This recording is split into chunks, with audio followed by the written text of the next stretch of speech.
Hello, everyone, and welcome back to NECC Rainbow Six Siege. Today is for all the marbles. We're going to be getting started with Challenger League Finals, and later on we'll head on to the Champion Division Finals.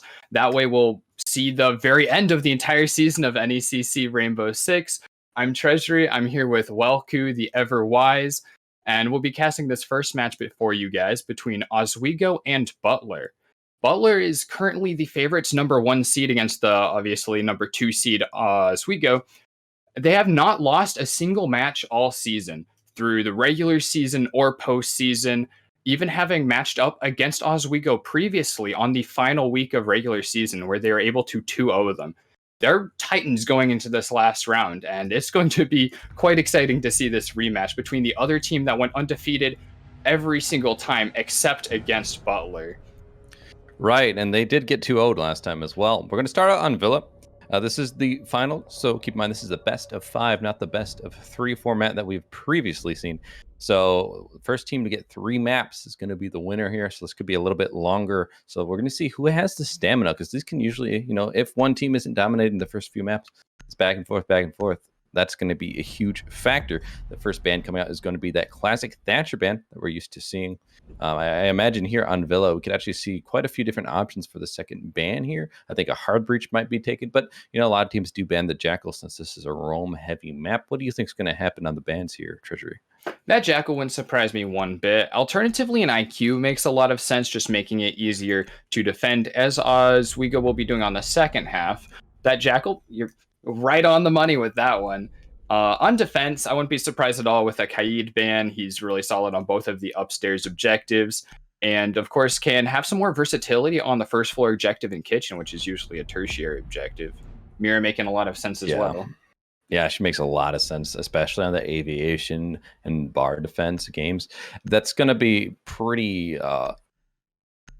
hard to push if they had the Mira. Now, this is the other ban I was actually about to mention is Valkyrie. Her ban rate in this league, but in all leagues across the board, since the change came to Echo, where his drones are no longer cloaked, have skyrocketed. I believe she's actually the most banned op now. So those cameras being put in cheeky positions and also being thrown outside, it's going to make it so much harder to gather that information and pre-fire or, catch someone out on a balcony, things like that. So her off the board will make it a little bit harder for these attackers to be aggressive, but we'll see if they're still able to play around it. The Cade's still on the board, like you had mentioned. He can put his charges on the walls, and not even on the wall themselves, but in cheeky positions as well. So seeing how they're going to take care of that, they're bringing that IQ as well that you had mentioned. So there's already that counter for that to try and take care of it from below. And that's going to be a huge part of the game throughout. So we'll expect to see, they're actually switching off of the IQ.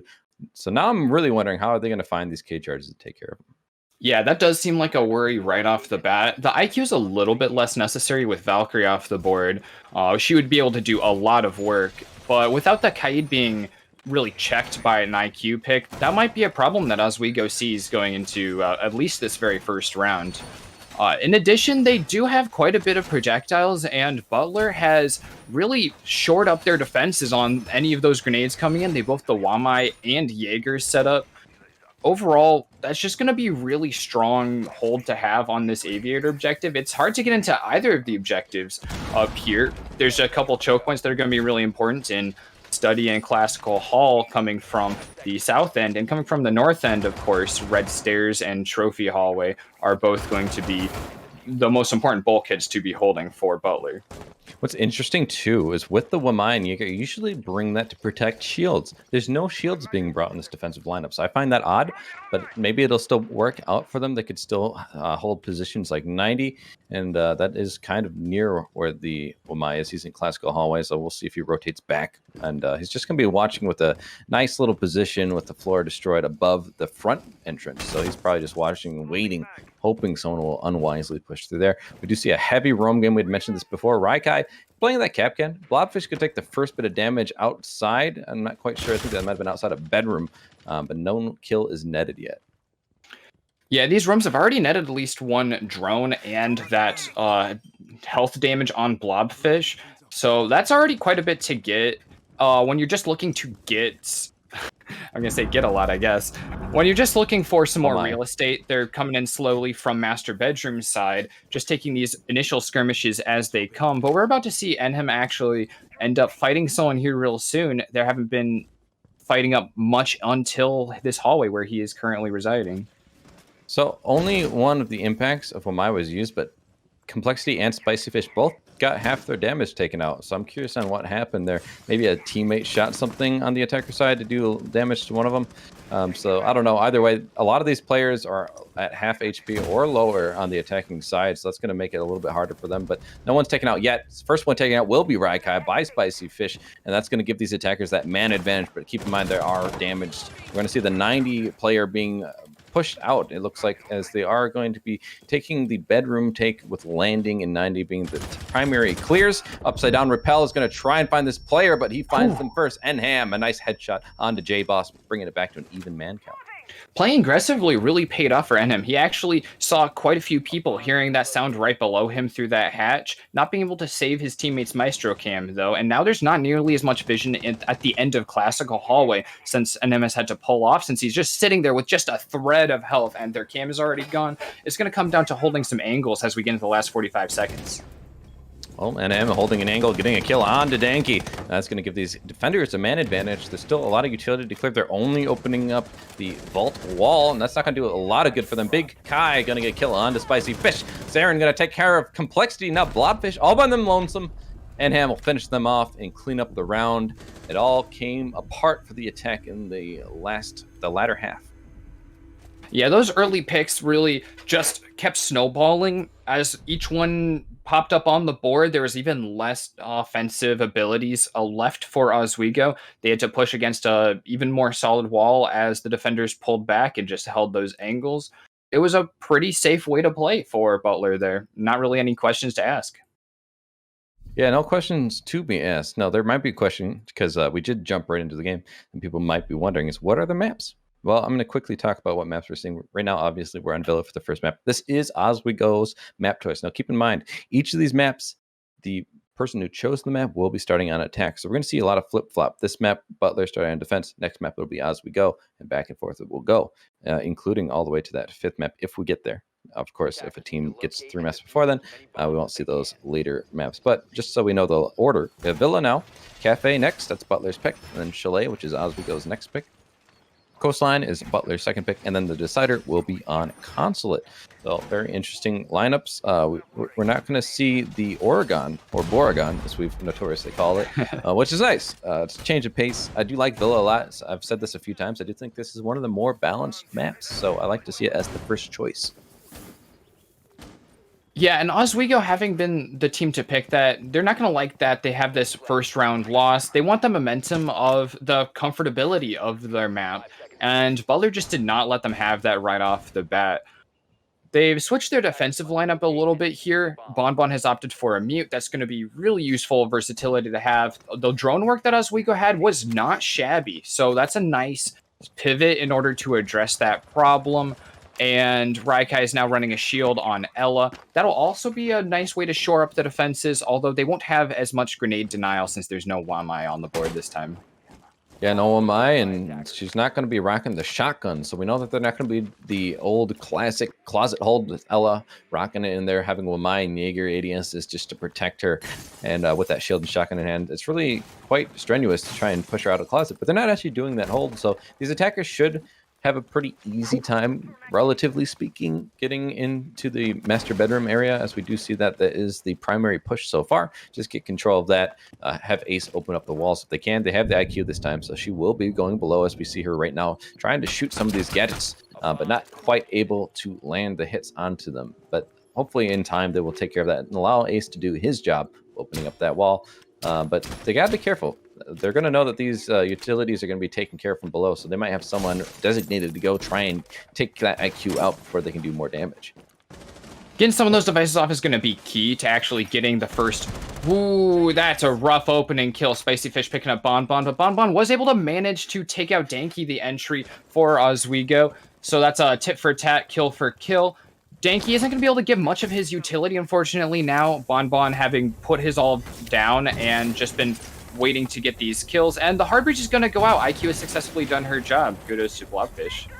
Now, J-Boss taking a little bit of damage and Zarin taking some damage, so I think they're just engaging here in a vertical play, actually. Zarin is looking down at the bottom of Astro, just making sure no one can push up those stairs, at least not very easily. We're going to see NM also taking some damage, probably from the breach that was just opened up in Master Bedroom.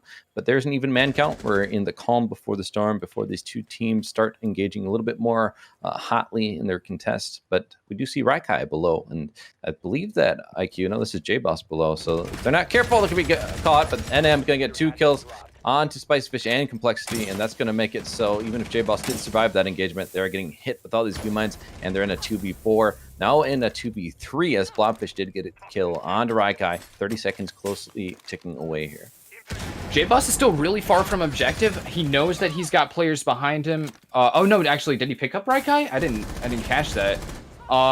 This is actually going to even it up, though. Blobfish actually putting a lot of pressure on the side, allowing J-Boss to get up these stairs with a little less attention on him. But Enhem is still holding fast, and he was very effective last round. Going to be taking some more fire from J-Boss, and him actually allowing Big Kai to get that kill, and the final kill on Blobfish. Just really schmooving on that Jaeger right now. Yeah, Enhem and Big Kai both at least getting a double kill. I don't know if Enhem actually got the triple or not, but they're just basically single-handedly saving that round for their team. And that's getting put 2 in the row for Butler. Oswego, no success on their map choice so far. Yeah, although these are very solid defenses, Butler's going to be forced to go downstairs, most likely to kitchen. That's what they currently have locked in. And that's going to be a lot harder to hold for Butler than the upstairs objectives are. Villa is notoriously defense-sided, and they played those really cleanly. If they keep that up, maybe it won't be cast into doubt so much how they perform on the first floor. And they're a very confident team. No doubts about that. Still yet to win a match to anyone in their division. So Oswego is really climbing a mountain even to contest them at this point. They really have to prove themselves as an outlier and able to surpass even their own performance against Butler. And I think this would be the place that they're looking for that time to shine in order to get out ahead of Butler on their tertiary objective, probably their least preferred one of all of their defensive objectives on this map. Well, this is, again, as you just said, the third one. So this is their time to get one of those round wins in the books on their attack. But I do think this is one of the more well-rounded maps, as I've said before. So if they can just clean up a few things, they were pretty close. I mean, they in the dying moments of each round is where they really lost it. So they keep it close, and then they just kind of fall apart. Hopefully, that's just not going to be a theme. Hopefully, they can clean that up. They can find themselves picking it back up and maybe even bring us to an even round count before the split for the half where they switch sides. I do like the 6 pick though on attack. They are going to be bringing that fuse. They know they have to go into the first floor, and there's always going to be those floors above that are soft. This is Villa, so almost all floors are going to be reachable. So I like that adjustment from their lineup. The question is going to be how well will these roamers keep them away from being right above sight. I think a key thing here is going to be droning out this upstairs objective. We just saw someone on the drone right there. And of course, Danky using those fuse charges from above is going to be vital for really blowing out some of the utility downstairs, hopefully getting location on one of those Maestro cams and being able to blow that up with all of those fuse charges. But first, they have to make sure that there aren't any roamers upstairs to prevent that.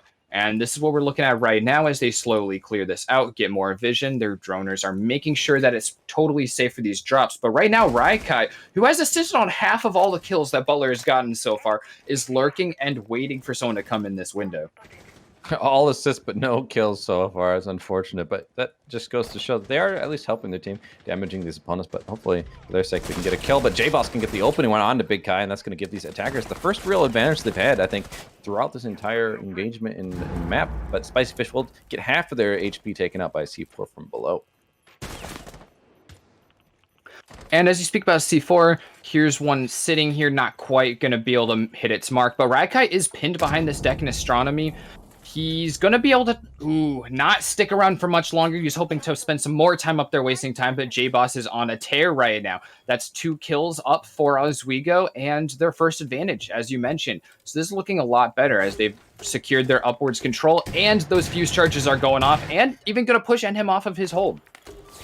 The only concern I have is drone work isn't fully here, so I don't know if they know where all these defenders are playing. We do see Maestro's actually off-site, which is very interesting. Normally, what you'd consider an anchor role, he's going to be on the other side to the west in the library area, more than likely, and that's going to allow him to have some capabilities of stopping the push once they start entering from below.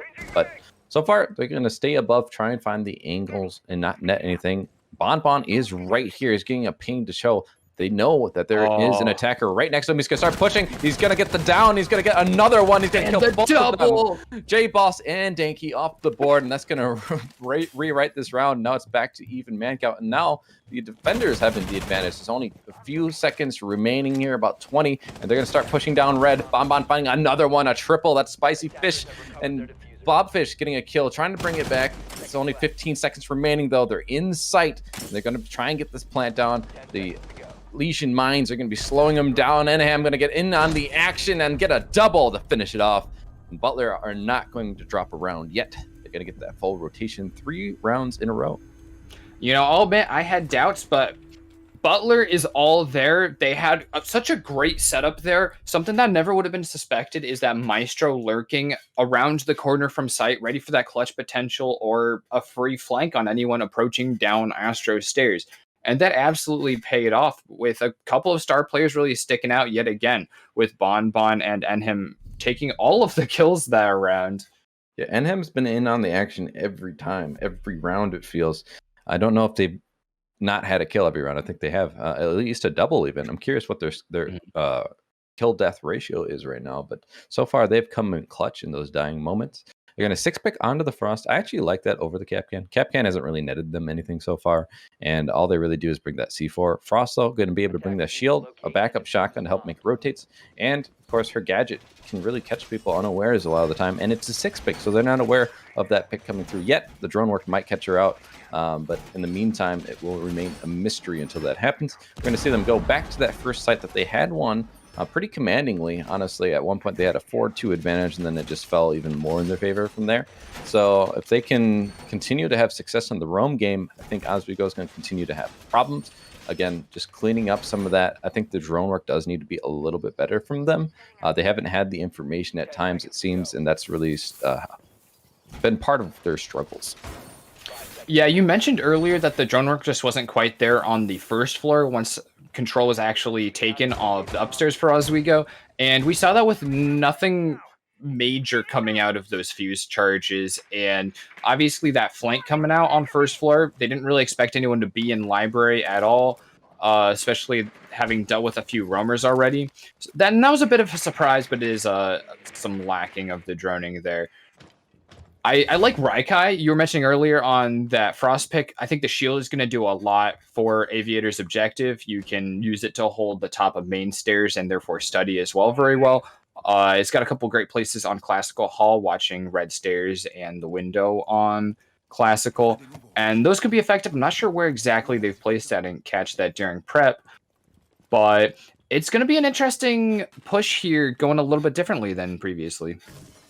Yes, a little bit slower, I would say. They haven't fully entered the building. No damage coming through like we saw in that first round. Just a whole minute of his time wasted, really, or we'll see. But no control has really been taken yet from what I can see from these attackers. They're just all outside the building trying to do that drone work, but really not netting anything. It looks like they might have entered down below to the west in that library area, so I'm curious to see where they're going to go with this push. There's someone outside, that's the Maverick, excuse me. He's going to be opening up the window of study, but not really netting anything yet, and just time is not favoring them as half the round has elapsed, and they have no control, really, and that's a bit worrisome, as Oswego's attacks so far really haven't been all that strong. Last round was definitely the closest, but this is just kind of going back into what it looked like the first time around. Danky going to take some damage, and that's going to be the opening engagement. But luckily, still has 3/4 of his HP left. Yeah, Danky's going to be able to do some work here, taking a hard breaching device and taking it on a split push aside from his team. He's not going to be able to really get to that wall, especially with this amount of time left and no lateral pressure from his teammates. So it's going to be really relying on pushing up main stairs, which is just now getting droned for J-Boss. So J-Boss is going to have to be able to frag his way up there and get his team into the second floor. That's going to be a vital mid-round step, which is, I guess, very quickly turning into late round. Yeah, we're already in the last few seconds here, you could say, as by the time they actually get up the stairs and maybe into sight, there maybe be 30 seconds left. Gonna start getting the hard breach done. Zaren's gonna take a lot of damage on that one. My roll, Spicy shooting his own teammate and him gonna get a kill on the Denki to open things up. And these defenders are still going to be holding strong. No deaths yet, and it's only 30 seconds remaining. Spicy taking even more damage. Big Kai is going to get the nice shot onto J-Boss, finishing him off. And these attackers are fumbling yet again. Is going to lose the gunfight there, but Complexity and Blobfish do not a kill for themselves, trying to bring it back. They're still down a man with only 15 seconds remaining. Smoke is not going to fully go through, only one, as the ADS did catch one. The C4 going to come out. Blobfish is going to be on the coverage, but Zaren coming from another angle takes out Spicy Fish. Now Blob's going to get a kill, but he's going to be taken care of by Zaren Astra. And that's going to put Butler in the driver's seat as they are 4 rounds to 0, and it is not looking close.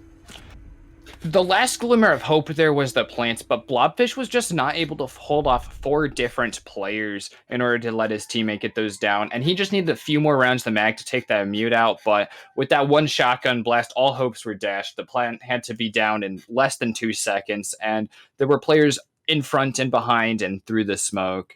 Just not doable at that point. Not enough happened in those early rounds. We're just totally missing that ground coverage and the droning to where the players actually were on defense.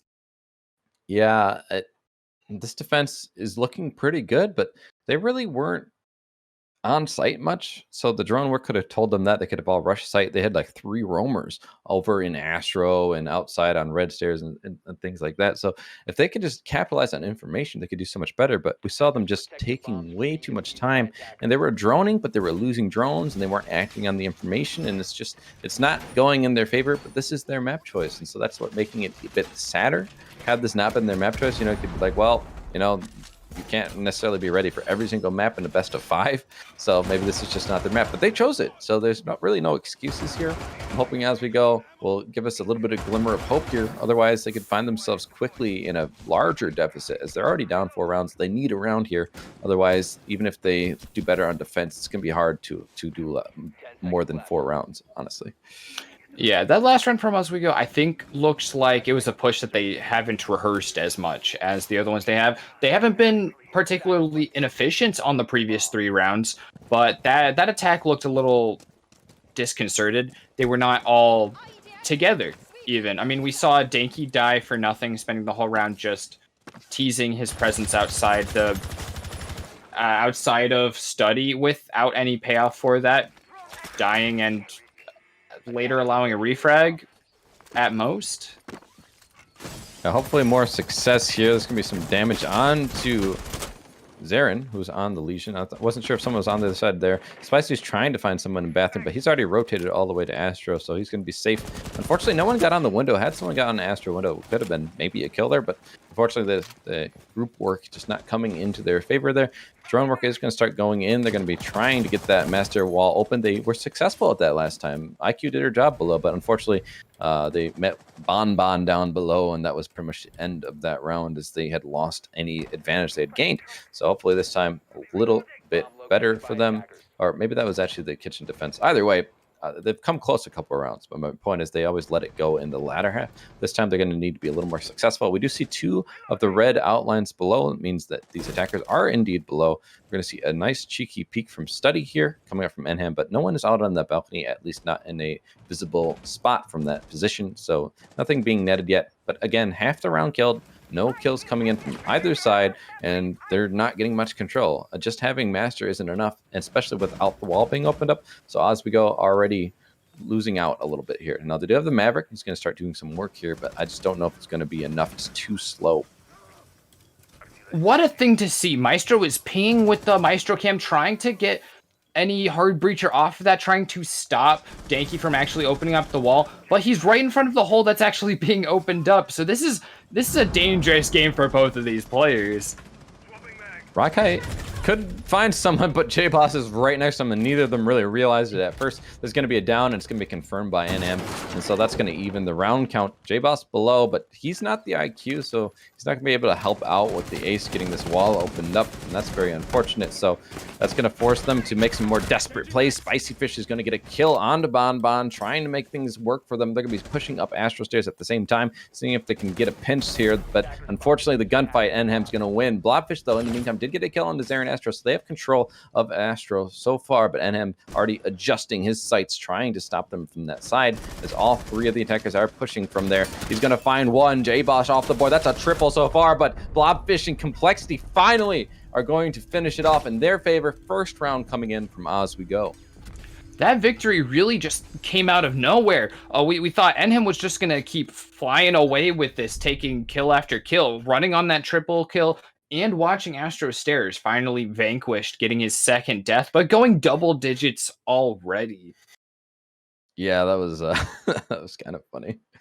The engagement down below is what I'm thinking of, where J-Boss and Raikai were just right next to each other, and neither of them really knew it right off the bat. Unfortunately, for Rai, he's just looking left, and so that's an easy kill for J-Boss. And well, I don't know if it really made that much of a difference, but it did make sure that the round or the man count was even, and so they were able to ride that wave. And as we go, that looked a lot better. I mean, I was criticizing them. Yes, they were not getting the wall open like they should have. However, they were able to finally win some gunfights, which it looked like they really weren't doing as well before that. And luckily that push from Astro did end up working out for them.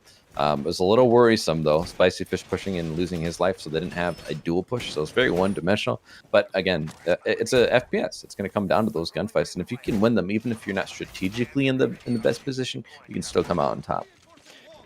Yeah, I don't know if it sets too great of a precedent going forwards. I think that was, I think we saw a lot of Hail Mary peaks from Oswego. Yeah. Definitely looking into statuary. That's how Maestro went down, just being a little too close to the master bedroom door where he could get swung, and his head just peeked out for a little bit of a second, and that was enough for him to go down. And we saw that player just immediately get fragged out as well from trophy room across that angle that was being peeked, because there wasn't enough intel on site yet. And I think this might be a problem of this very unilateral push. I talked about the push 2 rounds ago being a little disconcerted, not all together, but this one might be a little too much in the same place. There's no pressure from the west side, and there's no intel coming from that side, unfortunately. So yeah. Butler's been able to play really safely all through trophy room and astronomy room, and those are some good angles behind that desk and on the very back of trophy room, because you can watch 3 different rooms.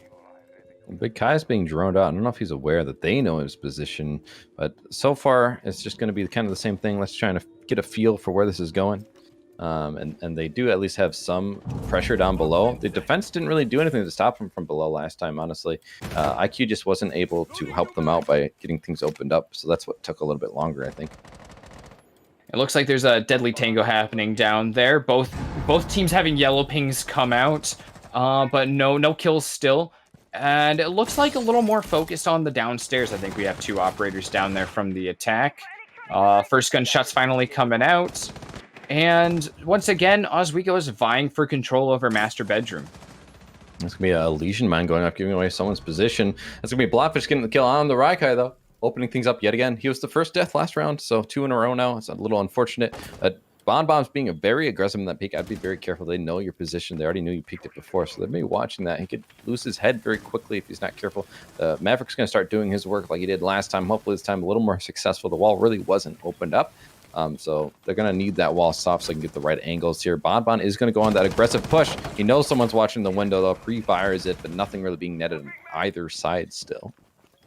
This is some very out there plays from Bon. It's a lot to risk your Maestro so early on in the engagement. It's less than a minute left, but with 9 players still in the lobby and alive, that's a risk. You can use that for denial still at this point, but he does have a very solid gun, so I could see his reasoning a bit. They're going to be controlling 90, and they're going to be controlling B sites, and those are some pretty strong power positions, but the wall is soft now, so they can start getting those lines of sight over from the bedroom. But Enham's been very dangerous on the Cade so far. He's been able to net kills each round, just trying to do his best. Last time he did have that triple kill. Now his team did still lose, and so far they're losing this round in the man count department, but it is 20 seconds only remaining, so if they can just play time, they still might find out kills, but no, Danky going to get the headshot onto him, shutting him down, so he won't even get one kill this round. I think it's the first round that's happened. Bon and Big Kai, though, are going to have to try and get a retake here, trying to find the position of this planet, but the smokes are going to make that unavailable to them. Bon will get a kill onto J-Boss, but it's too little, too late. Blobfish getting a kill, and now it's a post-plant situation. It was a 2v4, now it's a 1v4, now it's a none-v4. Danky going to clean up Bon and make sure that they don't go into a further deficit on the rounds. They're going to take 2 in a row and get that 2-4 split. It's not nearly as bad as it could have been after losing 4 in a row. That is really what Oswego wants to see right now. That was a great round. All the utility went where it was supposed to. The defenders were driven off of site. We saw Bon have to be the last player on his team as a maestro off site and just have to push against 5 attackers. And there's no world where that's actually going to happen for him. He's just pushed off of any hold he could have. And the intel was there, and more importantly, the utility was there on the wall, which just opened up some more lines of sight and a lot more flexibility. Well, the flexibility is what we're going to see now, as they're going to go on the defense, and so you have to be flexible. And where are they going to push from? How are we going to counter it? We saw that started to not happen on the side of Butler. They were very comfortable those first few rounds, but the adjustments coming out, they didn't adjust too much, but it looked like they just got the information that they were missing earlier in the round. They knew the positions better of where those defenders had been, and that kind of predictability did kind of butt Butler in the butt, let's say. And I find it interesting to see that they weren't adjusting at all. Now, we did see some players play a little bit more aggressive in the kitchen below, and that was a little bit of an adjustment, but it really didn't net them much. And unfortunately, they still lost the opening engagement that round as well. In both the rounds that they lost the opening engagement, they lost. So I'm curious to see what they can do on attack now. If they can get that opening kill, it seems to help each side, whichever side you're on. It does seem to favor them. So if they can put themselves in the driver's seat early, their attacks could look more successful than what we saw from Oswego.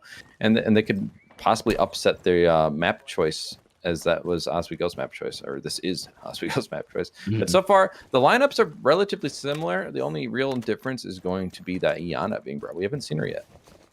Yeah, on the defense, I like Oswego's just defensive coverage. A lot of denial there between Smoke, Maestro, and Mute. Of course, Kaid is going to be really important holding up Study Wall against any potential attack from the south end. But what we're going to be seeing more relevant is Butler's attack from this north end here. And this is going to require that droning, which Mute is going to get in the way of. And if they aren't good enough on their time through the early and mid game, a Maestro and a Smoke can be devastational, just locking down areas for a large span of time. Well, and him on the IQ, he's on the Cade on defense, so he's playing that flex position, a little bit more of a supportive role, going down below, trying to help them open things up. This is what we were talking about the first round. It did actually work out for Butler, and partially maybe that's because Oswego had 6th away from the IQ, so they weren't necessarily able to get that wall open as early as they'd wanted to. And him, that's his job right now. He's just making sure that no one's going to push him, but eventually I do think he will be focusing on getting those claws from below. And then they're going to be able to open up with Ace. So Ace being brought, I like his gun. He has the AK. He might lose Smoke soon, so I'm curious to see what his pick rate will be after that happens. But so far, that's not a change that's happened yet, so he's still a very powerful op. They're going to be trying to probably get open up the wall of Study. And this is looking like a very standard push, just getting a little bit of a pinch coming up from top of red. But Blobfish is going to get kill onto Bon to open things up, so these defenders are going to be holding strong. It looks like a really nice hold or push coming up from the north side already. Pushed all the way up to Classical Hall with the flanks watched by Raikai's Gridlock, Track Stingers, and it looks like Big Kai is actually getting intel into sight, which is going to be really important for this actual execute coming up quite soon. Of course, the player holding in Classical Hallway is going to be a vital part of this. If they're still there, they can really deny any plant from behind by taking out all the flank watch. Looks like Danky is trying to pull that up, not quite landing a kill on Raikai or vice versa, but I think we're going to be seeing this one come out very soon. There we go, Raikai getting that one, and Blobfish finishing up his 2nd kill. is still quite even between the two teams with the time getting close. 30 seconds left. And another one for Oswego. Raikai and Zarin are the only players left. Zarin all alone against 4 players. Very quickly, the tides have turned for Oswego's defense. Yeah, it's not looking very good for them. 15 seconds remaining, and Zarin by themselves, as you mentioned. Now they're going to get the wall open, but too little, too late. That should have happened way earlier. And those 2 roamers, or 2 roam clears below, dying, have really sealed the deal. Oswego looks like they're going to take this round, bring it a little bit closer. Now it's going to be a 3-4. And they're going to be trying to take over, as that is now actually a 3rd round in a row. They're trying to pick up that momentum that seemed to be in Butler's favor early on. Yeah, honestly, really impressive turnaround at this rate. And getting to pivot into defense is always just going to be a great change of pace for the team. And the numbers are starting to show that. It's 4-3 right now. Butler's still holding the lead, but Oswego is clawing it back. And, you know, I'm convinced by that round ending up in a 4v1 at the end. Yeah, I mean, they just look dominant on their defense. Now, maybe both these teams just feel more comfortable on their defense. So, I mean, maybe we'll see that 4-2 split on each side and they'll go to overtime. Pretty classic. But again, it might just come down to those adjustments that we're seeing. And so far, the defense, the only real adjustment they're switching out is they're bringing that Frost. And on attack, it looks really just quite the same as the original lineup that they had. I think the only thing missing is the Buck. But that makes sense, as this is not going to be as necessary. When you have the IQ, you can just take care of things and get the wall open up. Yeah, I think we're going to see some similar interplay. That Kaid will still really need to be taken out by an IQ below. So, and him undoubtedly is going to end up in kitchen at some point in this round, trying to do that job. Otherwise, it could look a little bit rough for Butler if they get stuck with that wall still fully electrified. We'll see what they can do with that. We saw Oswego have some problems when they faced roadblocks on that main objective. Right, and the main thing I want to point out last round that really went wrong is Enham didn't get the claw, didn't help open up that wall, and then his teammate died, the Buck, by the roamer, and he had to go roam hunt. It's like, you probably should have finished the job first. Then we saw Ace finally get the wall open up in the last 15 seconds. So he's like, that's just at that point, it was only opening up another hole for himself to get shot. He couldn't even push that door anymore. So hopefully a little more successful this time. Now, I want to give credit, though. That was Blobfish doing so much damage on the roam game. So the roam clear has to be on point for Butler. Last time was not the case. Have they learned their lesson? Diana being brought yet again, but didn't help him last time because that mute jammer really can slow him down. And that's going to continue to be a pest. That's phenomenal. It's really going to slow down this kitchen clear that we were talking about. Raikai is also going to have to devote drones to this. And with those Mozzie pests, really a big investment of anti-drone utility in kitchen is going to make this have to be a manual endeavor for Butler. It's going to slow them down. It's going to make them a lot more worried about taking any corner because there could be a gunfight behind it.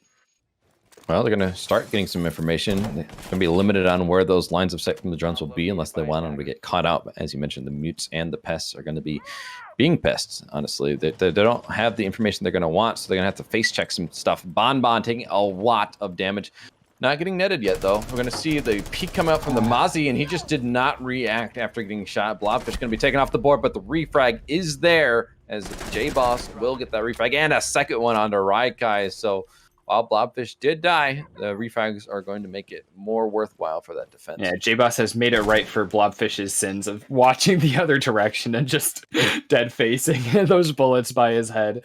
That's a nice advantage here to pick up for Oswego. There's only 3 attackers left now. Enhem is still on the board, though, and he is going strong, 11-4 at this point. Finally matched by Blobfish, though, on kills. So we've got 2 Titans standing side by side.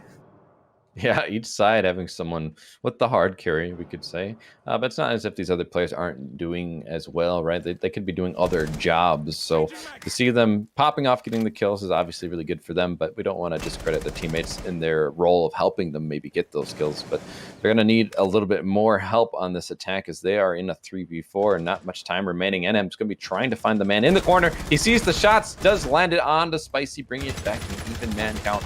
And now these attackers might have some room to start maneuvering in, but unfortunately, the low HP of Sophia, she might be caught out here. J-Boss will be taken out by NM, though, so he's going to continue to do damage. The top frag is going to continue to be fragging. He's going to try and find another, but unfortunately he is down. That's Denki getting the down on him. So it's essentially a 2v2, not looking right. Complexity can get the easy kill on the didn't come out. and Zarin all alone yet again. Staring at him. 1v2. He's going to be trying to find the kill. He finds one. He knows the other is in Astro. He's going to have to push up here. Only a few seconds remaining, and he's not going to get the kill, unfortunately. No. Hiding behind the desk. He can play the time.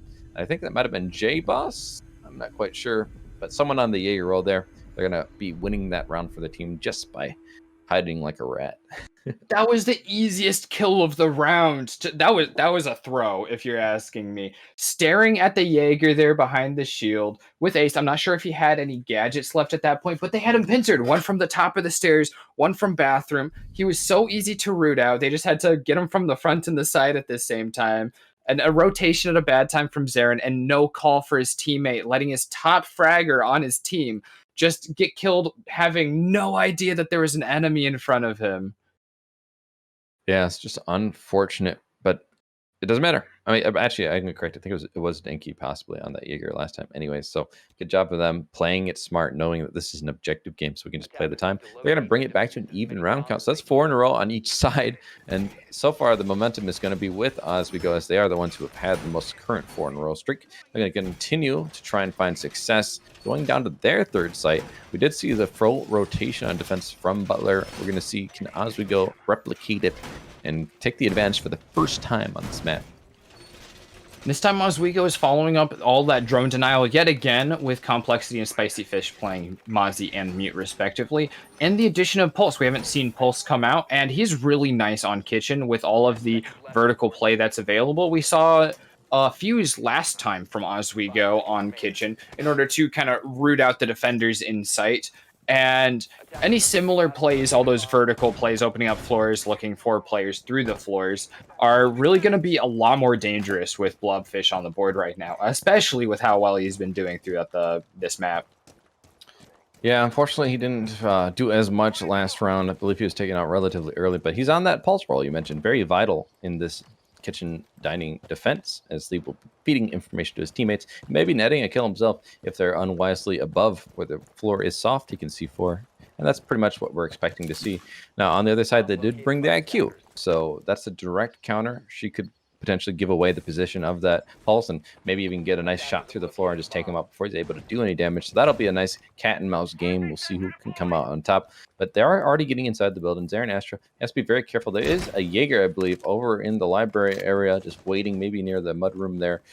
So far, nothing being netted. His teammate go that way. Blobfish will get that opening kill, though, on Raike. So he's going to add to his kill count, trying to catch up to NM again and put these defenders in a man advantage. Looks like Bonbon was able to push up into the living room, not quite encountering Danky on that Jaeger at all. It was nice to see that Pulse come out right off the bat and do his job, get that opening kill really easily with a C4. Oh, Danky finally did find him. He pulled up behind, hearing these operators walking around by library. And there's the refrag gonna actually finish him off, but that's really thinned out the number game. It's a 3-3 now very suddenly with full minute and a half left on the round. That might actually go towards Butler's advantage right now, not having to find the location of as many defenders in order to go for this execute. Yeah, it's curious to see what'll happen here. I think the C4, the only one remaining, is in Complexity's hands. So if they can net a kill, it could really turn the tide for their team. But so far, these attackers will not have to worry about as many angles being held from defenders as that round or man count has started to dwindle on each side.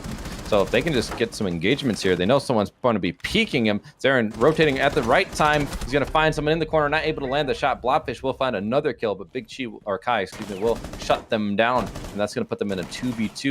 They know where some of these defenders are playing over in that dining room area and kitchen, but are they aware of the rotate man? And can NM actually get the angle from behind here? All depends on where the rotates were, but there's no rotate from that wall. A nice shot from NM is going to get kill on the Complexity, putting it into a 2v1 for his team.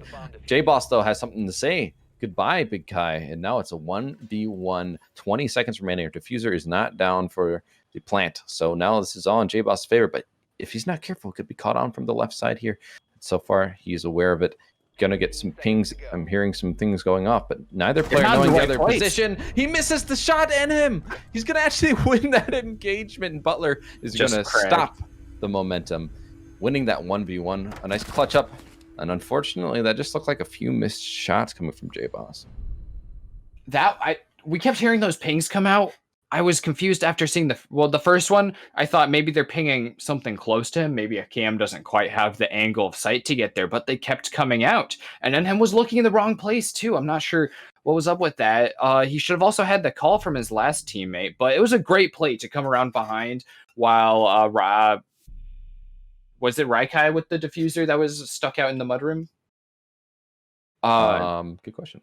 I think it was. I'm gonna lock that answer in. But Raikai was able to get a kill refragging for Big Kai. However, he was stuck there with two operators just gunning him out in that mudroom. So he really needed Enhim to come through for him, and Enhim absolutely did. Oh, I think it was Big Kai actually. I'm looking at the lineup, but that's all right. It doesn't matter. They're both Kai in the name. They're similar enough, right? But that is going to be the first round of attack won by Butler. They're going to stop that 4-in-a-row streak. Each team only getting 4 in a row, and then the other team wins one. It's kind of funny how patterns sometimes form like that. They're going to be able to go back to that first bomb site, though, and that is going to be the Aviation Games room. This was a really good defense from them. They won it pretty handedly. Wasn't really close. Zarin, I believe, was on the ace, which he's no longer. They switched the op with Raikai, so Raikai's actually been thrown on the hard breach now, so they're switching some roles up, it looks like, on Butler's side, and it makes sense. He was Buck and he got taken care of relatively easily last time, and so Zarin thinking maybe he can find a little more success. Hopefully they don't find themselves in a 1v4 at the end of this round like they had seen similarly the last time they attacked this bomb site. Enham hopefully can get a little bit of work done from below and not get taken out by a roamer. Yeah, that's where eyes will be for this first minute or so. The drones are also keeping their eyes on this first floor by the first floor hallway and piano room. And as long as Enham is able to get through there and open it up for Raikai to use his Ace Selma breaches, that will allow an actual study push to be had this round. The south or the north side push wasn't bad though before, so if that can be replicated, Butler is in the clean for their north side push. They just need the south end to really clean up. Oh, from above, a little damage coming onto Bon. He's not aware that they had the angle from above. Now he's maybe a little bit more aware. Checking out the ceiling, but not finding anything. There's a roamer, though, down below. Again, just going to be playing that same position, and looks like they might be aware of it. But I'm curious to see, is IQ going to start getting in here and start taking care of some of these mute jammers from below and the Cade Claw, of course, that they need to get that wall opened up. Zarin seems to be aware that there is a player in that room over towards the west side. I believe it's called Mudroom. I could be wrong about that, though. But either way, he's going to be trapped there if they can just hold the angle on him. And that'll pretty much shut down this player's impact on the round. But he's actually just going to push up unaware. Did they not drone it? Unfortunate. Blobfish will get the easy kill onto him. And again, the Bucks taken out early in the same defensive hold. This roamer being persistent. That was just a little too much face speaking to be safe. Blobfish, though, is a bit of a doomed man unless he can shoot his way out of this hole. His location was pinged from getting that kill, and the attackers are now looking for him. But this has been 2 minutes of trying to root out this first floor, and still those Kaid charges are up. Looks like Enham's got to do it himself. He's got to take his gun upstairs, try and clear anything out. It's a 4v4, and it's starting to get cracking with 50 seconds left on the board. Well, Spicy's going to get downed and finished off. Raikai getting that kill, but NM also getting a kill onto Complexity. So it's all up to the other two players. J-Boss already cleaned up as well. So Blob, he was the roamer. He got that opening kill, but since then, it's been all Blue getting the kills, and he's going to get cleaned up by NM as well. That's going to put Butler into the first map point that we're going to see in this series. They get 2 in a row now on attack. It's starting to click. Honestly, I wouldn't have seen that coming, but once they had a little bit of pressure on them, the clock starting to tick down, less than a minute left. It really just came together for Butler there, just pushing up on these gunfights with a bit of limited information. But once they got the calls from their teammates, they were able to follow up on every single gunfight and really just show off their gun skill, which we know they have, and we've seen several times. It's just been a bit of an off streak on those 4 rounds previous to these 2 rounds that they have strung together now. Well, they're not going to retry that bomb site. They're going to go Trophy Statuary, see what success they can find. We're going to see 6 pick onto the Frost yet again. They're not bringing the castle. Castle hasn't been brought this whole time, interestingly enough. Sometimes he is brought quite a bit on this map, so to see the turn away from him is interesting. But I do think Frost is now better with that backup shotgun, so It's an understandable pick. You want the shield and the frost mats, of course. If you can catch someone in the pog mat, it always feels good. And they're also going to be bringing the Wamai this time, which I don't think they did on their last time when they held this defense. So that's an adjustment coming out from the defensive side. On the attack, looks like they're running the same thing. The only difference now is earlier for both teams, the flank watch was primarily a gridlock. We've seen it switch over to a nomad now. Yeah, we saw them in the late rounds from the other team as well. I don't know. Maybe there's just not as much impact on those track stingers as either team was really hoping to see. On defense, you mentioned the Wamai coming out. That's actually going to come at the expense of a mute. And we saw all the impact of those mute and Mozzie gadgets downstairs. Those really stopped any vertical play from Butler. So we'll see how removing some of those is going to do. It might be a little bit of a mix-up that will take them by surprise. They might just not be going for kitchen because of all those jammers. So maybe their job is done even without taking them. That's true. The other thing to keep in mind is that it might have been a direct counter to the Iana. Iana's not being brought, so maybe that's why the change-up happened. But either way, we'll see how it all plays out, as you had mentioned. We're going to see them taking the study side. I don't think they did this push last time. It looked like they were primarily holed up in the master bedroom. This time, they're not really focusing on that. They're going to be doing the south side take, and I actually prefer this side myself. Now, if you can pair it with someone still playing in bedroom to try and get a pinch, that even works even better. But just giving them a little bit of pressure, and you can always rotate people after you've already taken the control of south side upstairs. The only thing to be wary of is even without the pulse, I do still have some C4s on the board, and if Blobfish is below, the right cams might give them the information to get a C4 kill from below, so that's always something to be careful of. Yeah, I like how quick this push has been. It's been about a minute, and there's full coverage of this half of the second floor map. So this is going to actually allow Butler to push in without any fear of getting pinched from behind. They've got Nomad set up on both of the staircases. And maybe we're going to see that pinch from Master Bedroom now with Rai Kai and Big Kai rappelling up to the north side rooftop. It's a nice way to push up all in the same place and then redeploy. That way you actually have a flank without really risking losing players early on from it. But it's going to put... they're going to need to make good use of their time in order to get any control in the master bedroom before this round ends.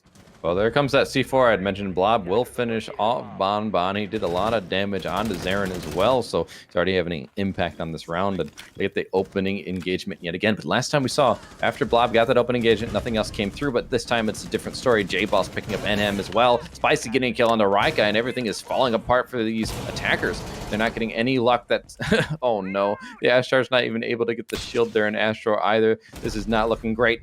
Denki getting an easy kill on Zarin. He just overpeaked there, and now Big Kai is going to try and get a kill. At least it's not a flawless round against him, but he has 4 more defined in 40 seconds. He's going to be peeking that staircase, not able to see anything. He knows someone's playing behind that shield, but he's not aware if someone might be behind him to the right. He's luckily is able to retreat away from there, but Bomb still not put down yet. He's on 1v4, as we mentioned. Time's only ticking further. Denki will clean him up. And as we go, they're not done yet. It might be map point, but they're going to net one more round, and hopefully for them, they're hoping to find this next round to bring it into OT. I'd like to see a counter on how many kills have been taken by Kaids playing that exact same angle so far this map, because the Kaids have been doing absolute work. And I think every single time we've gone to Trophy Room, there's been one of them holding either behind the bomb or just right up on that little windowsill. And it's just been devastating. If you can't push from Astronomy as well as Statuary Room, you're just going to get blown out by someone holding that angle every time. I just want to point out something so far that's pretty crazy to me. Looking at the stats that I've been trying to keep track of. But Blobfish has 5 of the opening kills so far. All the opening engagements. The next closest is 2 by J-Boss. So it's just so insane. Just opening up every other round, quite literally.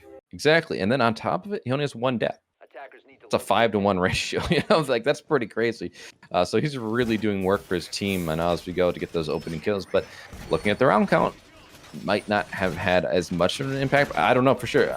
Now, one of those rounds we know for sure that they lost, but how many of the rounds he got the opening kill have they won? Well, last round they won, and I think he certainly has played a big part. Now, obviously, he has 15 kills anyways, so 5 of those come in the open engagement, 10 other ones being found at other times around the map and around the rounds timer. But this time they're going to be going to that defense in the first floor kitchen dining, and last time wasn't as successful, but it did come down to a 1v1. Unfortunately, J-Boss did miss the shots, and the G8, even if you miss, it does a lot of bullets at a small amount of time and a lot of damage. So Anaheim won that engagement. But Anaheim has just been popping off. His 18 kills so far. He might, if he's fortunate in this round, already get a 20 bomb. It's always that mark that a lot of players like to hit. Maybe he will still hit it on this map. We'll see. But undoubtedly, the MVP so far in this matchup. This is the point where Oswego is actually having the opportunity to take this into overtime. So this round is going to be super vital for keeping this map possible to be in their favor. It's their map choice, so they're really vying for this. They're going to have to be going somewhere a lot less advantageous for their team, a lot more advantageous for Butler. Butler, however, this is a nice place to just win this out and get to head on to the next one. They've been almost unstoppable by any team for the entirety of the season. So I don't think they want Oswego to change that now. Right, and they were 9-0, as you mentioned. They were 18-2 on the map count, so only 2 of their matchups went to map 3. Otherwise, they 2-0'd every other team. So that's really impressive stuff. So far, this has been a close matchup, though, which is what you'd like to see. This is Oswego's map pick, though. We mentioned that before. So for their sake, they're going to be hoping to get the win here, because normally you want to win your maps, and it's not so unforgivable to not win the opponents. So far, that Alliance could be locking these defensive players in positions temporarily, but Zarin did take a lot of damage. No kill netted yet. It's halfway through the round. Those defenders are going to be roaming around trying to find something. The Pulse is still alive. He's going to be feeding information from the basement, and he's going to know that the Lion's going to be pushing him. He's going to give away his position by moving around. Unfortunately, a bunch of potato shots. He does find the kill on to Bonbon, but he's down to so little HP. But luckily, that was a kill for him, and Danky could be flanking here, trying to help out his teammate. Complexity getting a kill on NM, and a refrag by Big Kai onto Spicy Fish. Bloodfish, though, is being engaged. Danky's going to help him out, take care of Zarin, and now it's a 2v4. Raikai and Big Kai, the 2 Kais, still alive in a 2v4. I would not have expected this this round to play out from the basement. What a weird thing. Blobfish playing down there, getting information. I could really understand, but these kills coming out from there. And oh my god, Raikai being able to get in there without anyone seeing him, picking up 2, leaving Big Kai in a much more winnable situation. Now he's only got to get 2, and he has the R4C available. He's going to have to go up against Danky, though. Get it? There's 1. He just needs 1 last kill on Blobfish, who has just been on a roll. But Big Kai's now up there with 12 kills. He cannot do it, though. Blobfish continuing his absolute tear. Wow, going to OT now, 6-6 apiece. And Oswego able to claw their way back, as we mentioned. They did manage to somewhat get in an advantage, as it was 4-4, so they had brought it back when they lost, and it looked like they might even lose the map. But these last 2 rounds, they brought it back yet again. So they're constantly being resilient, being down, able to claw their way back each time. But there's not a lot of room for clawing back in overtime. There's only 3 total rounds that can happen here. First team, 2 8-rounds will take the map. And for their sake, they're going to be starting on the defense. And that's somewhat been favorable. It's a 4-2, but each round really has been quite close, especially in the later half once those attackers had warmed up on each side. So now that they are warmed up, I'm thinking it's going to be very close still in these last few rounds here. Yeah, and Trophy has been very good to Oswego so far during this map. They're heading there instead of Aviator, having mixed success with it previously, but actually managing to take Trophy during their attacking rounds against Butler twice and winning that once of their 4 defensive wins. So this is not a bad place for them to be. They've been more comfortable in the gunfights up here. And Butler has been caught off guard by some of these positions. So this might be what they need in order to get their first win in overtime. Well, we're going to have to keep an eye on Blobfish. I want to point out he did get the opening kill again last round. So now he has 6. So he can continue to pad those stats. It's just been so impactful. Can't say enough of it. The other unfortunate bit for Butler last round is Enham, biggest player on the team, just did not get any kills. He just died. And that's just that's unfortunate when you've been having such a good game. And so these two top fraggers for each side, they're going to be impactful, to say the least. Whichever one of them can continue to be on fire, I think will be the one who can really carry their team over the win for this map, at least. Obviously, a new map, everything kind of resets. We'll have to see which players will be the stars there, or if teams will be a little bit more balanced. But so far, those are the two we have our eyes on. Zaren getting some drone work in here. They're going to be feeding information. They know that the Jaeger is going to be playing your top main, and I do think Blobfish is near him on the Mozzie. Yeah, I'm not sure if anyone quite has the intel to act on it at this point, but that's some great information to have on one of the most important roamers out here. Gonna spook him out of there a little bit. That's really nice to actually get rid of J-Boss holding that angle. It's gonna make it a lot safer to move into study now, as he has to actually push off of his original hold. And him going to be creeping up. Raikai taking some damage somewhere else on the map, but not taken out, so still alive. The hard breach almost lost there, but it's in study. Gotta be very, very careful. He's trying to do a very long take as they're trying to clear out the south side, but Zaren will get that opening kill on to J-Boss, so finally Butler are going to have an opening engagement go their ways. Has not been so most of the times in this matchup, but that's going to give him a man advantage. Half the round has elapsed, though. Yeah, getting that first pick is really important. That's a lot of time to spend on one roamer, though, and that's 3 players who are entirely dedicated to taking J-Boss out. And it's still a mystery what's actually behind that barricaded door into Trophy Room. So there's going to be a lot more intel that needs to come out right now. And behind that is Danky, just staring at a player right now. He doesn't even know. No one can know. Well, Blobfish is going to get in on the action. He's been a little bit quiet so far, but that's just biding his time. He's going to catch up to NM. His 18 kills now, bringing it back to an even man count as well. Minute remaining, so the advantage that those attackers had seemingly slipping away. It looks like Blobfish might have some information. He's pinging where his C4 is, and he's going to be trying to wait and get some information to say, hey, is someone in there? Can I get that C4 kill? Spicy, though, will get a kill on the Zaren, trying to bring Oswego a little bit more into the advantage here as time is favoring them even further. It's only a little over 30 seconds remaining. Raikai already damaged. He's on the hard breach, but he's not going to do a lot of hard breaching in this position, so curious to see where these attackers are going to start pushing in from. This is Zero going beyond the Master Balk. Looks like they're going to be trying to pincer in through these 2 positions of Statue Door and from the bedroom. These frost mats are going to have to be cleared as well. Just try and get into a good plant position. Dinky holding down this area. Bon will get a kill on the Spicy Fish, but there is going to be a refrag almost, but Dinky does get that kill. Complexity also getting killed. Raikai now on the lonesome. 4 kills only, and just not able to do much. He's going to get a kill, though. Complexity off the board, but now with the timer at 0, an easy kill. Blobfish, he's going to go up to 19 kills now with that nice knife. And as we go, I think for the first time in this matchup, is really going to be in the driver's seat. They have the round advantage, and we're in overtime. That's huge. That's impressive. That was almost a plant earlier before Raikai got off of it. He got the kill. If he hadn't lost his teammates, it would have been such a secure kill too, even if he had one more to cover his back for him. I think the kills between our 2 carries, Blobfish and Enhim, is really telling a miniature story of this entire map. With Blobfish just a little step behind, just on the back foot, but still going hit for hit.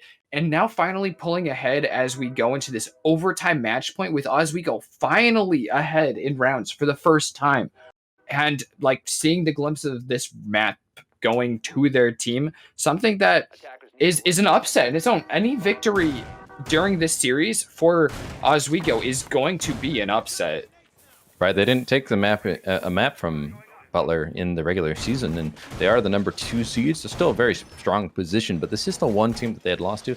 Now they're hoping for that revenge, and so far they're able to at least secure a 1-round advantage that can maybe lead to the first map advantage, and maybe they can ride that wave, but we can only speculate at this point as they have to attack now. And so far it has been a defender-sided map. Now the positive thing is, even if they lose this round, they will have the last round on the defense. But the other thing we pointed out is Aviation Games has been very mixed bag for them. On Butler's side of things, I don't remember the exact round counts, but I do think that they did win this bomb site twice. Could be wrong about that, but maybe they just feel more confident on this bomb site. Yeah, I mean, it is one that's just played the most between all Rainbow players. It's the most comfortable one with the most exercises being actually played on it. So that's no surprise at all. And it's so far, I think, yes, proved to be really defense-sided. We've got 2 victories on defense for Oswego and 2 for Butler as well. Only one team has actually won, or one round has been won on attack, and that would be Butler. So Oswego hasn't been able to take a win on Butler's Aviator defense yet at all. Well, Blobfish can be trying to help out. He's got taking care of an ADS. He's going to see the claw. He's trying to get the right angle, but it's in a really tricky spot next to the bomb chest. They're kind of tucked into the wall, so it's being protected. You have to get just the exact right angle, which is really hard. But we got to be careful. There's a roamer down below. Could catch him from behind, so they're going to have to be constantly aware of that. We're going to be seeing some destruction come out, helping him get that claw, and I think he did just get it there. So Spicy Fish can now do their job, getting things opened up from the study area and giving them a little bit of an advantage here. The Lamai can catch ace charges, so they do have to clear that. So it's a really good drone work, giving them that information so far.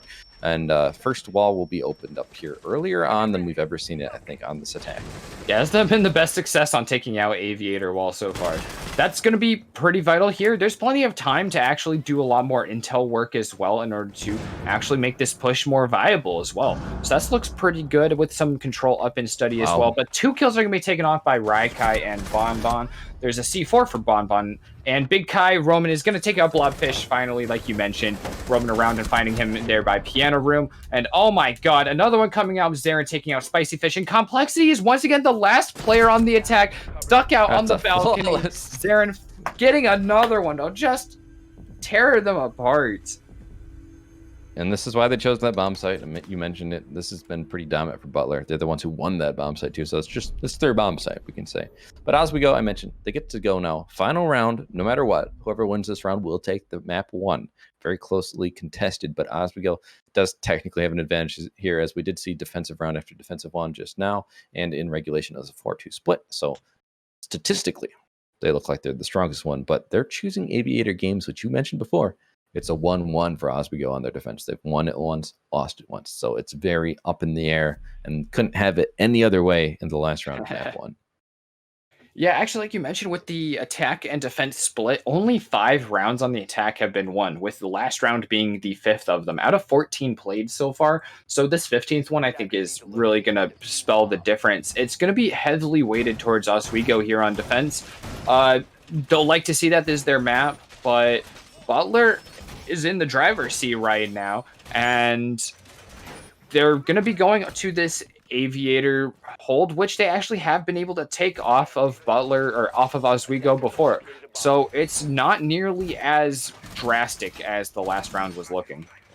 Yeah, certainly Butler seemed to be better, at least if we're going by history, which usually statistically is, it usually has some relevance, but you never know. There's always the outliers, right? Those one-off rounds. So we'll see if we can see something more strong in the protection of the site from Oswego. I do believe the last time they went to the bomb site was the one that they lost. So the most recent one wasn't in their favor. Hopefully they've learned from it, though. Either way, it's for all the marbles as far as this map goes. Of course, there's plenty more maps after this one. If this is already going to be an 8-7 map, that's just showing how close this series will be. But again, this comes down to stamina. This is only map 1. They're already doing 15 rounds. One team might just end up being more exhausted than the other, and that can certainly play a role later. So whoever can win this map can really put themselves in a huge advantage, because then you don't have to sweat as much. Yeah, it's interesting to see, and him there actually scouting out all of the gadgets before getting into the building, getting a sense for what they might be seeing. I was worried for a second that it looked like a frost mat. My heart dropped for a second seeing him jump through, and I just saw something on the ground that looks that way. But no frost on the board. I immediately just looked at the sidebar to try and find any frost, and I was like, oh, okay, okay. It ain't happening this time, I guess. So it's a bit of a slow push into the building for Butler. They're taking their time, but not having presence in master bedroom already is gonna hurt. And the Blob opening kill again. Oh no. There's the big 20, and Bloodfish getting opening kills. That also statistically has a lot to say about how this round might go. Raikai, not hugely impactful on kills, mostly droning. Unfortunately, he won't be there to drone Zarin in anymore, or not Zarin, Big Kai. So Big Kai will be a little bit stuck out on the island, having lost his teammate, and that might be even more impactful than kills.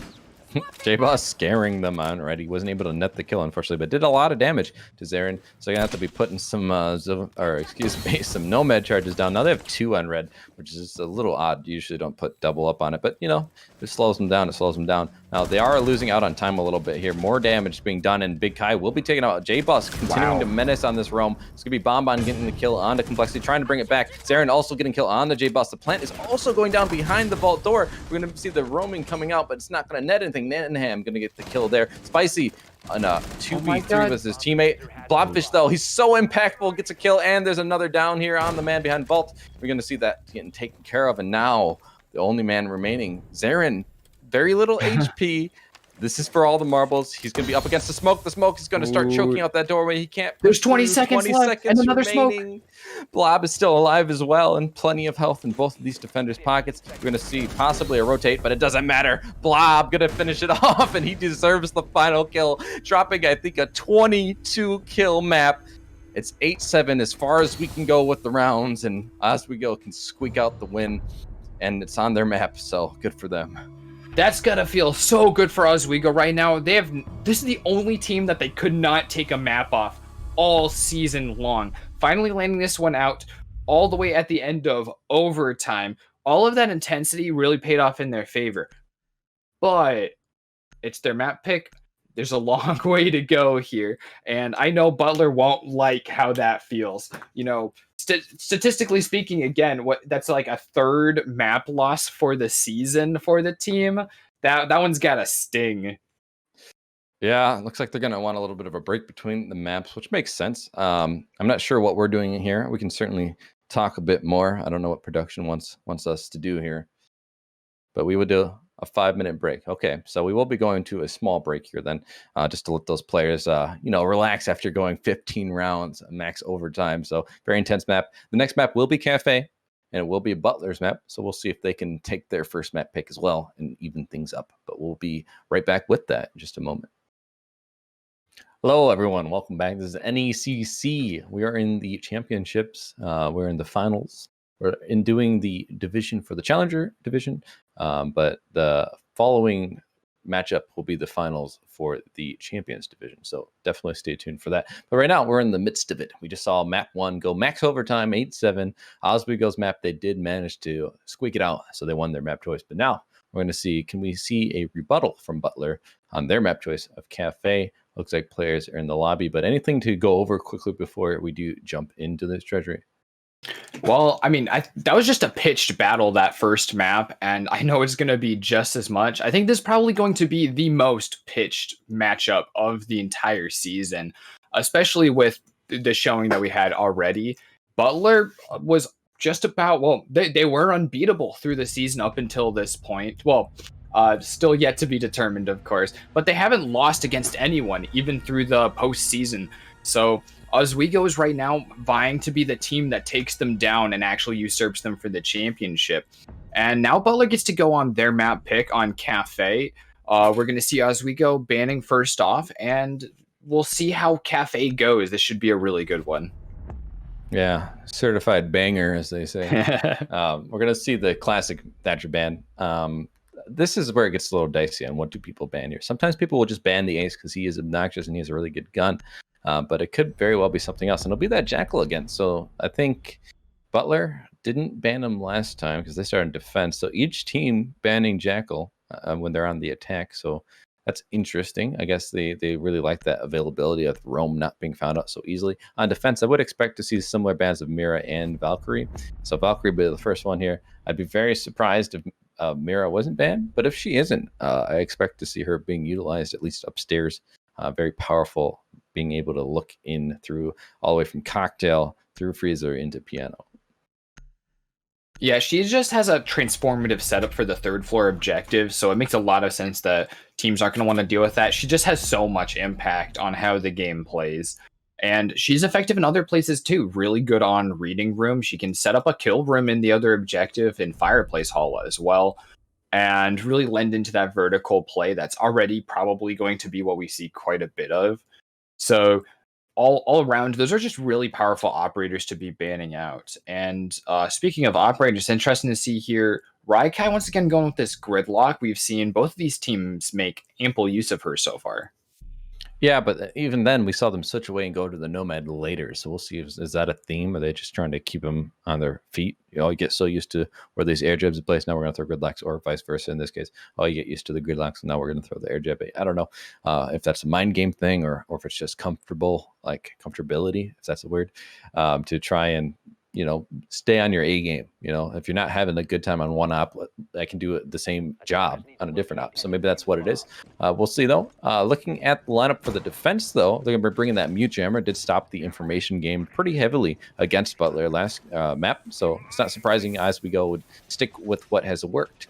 And that certainly did work. Now, the other thing is the classic Lamai Jaeger combined with some shields. And what happens? We bring Goyle, we get 2 shields automatically, and those shields can be popped to burn even further, more time.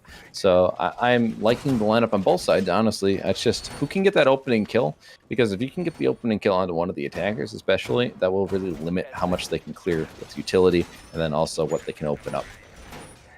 Yeah, I really love just the sheer amount of shield that J-Boss gets to bring on Goyo there. And of course, with the Wamai Jaeger, they're definitely going to be playing Pixel. We saw them set it up there just a moment ago.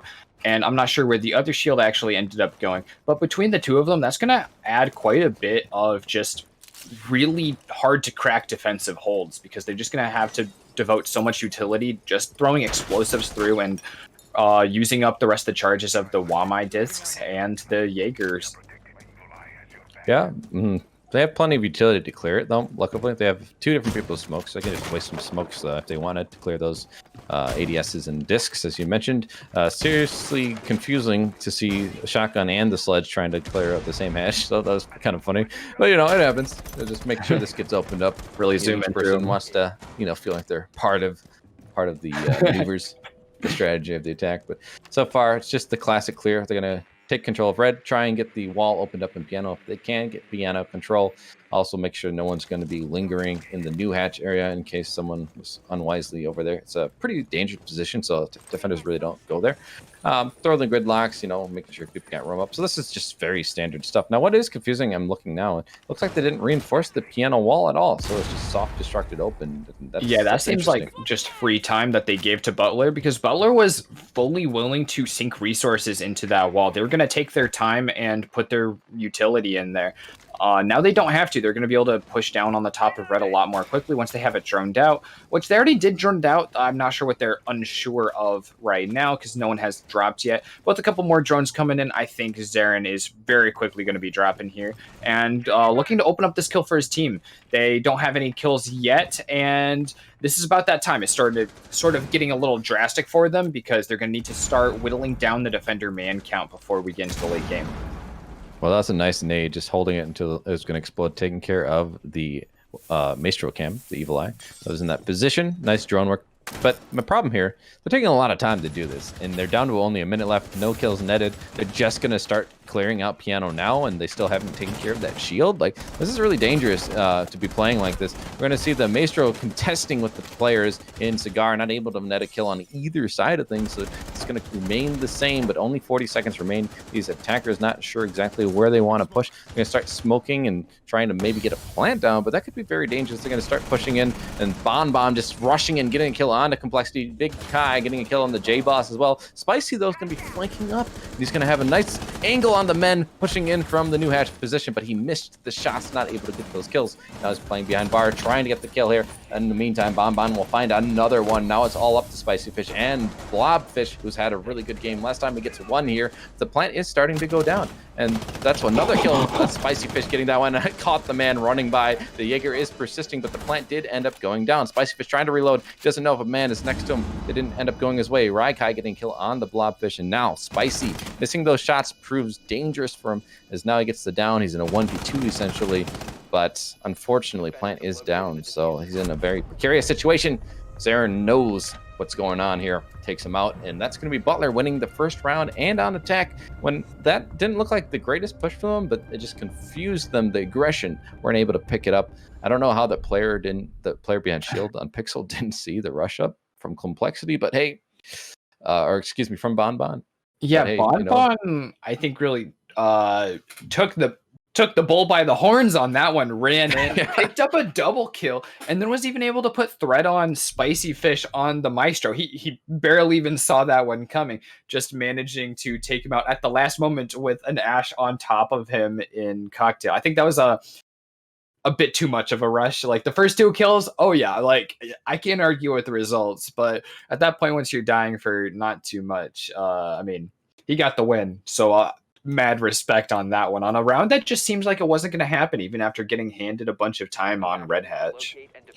it's so confusing to me, and I don't want to like be too critical here, but Spicy did really miss those shots on the players pushing in from New Hatch. Had he got the kill there, they're not going to get into the planting position. Blob was already rotating. He got the kill. You'd expect him. He would have got it had the kill come in for Spicy anyway. So they really could have found themselves in such a better position. But with the plant going down, the smoke did have the coverage then. It just didn't play out for them. Now, my question also is, where was that second Maestro cam? I didn't see where it was positioned. I don't know if it was taken care of. Normally, you have it trying to look at that default plant position, and also you have the desk there blown open. So just a few misplays, I think, coming out from the defense that was really their round to win. They're going to go downstairs now. So hopefully this is a little bit better of a hold from them, as they had things going in their favor and they just let it slip. Hopefully they can clean it up here. Yeah, there was a lot of lead going downrange between Cocktail Bar and Balcony across to Cigar Shop. There was just so many shots fired and no kills actually netted from that line of fire until the plant had gone down. So that was kind of interesting to see, just no one quite lining up. Just a weird thing to see. I don't know if it really has too much to say about how they were playing, but no one quite showed their heads to the other team.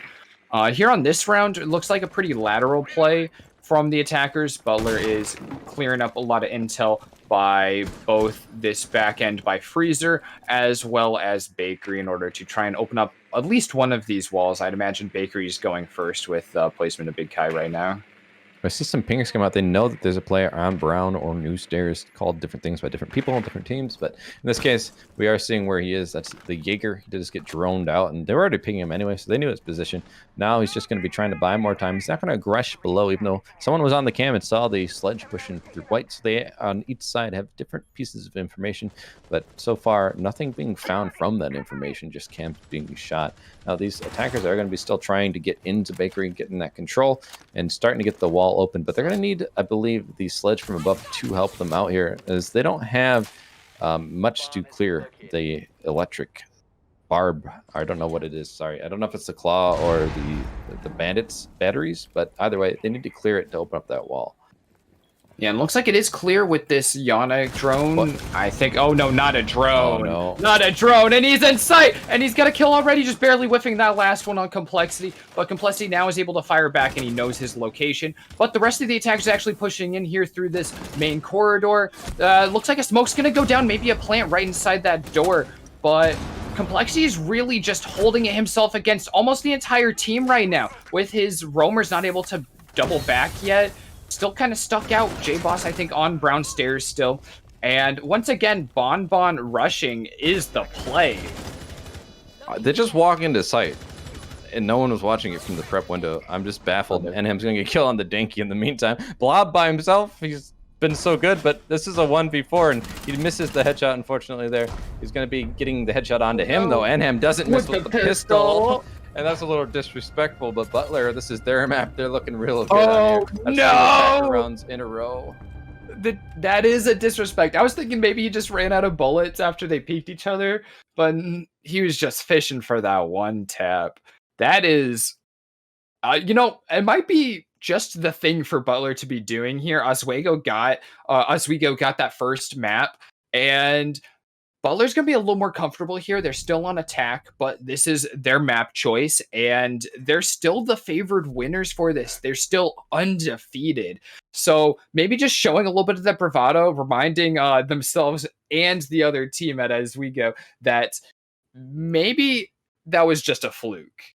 That's at least going to be what they want to be putting off. That's the aura they want, and I mean, he can still just one-tap him with the pistol there and not have to lose any sweat for it.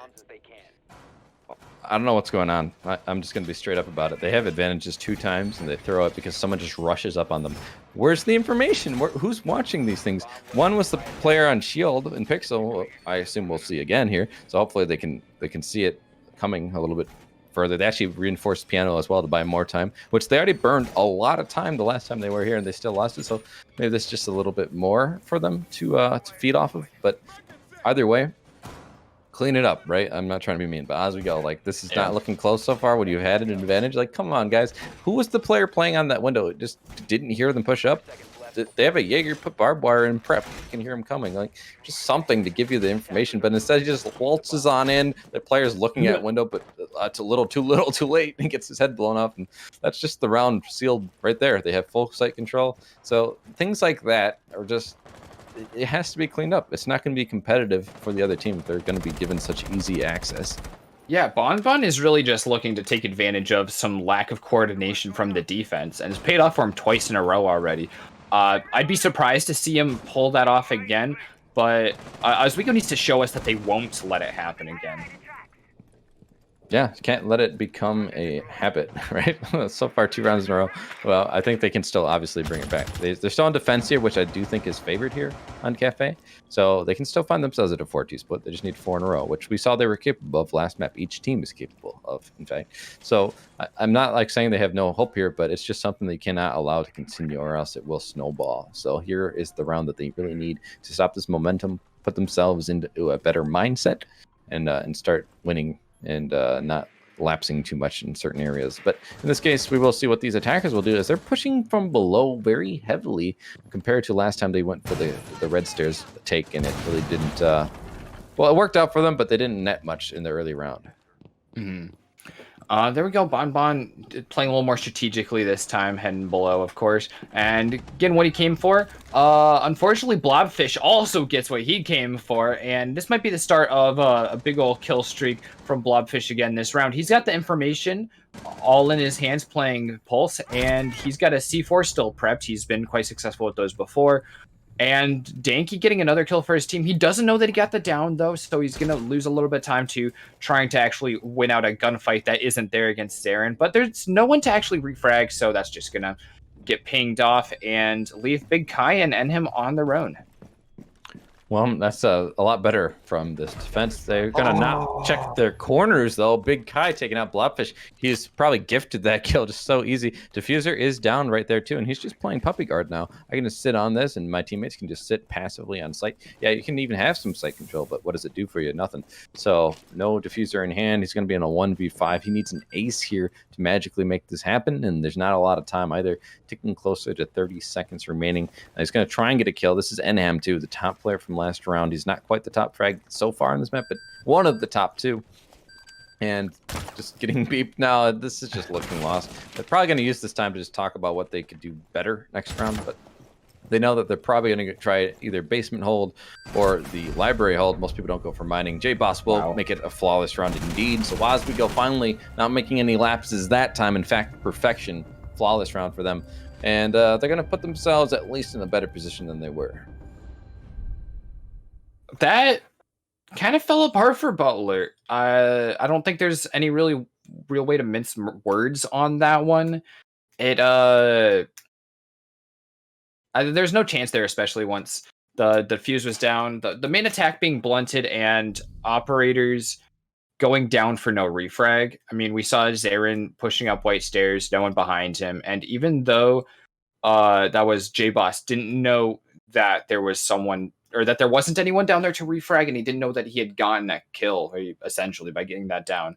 He still was totally free to take that. And in any situation where you're playing with your teammates closer, that's never going to happen. That's an easy refrag with a res.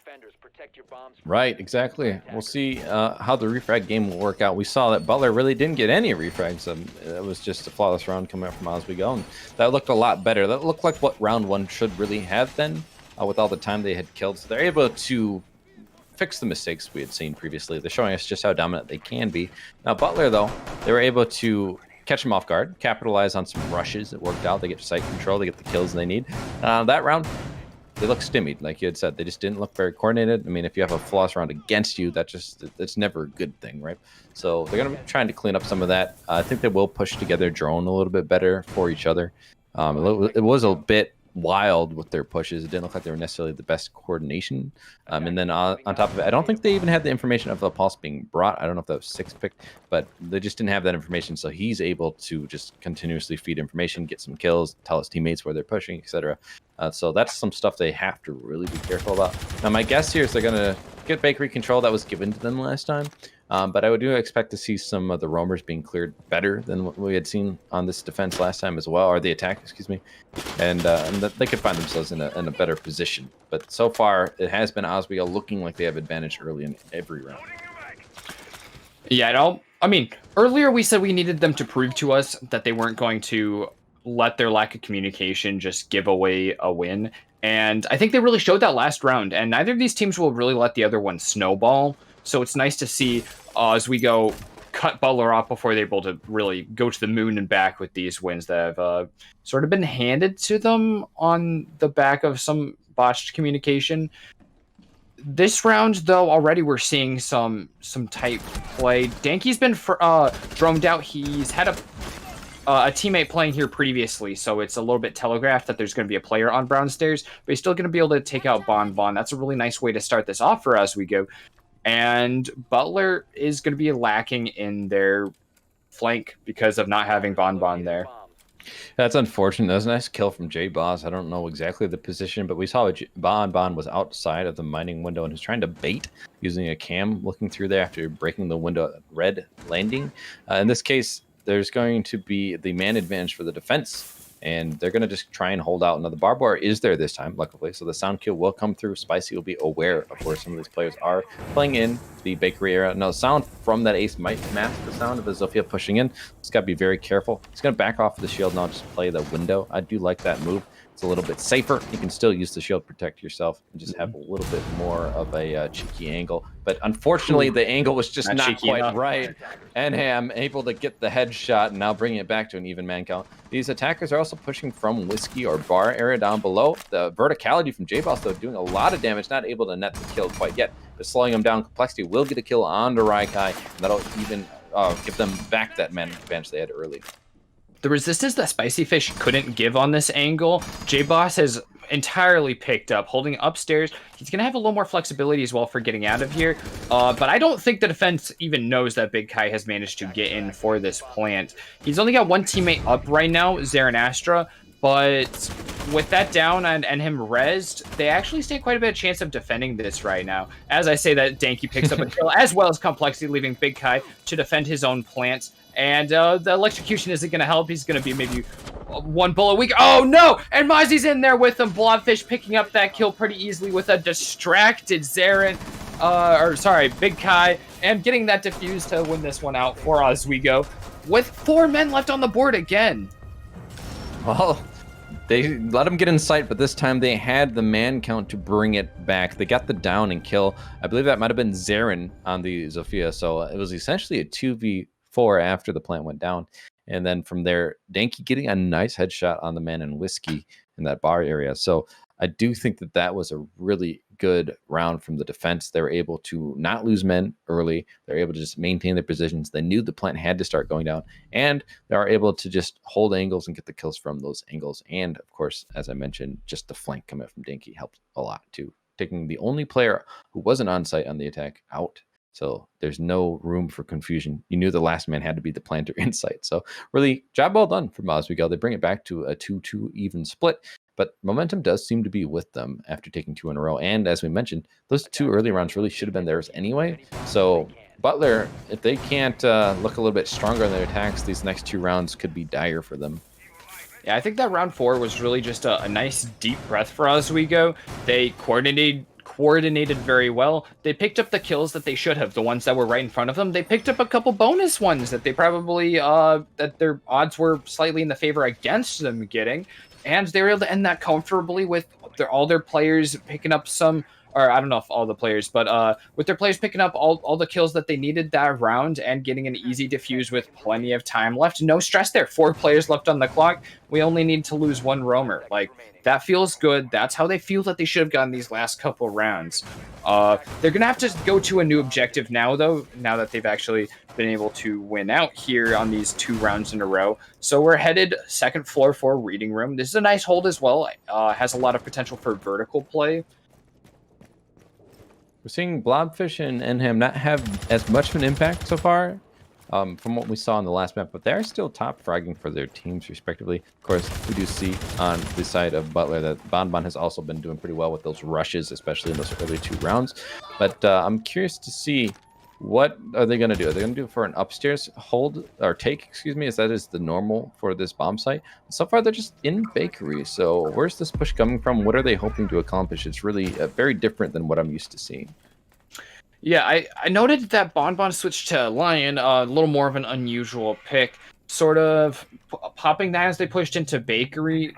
I think just rooting out some more roamers that way. Bonbon is keeping up with that tendency to sort of run in, and the Lion gadget is going to support that a bit more. It looks like Oswego is content to sit where they are for the most part, though. Not too much movement from their players.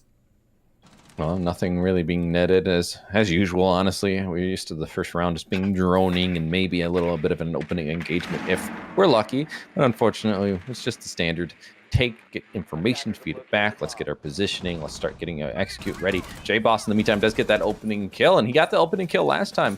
This time it's on to Zarin. Last time it was on to Bonbon, so he's going to continue to try and put this round in their favor, and that's going to put them with the man up. And that's also the sledge was very important. He does get a lot of verticality for his team, so he's no longer available to do that for them. Ooh, Rat Guy has a nice angle here through sight, and these gadgets, the track stinger set up on red stairs, and now in between the fireplace entrances. These smokes going down. It looks like Big Kai is going to go for the plant. Right here on the table, in fact. Rat Kai is going to be covering him, but he doesn't have anything to watch him from a front, and the Maestro gadget actually sees him through the smoke, and he doesn't even know where it is right now. There it is right behind him, not through the smoke, apparently. But he's going to fight out a gunfight. That plant is not going to breathe free for him. He's just going to get zapped if he tries to. So he needs to take someone out, as his team has failed to do thus far. Well, they finally take care of the Maestro cam, but time is ticking away now. Getting closer to 30 seconds. Big Kai is in such a dangerous position. He's been trying to wallbang J-Boss, I believe, over there in the library. Danky on the flank will get Rai Kai, and now it's all up to Big Kai. He's going to see a man prone, gets one, but J-Boss refrags and finishes the round. He started it, and he finished it. Good round from J-Boss, especially persisting with that Maestro cam. And, well, that's going to put them in the advantage for the first time so far. They have 3 rounds in a row. Well, Oswego, yet again, is just looking really strong on defense. That's 3 rounds in a row. A flawless 4 men left standing, and then 4 men left standing again. Big Kai only barely managing to take out that last operator that was crawling his way towards those little footholes, looking to finish them off for a flawless, but not quite succeeding. And Butler, as you said, is behind, and they got to be looking for some options here to get another round before the half switches. I will say they're pretty fortunate. They got those first 2 rounds. A 2-4 split is very normal on Cafe. We saw the 2-4 split as well on the last map, and it went to overtime. So even if they lose this round, it's not the end of the world. They'll still get to go on defense and show that they can have just as solid of defenses. I think this is actually a round that Oswego is more looking at, like, we already gave up 2 rounds early. We need these all in a row now. So this is looking like the last round that they're going to be looking for in their half. That if they lose this round, I do think they would be disappointed in that performance. So I think this is more important to them necessarily than it is even to Butler. Now, of course, Butler, if they can get the round, they're going to feel very good about it. 3-3 split on Cafe. Oh, of course, that's great. But I'm looking at the lineup, and it's a bit different than what you'd expect. They're going to bring the Dokubi. And she's going to give some information with the phone calls, but it's only useful in sparing situations. I wouldn't say that she's overall the best pick in the world, but Diana, I think, is the better information op that you could be bringing. So they are bringing her. So plenty of grenades and throwables on their side of things. So I do have faith that they can clear the person out of piano, and especially faster than we've seen them do in previous rounds. So they could still find themselves in a decent position, but the question is, can they look a little stronger and get the opening kill especially? At this point, I think Raikai's DKB pick has got to be in response to the Maestro, which has just been a little bit stimmying for Butler throughout the course of this map. They keep getting locked down by one, and definitely last round, and where Big Kai was just entirely locked out of a plant by one. So getting a little more intel on where they're going to be, if not being able to actually use them to the full extent like the defenders are able to, that'll help them to deal with those a little sooner, potentially. Well, Bonbon does get that opening kill and onto the best player they really could have gotten onto. That's Blobfish, and he really helped them last time they did this defense, feeding information from below. He got the diffuser down below. He's not going to have any impact on this round except for just putting his team in a disadvantage now as they are down a man. But luckily, this Pixel player can still persist here for a little bit longer. Can they clear him out and start getting control of Piano? That'll put them in such a good position on attack. There's not been much pressure. He's finally getting droned out, but Complexity really hasn't had anyone shooting at him, throwing any explosives his way, trying to blow this thing up. I guess now it's coming out, but that's not going to be enough to push him out here. He's still got a Wamai disc right above him. I'm sure there's another one tucked behind a couch or someplace similar. So he'll be good for a little bit once players actually get to a place where they can see him. There's a couple in the room now, and that'll probably pop up here very soon since there's only one man down and minute 18 left. Nice frag grenade taking out the Maestro cam like we were talking about, going to be a problem. But Bonbon is down now. Denki getting a nice clean kill on him. Bring back that even man count, and of course we're getting closer to a minute again, and Wamai is going to be helping out his teammate there with those discs and the persistence of this player in Pixel, but Denki will be taken out. That's Big Kai getting credited with that kill, so they do have the man advantage. They're trying to do so much destruction. Big Kai will get the kill onto Spicy after he was flushed out, and now they have the two-man advantage. J-Boss down to very little HP, but with that little HP, still able to get the kill onto Big Kai. He's going to throw a C4 desperately, but there's no one there, unfortunately. Complexity, not sure where these players are going to be here, but unfortunately, NM had the right angle, and now it's all up to J-Boss with that little bit of HP in a 1v3 position. He's going to be getting peeked out. He gets the down. Now it's a 1v2. He knows someone's going to be trying to push him from the freeze area, quickly peeking that. He's not sure where the other one is. He knows he had the down. He's going to get helped up, though, in the meantime. So now it's eventually a 1v3 yet again. Wasn't able to catch that kill, and he's not even going to get another one. That's Zarin shutting him down, and they do get that 3-3 split. Butler looking like they might have an advantage here as they get to go into the defensive half now. Yeah, it's nice to go even on your attack. You're always going to be at a bit of a disadvantage attacking. The defenders have that little bit more intel. They aren't playing from behind like the attackers are. But that was one of those rounds. J-Boss was just in such a tight position once his teammates were gone. Complexity looking a little bit lost on Pixel, and that's such an important position to be able to hold. And just getting killed without any resistance there from the corner of his own shield is really rough. He was holding up that corner for J-Boss. I mean, if J-Boss was able to just keep sitting there and shooting the way he was, not needing to push up to avoid someone coming up from bathroom, he would have been able to do even more. He already got a kill and a down from his position, but it was not to be, apparently. Yeah, I believe that was Complexity on the Pixel position. Yeah. If I remember right. And I just do think that he wasn't quite aggressive enough there. Could have got some kills to help out his team, but he just sat on the shield, which, does put pressure on them. But they knew that he wasn't going to peek because there was a player on the window watching, so they knew that he'd be a bit wary to peek. And so what they did is they just focused on that Maestro in the back area on the rotate into Cocktail. And so I liked Spicy doing the rotate onto Heaven after that and trying to get the kills on the players on New Hatch, but unfortunately they were just ready and waiting for it. They knew they had flushed them out, so they're like, okay, here we go, get that kill. Came down easy to gunplay. So really good job, I'd say. Butler really did look a lot better coordinated compared to the other times they had attacked this bomb site, so really good from them. Now on the other side of things, Oswego, they're going to be on attack, and their defenses look really strong. Can they show similar strength here? They're going to be contesting with that upstairs floor hold, which, depending on the team, can be quite the hassle, or some teams have started to really get it down pat. So I do think that in Pro League, for example, we have seen the win rate dwindle a little bit more on the upstairs hold when you're in defense. So they've started to favor even going to that second side of library in Fireplace. Yeah, it's just a little more to throw you off the tracks on that objective. But with some comfortability on second floor, the defense is also going to be a bit stronger that way. So it all really comes down to how Oswego is able to play this. They're going for this very vertical take, the very standard thing to do here. And of course, gathering some intel here on the top of red and new hatches is going to be vital to getting this started.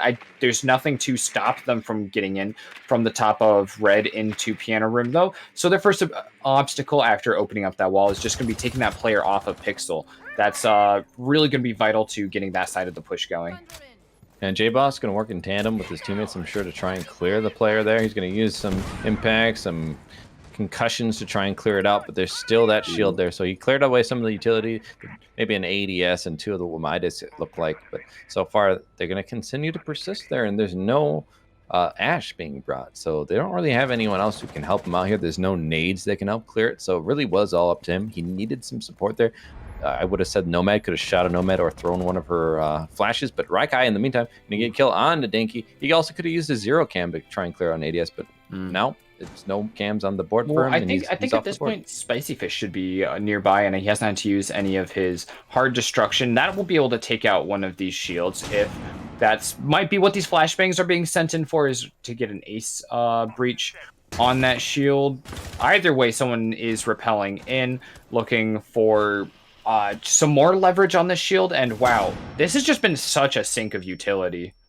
They need to do it fast and together. They've been too split on when they've been doing it. I do believe they can start clearing out the shield now, and they will, in fact, just run up and get the kill instead. So J-Boss can take out Zarin. That's the persisting player there, but now it's only 45 seconds remaining. He's going to get peeked by NM. He's going to win that gunfight. He's going to get a second one onto Spicy. It's a double on the round, and now Blobfish, who's done so well in tandem with Complexity, they're going to be having to win this one out in a 2v4, but it's not happening because Rye says no, Blob's done. NM also getting a triple now, and they're going to clean up that round. Very dominant showing from Butler. They're going to start squeaking away with rounds again as they get a 1-round advantage.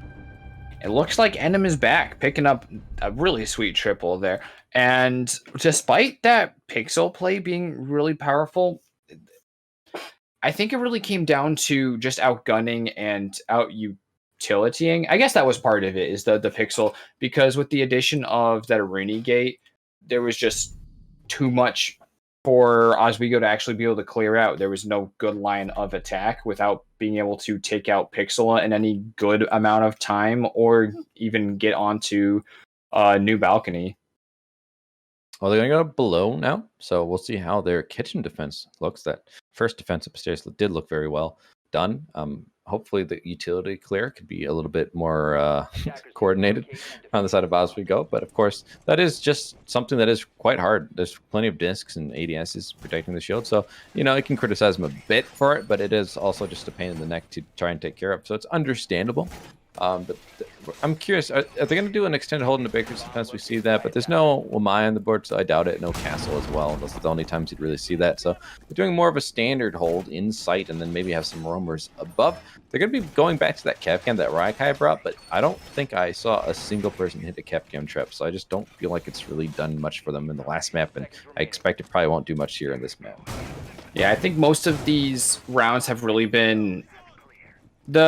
The fit has been written a bit before having to rush in. There hasn't been too much of a last 30-second rush on any given round. So Raikai's Capcans have had, I don't know, maybe they've slowed down a bit that we haven't seen, but they haven't really had that much impact. And you're really going to be riding on those Capcan traps catching someone who has not gone into sight when they already need to be in sight at the very end of the round. Maybe they'll pay off this time, though. You know, we always see, but maybe not the most well-advised. I like the IQ here, able to open up from above. That's going to be great once they can clear out Mining Room and Train Museum. So that's where we're going to be seeing Blobfish go almost definitely. Hopefully he'll have a bit more success actually getting the Kaid off. You know, something always came up last map, so maybe we'll see how he can get that done. Oh, Danky might do it. Just a really dangerous drop, but it's safe because no one is below, it looks like. And they do know that someone was upstairs, but they must have already retreated down white, and it looks like they have. So top floor is secured, but they're going to have to get rid of these persisting roamers. There's someone downstairs in the library hold, and it looks like maybe down in train possibly. And so that's 2 roamers that they have to be very careful about. The drone work is doing its job, though. Spicy's going to spot out the mute, I believe, who's up there on the Roman library. And if they can find the other one, they could maybe get a pinch, get the clear, and then put them in a 2-man advantage if they don't lose anyone here. There we go. Denki saw those bullets come out. He's got a ping, but it is a little bit old. And Big Kai will continue to lurk here in library. He knows his position has been found. He knows he might be a bit of a doomed man, but his team is going to take out Denki, who was busy wondering out why his hammer can't do hammer things, apparently. So Big Kai gets to stay here a little longer. Oh my god. What a clean kill throughout that just little corner with someone sprinting by. And it looks like he's a little more than a lurker at this point. He's really blunted in attack, taking 2 players and leaving the rest of them to maybe try and pinch on him again. Bloodfish finally finishing him off, though, but looks like Complexity is stuck here having to gunfight against a player in Mining Room. Oh no, downs are happening. Spicy's going to be getting the kill, but finished off afterwards. Bon is going to be over there getting that kill. Complexity is down as well, so Blob is just going to be violent and lonesome until he can help him up. There's still 3 of these defenders left as well, so even if he helps them up, they're down a man, 30 seconds remaining. This isn't looking very great for them. He's too scared, though. Someone was over there in the pillar area, and he knows it. He's going to drop the diffuser while trying to help his teammate up, but they're going to have to just rush site at this point, as they only have 20 seconds remaining. They're barely even going to be able to get inside the door in time. I don't know if they even can, so they're just going to play time on the defense, just knowing that these attackers are just dwindling. They know they're above. The Legion mines already being activated. I believe I heard one go off. So looking at these attackers, they're not able to do much. NM going to get a kill. Who can find the last one? Blob can get a kill for his trouble, but 3, 2, 1, and it's done. NM getting another kill. I think he might have even got a 2K or a 3K there, but those are really just freebies at the end of that round. Yeah, we saw some traps come into play, stopping that plant from getting down, but none of those cap cans yet again. So I'm not sure where they're getting planted, but they're not stopping a diffused plant going down, even that round. Yeah, you have to wonder what utility that really does bring. But, you know, if you can win anyway, then who cares, you know? Yeah. I think that's kind of the mentality. It's like, we're going to play comfortable. We don't need to have the perfect strat, because if we can get kills with that character, we can do it. Now, we did see the Roam did come out, and it got the kill last time. So now we're going to be doing the Reading Fireplace ult, as it's going to be the 3rd round of defense. They won the first 2. And this is, of course, the standard tertiary site. But what is curious is this is a site where a lot of people do a peel back defense, SSG style, you could say. So I'm going to see them do an upstairs hold. They're going to rotate out after a certain amount of time is burned. They might even leave the bomb sites themselves and just reconverge if it's late enough in the round and if it's necessary. So it's all dependent on how these attackers do go about it. But this bomb site has gotten better, I think, for the defense as people have learned how to hold it, how it works. And so it's not an easy take. It's not like a standard 3rd site on some other maps that aren't nearly as easy to hold. This is actually a pretty decent one, especially if that roam game is as powerful as what we just saw last round from Butler. Yeah, that's what it'll come down to, is seeing those plays come out. It doesn't look like they have really the operators for an extended hold like you're mentioning, but there's a lot of utility sync yet once again. Big Kai and Zaren Astra both playing characters that are going to require projectiles going through to get rid of those. You never want to be walking up to a Melusi gadget and just punching it, so that's probably going to require some of those grenades or lifeline impact grenades to get rid of, and there aren't too many of those available for Oswego, so Big Kai is going to be a bit of a thorn in the side for them. And let's not forget, Blobfish is doing well, but he did well last round. He got 22 kills, but Anham did have 19, right behind him, almost got the 20 bomb. He's already at 10 now. So each of these players will be certainly having even more impact as the game continues. Who can have that stamina that we had talked about? Who has the fortitude to continue to play at a high level? This is a very long series. If Butler wins, it's 1-1. Each team is going to be vying for that 3 map wins to win the whole series.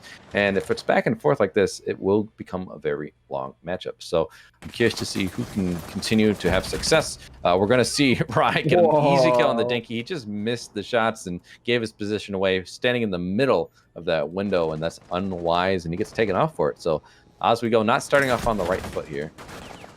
Ooh. Raikai is doing a lot to keep Oswego's attention, having gotten that kill and taking gunfire from 2 other players. He's holding up quite a bit there. Going to be rotated behind by Zarin, no longer holding that same part. So, you know, I was totally wrong. There was a very vertical play. They're fading away now, like you said that they would. And getting this rotate to make sure that they're all prepped for the late round when the execute actually has to come up. Raikai's still holding this position very effectively, though, and with that Aruni gate to back him up, he might even be able to reactivate it once operators come through. Yeah, and something to keep in mind right there too is Rye got the opening kill, I believe, the second time in a row, and is on to the same person, Danky. So he's certainly going to be wanting to be more careful on entering, because he hasn't been as successful as you'd like to see from your sledge, especially soft destruction off the board. Now they're going to have to like use the shotgun of the gridlock, or use some of these other things like breaching charges coming out from Zofia and the IQ, but that can only do so much. You're very limited. That sledgehammer was so important for getting that verticality, and now it's off the board. So we're going to see what they can do to adjust, but they only have 30 seconds roughly remaining. They need to get that plant down, and they're in a man disadvantage, and really no lines of sight or control have happened for them so far. It's going to open up the hatch here into the train area, but still not necessarily the most powerful position you could have. Really, you want to worry about those players playing in library, but there's a kill from J-Boss. He's going to get round, or even man count, excuse me, for his team. Raikai getting a kill back onto complexity. This is all falling apart. They're going to have to get a rush and some kills. Spicy getting the first of many, but they still are in a 3v3. Blob will find another one, and another one. My goodness, he gets a 2K there, and now this actually could be winnable.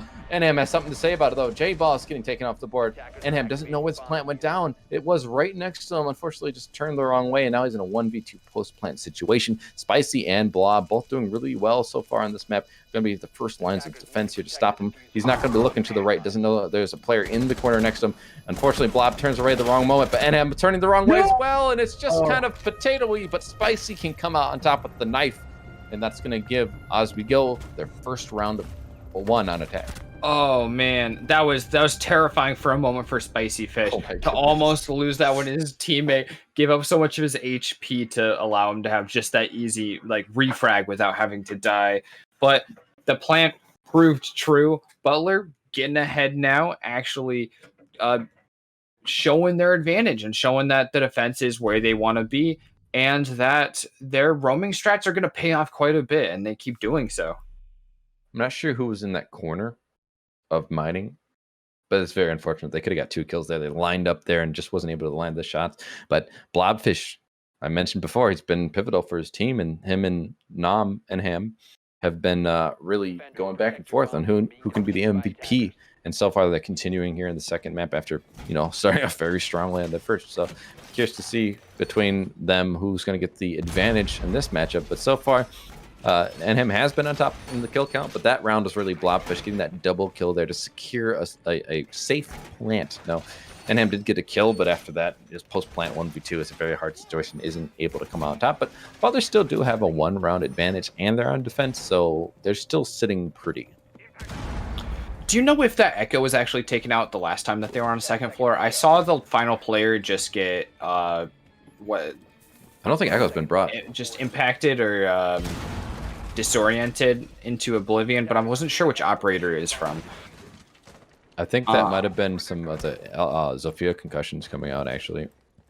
Yeah, that may very well be what that was. Overall, it's a repeat of a very nice lineup otherwise. That Aruni has continued to do really good work for Butler. Oswego not really bringing enough access to those projectiles. Danky now has those cams from Zero, which is going to help with that problem.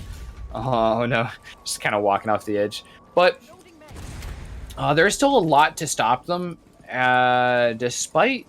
Oh yeah, okay, there's still a shield Bonbon bringing it this time. So once again, it's going to be a problem to get through Pixel and to get through all of that just dink for utility. Well, just keep in mind, Zero does get caught by ADSs, so he could help clear. I mean, you have 4 cameras, yeah, exactly. So he already used 1, apparently. Hopefully that wasn't shot already and is sitting in a nice position, but that certainly can help clear. They also have smokes on 2 different players of the Gridlock and on the Ace. I do think Gridlocks also might get caught by ADS. Correct me if I'm wrong on that. So they have a lot of options. We're going to start with using the concussive rounds. J-Boss on the Zofia. He's going to shoot both of his impacts, and I think he might have gotten the shield. It's hard to say for certain, and he certainly did. But Rye's going to be below, holding a nice position, trying to get a little pixel peek onto the window player if they come in unwisely. Echo's also going to be helping, feeding information. They haven't noticed the drone is playing in piano. They're doing a really good job of watching all of these entry points. Unfortunately, Raikai, despite watching it, is going to get blown out by Blobfish, who is able to hang on with just a bit of HP left. And Zarin is still able to play here just a bit behind his shield. That Echo Cam no longer supporting him, though, so he might be playing to die, but taking as much time as he can. There's a minute left, and just playing that position is going to be able to take quite a bit of that still.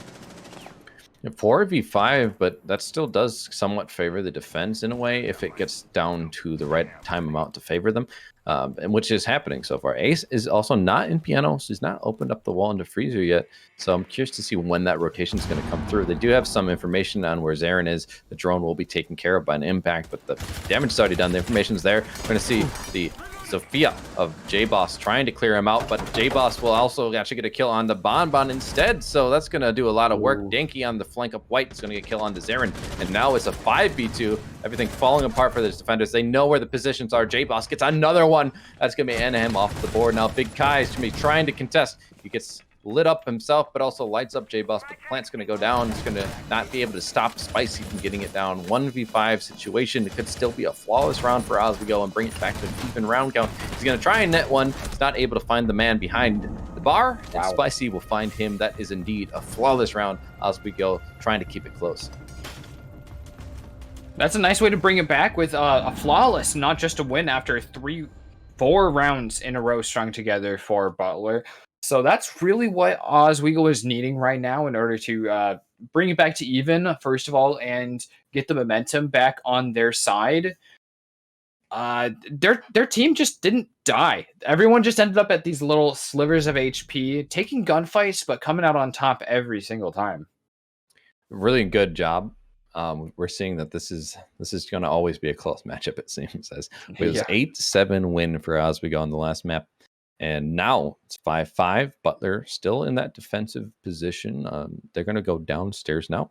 This is a defense, I believe, that they won pretty handedly.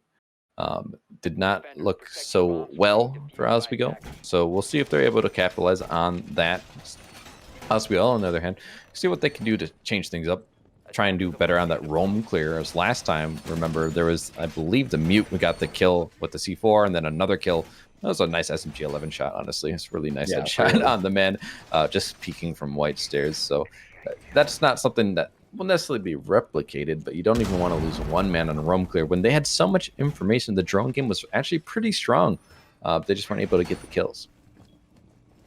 I'm a little worried because we've seen a rush through Prep Room before. Bonbon, of course, being the perpetrator of that. But there's no barbed wire this time to sort of secure that up and make sure that a rush isn't going to happen.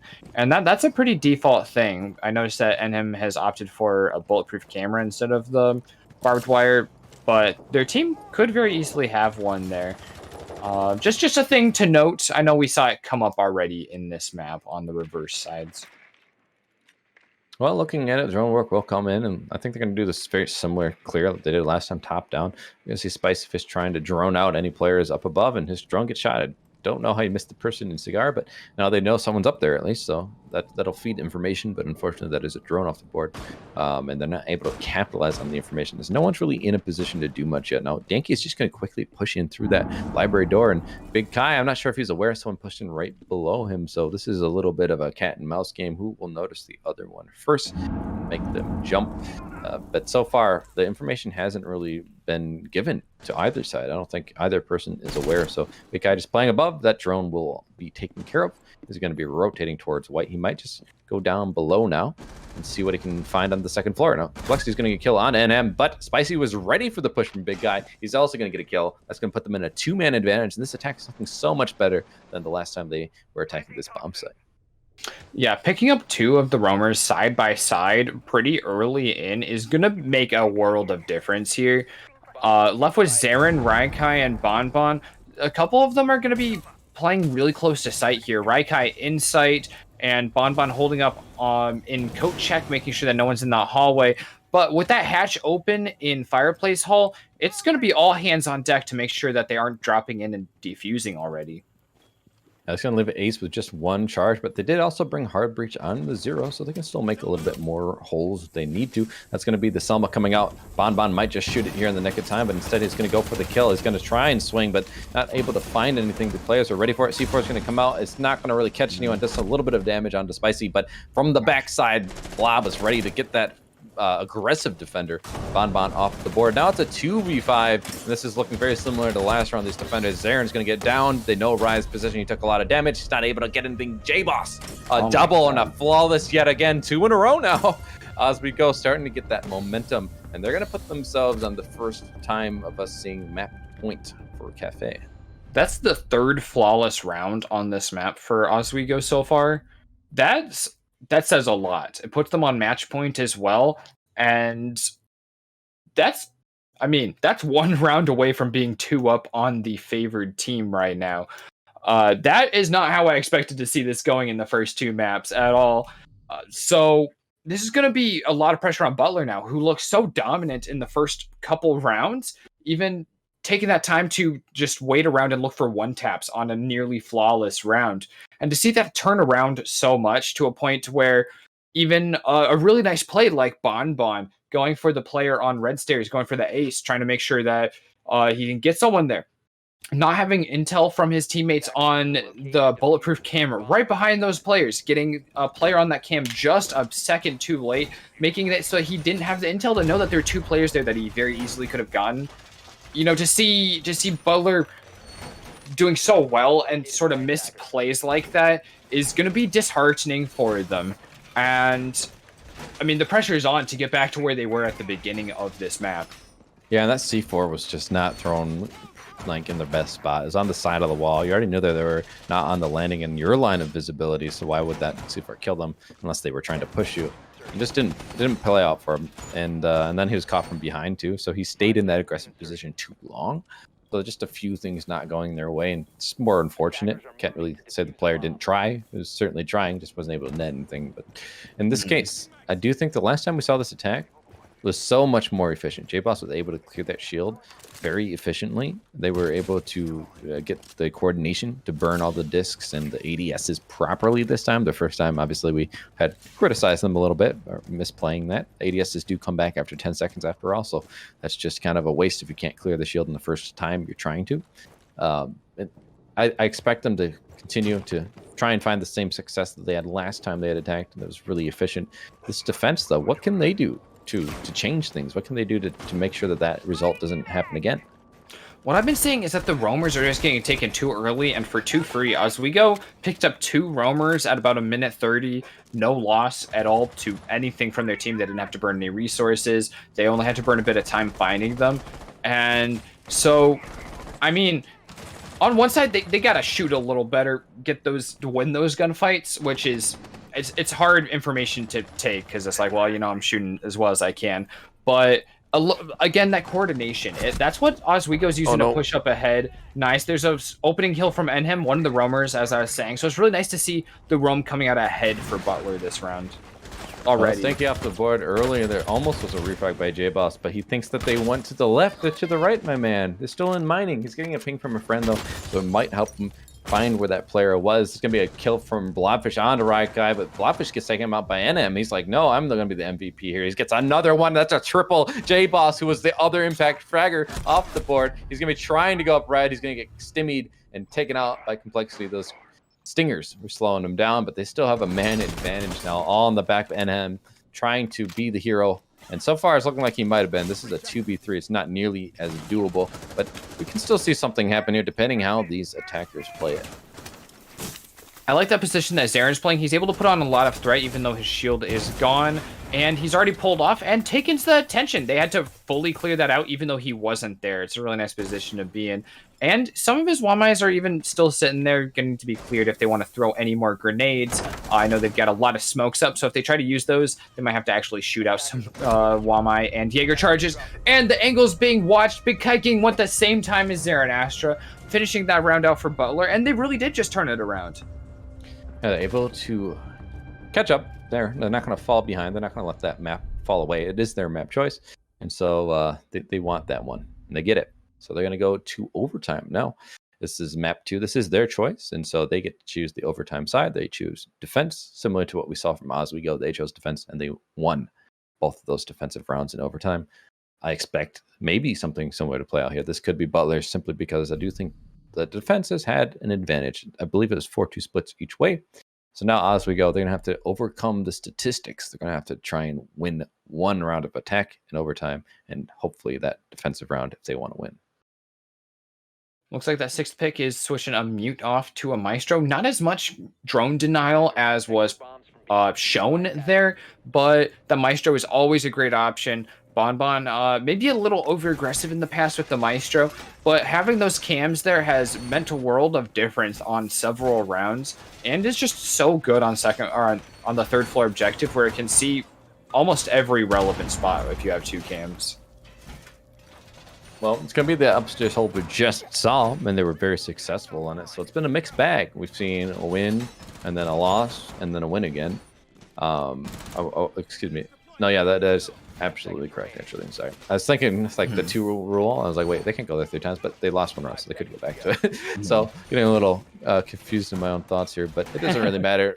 Where I'm at matters where they're at, which is here upstairs in a first round of overtime. So basically at a reset here. There's no room for error.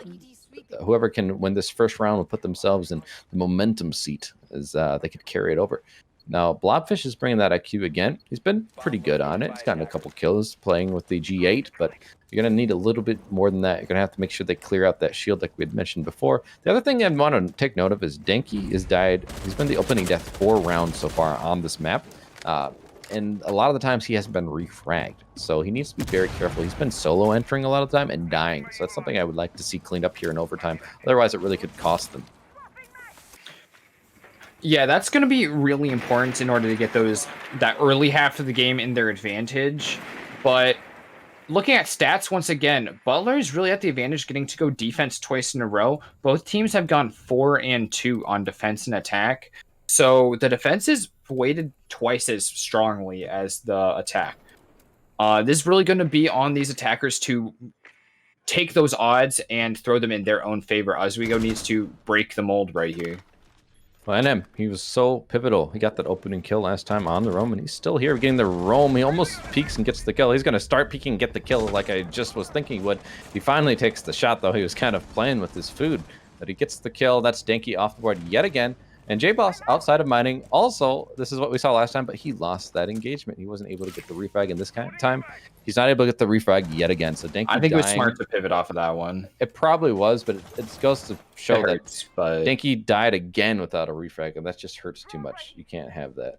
Yeah, I know Denki has been solo pushing a lot. I think that's reasonable given his position as well as a 0 player. He's got a lot that he can do on his own. I think he's one of the few operators that you can really justify doing that with.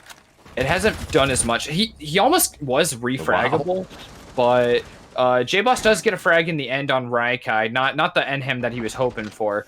It'd be really nice to shut him down on that 15-8 record right now. Just see Bonbon. She's trying to take out Spicy. There's a lot of damage done. So much to shoot at.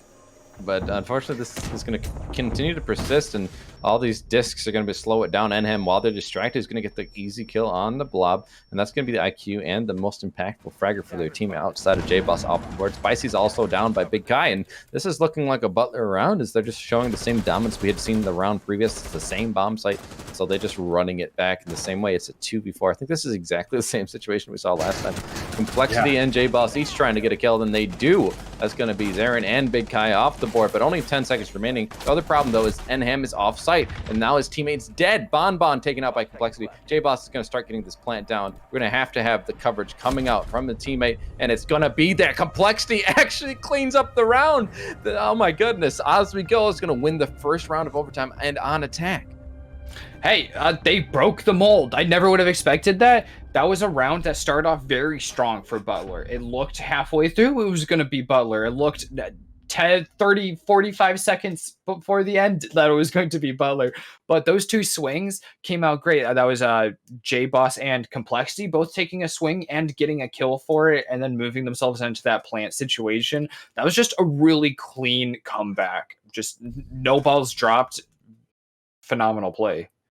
And Enham got that opening kill, but he never rotated back. And you think within the last few seconds, you'd think maybe he'd come up white or something, but it was his teammate was dead when he started rotating up white. So that just shows how behind the game he was and how fast those kills did come in. Unfortunately, I think it could have been a different story had the Maestro got that kill there, but unfortunately, loses the gunfight. I believe it was to Complexity. Complexity getting a 3K there in the end, cleaning up the Jaeger of Enham as well. So credit to him being able to clutch it out. And now they have a round advantage and they get to go on their defensive round of overtime. And this might be the round where they can actually seal the deal and take 2 maps off of Butler, which they had not taken a single map in their regulation game.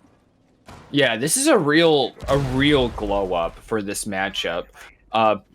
I think this is going to be really concerning right now to Butler. This is kind of the beginning of the do or die. The momentum is getting pretty Oswego after one map win and forcing the overtime match point first this time and getting this defense round right now. And as I said, defense has been rated really well for both teams.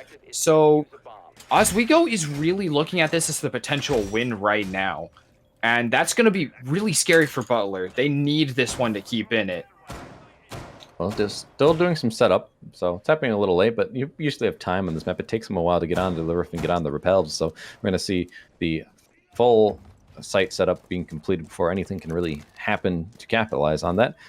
Big Kai up on the skylight. You normally are wary up here. You can really have cheeky angles from below that can take you out, so you have to be very careful, but so far no one's going to address on him, and I think that's the smart move from the defenders. Just play passive. They've bought so much time. Each side has bought so much time when they've had this defense upstairs, but those last second heroics have proven fatal when it comes to the attack pushing them. So this is really a 50-50 site at this point for either team, but Butler, they really need it, as you mentioned. If they lose it, they lose map 2. That's 2 maps down. They were the #1 seed. They had defeated this team in regular season, and I don't know. Now we have to start talking. Is this just strats being saved by Oswego for that last game, since they had already guaranteed playoffs? There is some more late game setup happening here. That's really surprising. That's such a risk to take. If anyone had dropped yet, then that might have just been giving away a life, Spicy Fish right there. He's not going to get punished for it right there. But Blobfish, on the other hand, is going to be droned out. He's going to be having to play a little further back. Now, he knows that someone's going to be coming for him. They have to, since they have to make sure that he doesn't rotate around them later on. And he has been on a tear so far. He is currently 12-7, which is just a great stat line, even well, for anyone on here. So he's going to have to just keep holding that angle as more and more comes down on him. But he is wasting time and making sure that his teammates can hold up for the plant.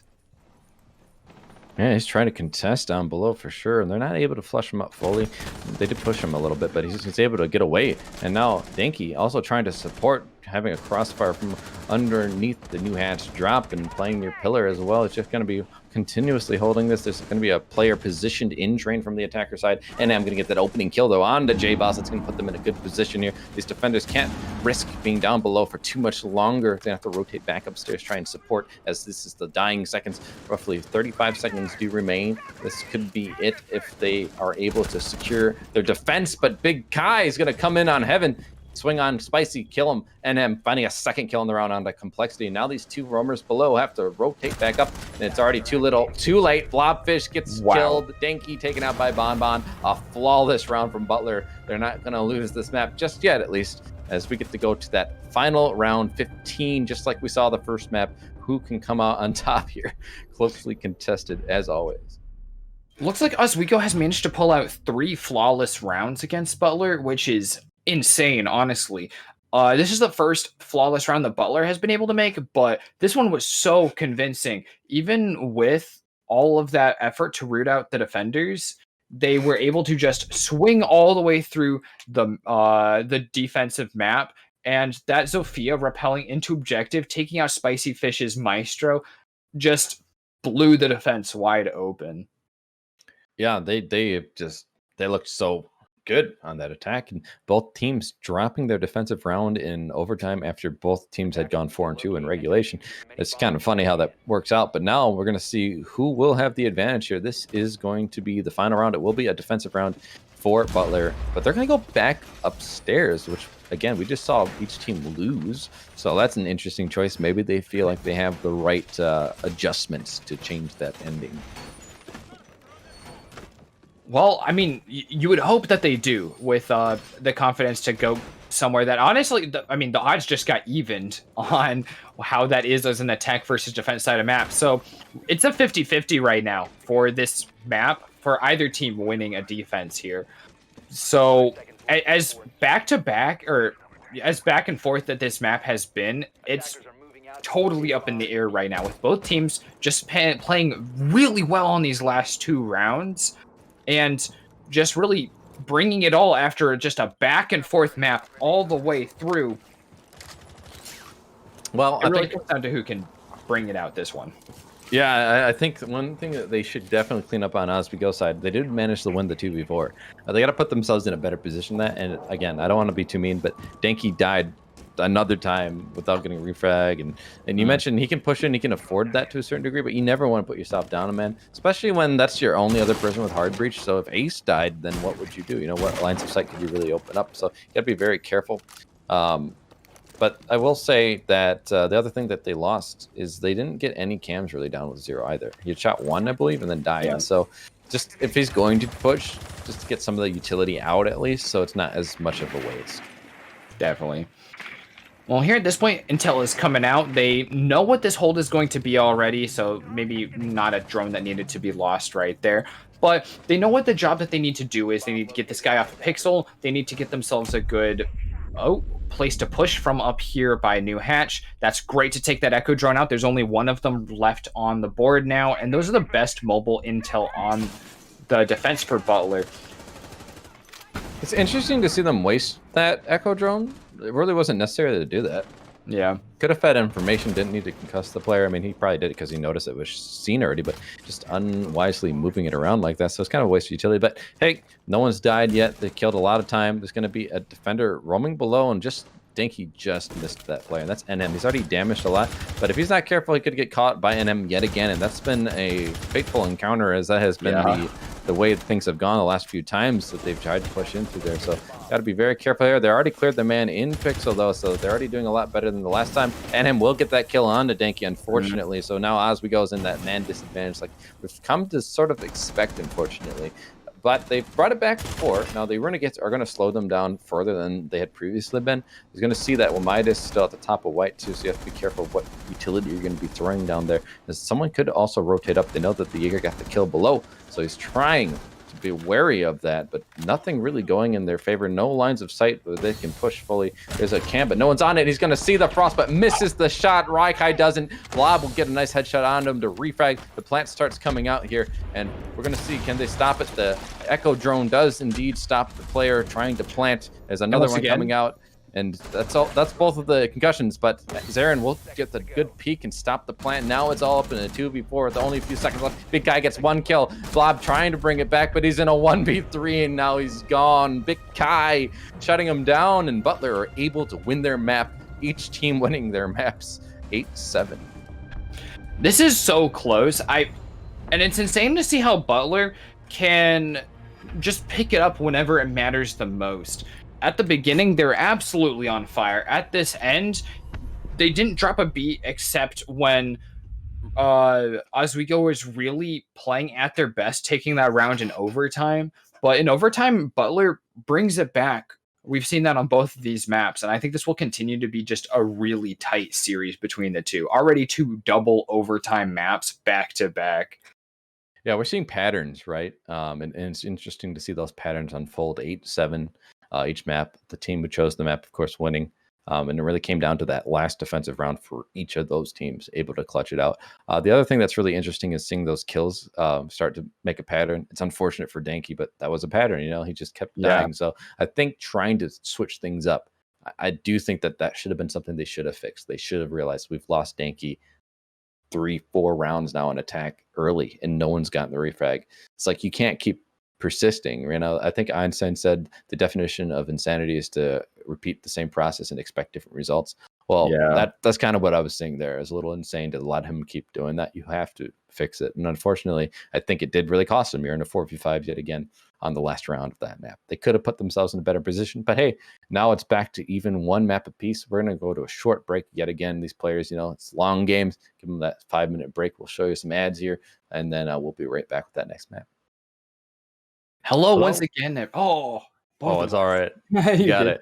Hi, once again, everybody. We're back with NECC Rainbow Six Siege. We are continuing the Challengers Division Finals between Oswego, and Butler.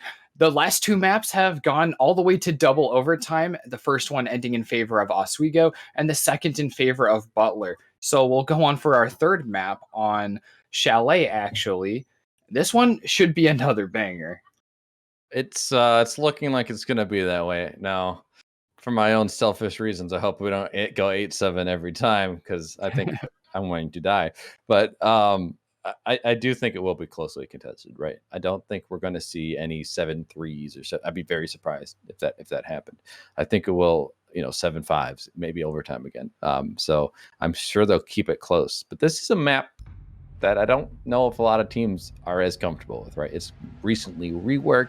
It's starting to look attacker sided statistically. This is Oswego's map choice, I do believe. Yep. And yes, that's an interesting one for them to choose. Right, and so I thought they would start on. I thought when I looked at they started on attack. I guess I was wrong. What I wrote down. So Butler's actually going to start on attack, which as I said, this is attacker sided. So it makes sense for them to have wanted that. Oh. Oh, okay. So the names are reversed. So Butler, I think, was supposed to be on defense. Yeah, it All looks right. like Anyway, we're the gonna name have to was rehost. wrong on there. We'll be right back with that. But of course, it is going to be a really close one. Oswego will be favoring this one. It's their map choice, and they're going to be starting on attack. With it favoring attack a little bit, that's not a bad place to start off, especially seeing as they lost the last map to Butler. Either way, though, I think this will be a very polarizing one. As you said, Chalet is new to the map pool. Not everyone's had a lot of chances to practice it or get as many strats worked out. So they might be a little more limited, and they might be just less used to all the gunfights that happen, all the specific corners and peaks to be holding. I think they're still doing the map or the operator bands. I'm thinking this will probably be what we keep. So maybe you can jump in with those already done. That'd be nice. I'm not quite sure with the rehost, but as you mentioned, attacker sided normally. Now, is that actually going to stay that way? I don't know. Again, this isn't a map that's been played a bunch, and I don't know this season how much we can utilize because they're 8-1 team, which is as we go 9-0 team. So they might have skewed numbers depending. Like they would have won either way, right? Like if we're thinking about how dominant they've been. So with that in mind, it's really hard to know now with these two teams being so close. Will it matter if it's one way or another? It might not. We might just see overtime anyway. So maybe they'll just be the reverse, right? Maybe it'll go 4-2 on attack, and then the other team will go 4-2 on attack. I wouldn't really be that surprised. But I also think this is the map that has the most potential to be one of the lopsided ones, just because it is so non-standard. There could be one team that just is having better luck or has better strats for it, or so there's a lot of variables that come in with a new map like this. So I think this might be the one where one team can set themselves in a better foundation. Yeah, granted, I think for the rest of this series, we'll be seeing some more interesting ones. Villa and Cafe being pretty straightforward as far as they go. Very well rehearsed objectives. Pretty well known in the meta. Chalet obviously is the weirdest one, being the newest one added to the competitive rotation. Our next map after this one will be Butler's second pick, which is Coastline. That one's a really frag heavy map, and so it plays very differently from the majority of maps.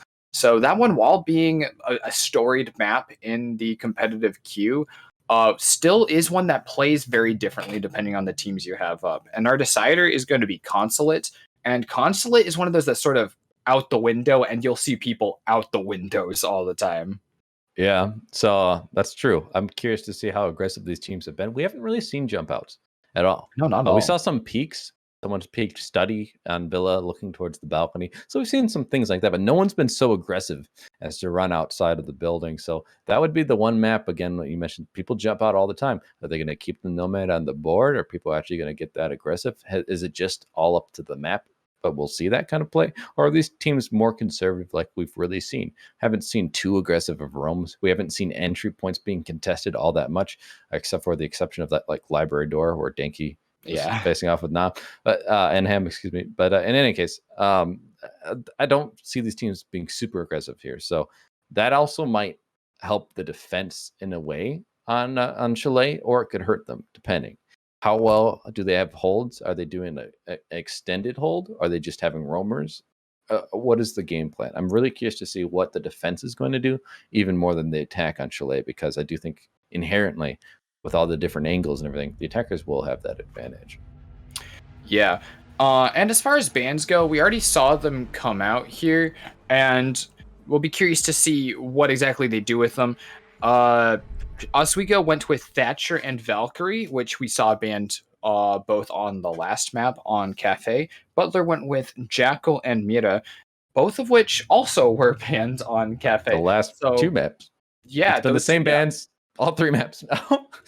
Was Valkyrie also banned on our first map? Oh, yep. No, yeah, the same bans every single time. These guys like playing it by the book as far as that goes, at least.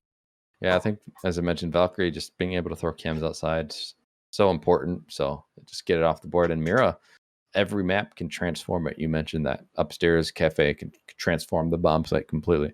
Villa, we've seen it transform what we look at when we're looking at games and aviation defense. So this is a newer map, so but it can certainly transform the way that you would standardly see them being held. So I think the best use I've seen of Miras for the Chalet is up on the mezzanine, holding into library. I've seen some really impressive plays that are able to hold off anyone trying to get onto mezzanine or the hard breach, or anyone in library trying to get in and sort of clear a roam on the second floor. And that's just a devastating hold. So it makes a lot of sense to take her off the board. Yeah, and I remember Bolo playing, I believe, that position you're talking about, looking into library, and then has a shield to protect him so he can peek that double window. So I do believe that could be something we see. But also, curious enough, what I've seen in highly competitive, so Challenger League, Pro League, is teams will actually go with those middle sites, bar, and then also the kitchen. So to see them go top floor first is interesting. I am curious to see how these attackers will handle this.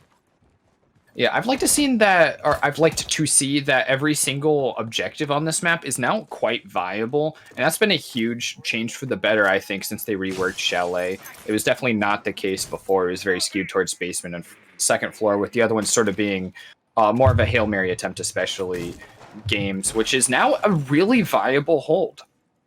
Well, both teams have been pretty good with the drone work. We're going to see an aggressive lurker roamer over at the top of the main stairs there. But a drone does get shot, and they're not going to know exactly where that player is positioned. I think that is Enham, possibly, on the Jaeger. Couldn't tell for sure. But he's going to be aggressing on these players, trying to push in through library. And he might, find himself with some bullets in him, or putting bullets into someone very soon, as they're just going to be holding angles and just waiting and playing that patient game until they have more awareness of exactly what this defender is doing now. He is supported by a Maestro Cam. Denki going to get downed on his entry. I'm not quite sure what happened there, but if he's not helped up soon, could be cleaned up. I do hear some zappy zaps coming out from a Maestro Cam, so I'm curious to see, will he be helped up? And him trying not to let them get that option here. Yeah, no matter who gets fragged out in this situation, Enham has come out winning out of this engagement. He's finally going to get fragged out by Blobfish right as I speak it, but he was able to cause Denki to be there to get downed. Blobfish getting fragged out by Big Kai also is a big thing here. Big Kai holding downstairs. And these players that have finally made it into library by killing Enhem have to deal with Big Kai below them. And there's still a camera here to watch them. They lost 2 drones in this engagement as well. So that's a lot to put into 1 kill. It's also worrying is that was your IQ, and now you have nothing really to clear out from below unless you just manually go and shoot the floor and just try and find the electric claw. So they are aware, though. J-Boss was watching, and he's going to actually find and miss the shots on the Aruni. That was unfortunate. That's such an easy kill. He just looked away at the wrong time. Wasn't able to cover Now the Maverick is being brought, so he'll allow them to not even worry about going below, but the soft wall noise went through, but nothing was actually opened yet. Big Kai will be down finally. That's the Aruni that was having some fun down below, just aggressing on them, but they will be down. Not finished off quite yet. The wall is soft, in fact, so that'll help these attackers. Grenade going to come through, and it wasn't caught by the ADS just because of positioning, so a lot of damage is done, but it's technically a 4v3 with the down on the Aruni, but only 25 seconds remaining. Denki going to get that kill onto Enham, or excuse me, on the right guy. Enham was already cleaned up. So that's going to put them now in a 4v2. So this is actually looking very doable. Denki getting another kill onto Zarin, and now it's all up to Bonbon. He has the cam, so he might be able to do something here. But Bonbon just dropped hatch, and he's on camera right now. He is below objective with 5 seconts left on the clock. He's going to start Oh zapping. my god, he's got the cam right where he wants it. Unfortunate. Well, the plant does go down. Hard clutch to make. And Bonbon, he tried his best, but now it's a 1v4. His teammate wasn't even able to help him up. Unfortunately, he expired just before he could get there. Spicy credited with that kill. And now it's a 1v4 as a Maestro. You have the Eld in hand, but you're walking into all these spikes. You have to shoot it to not give your position away. He's already getting shot as well, half HP. He's not going to have time to get back to bomb site and not have time to even get a kill, as Denki's going to put him out. That's a triple for Denki on that round, showing up on this map.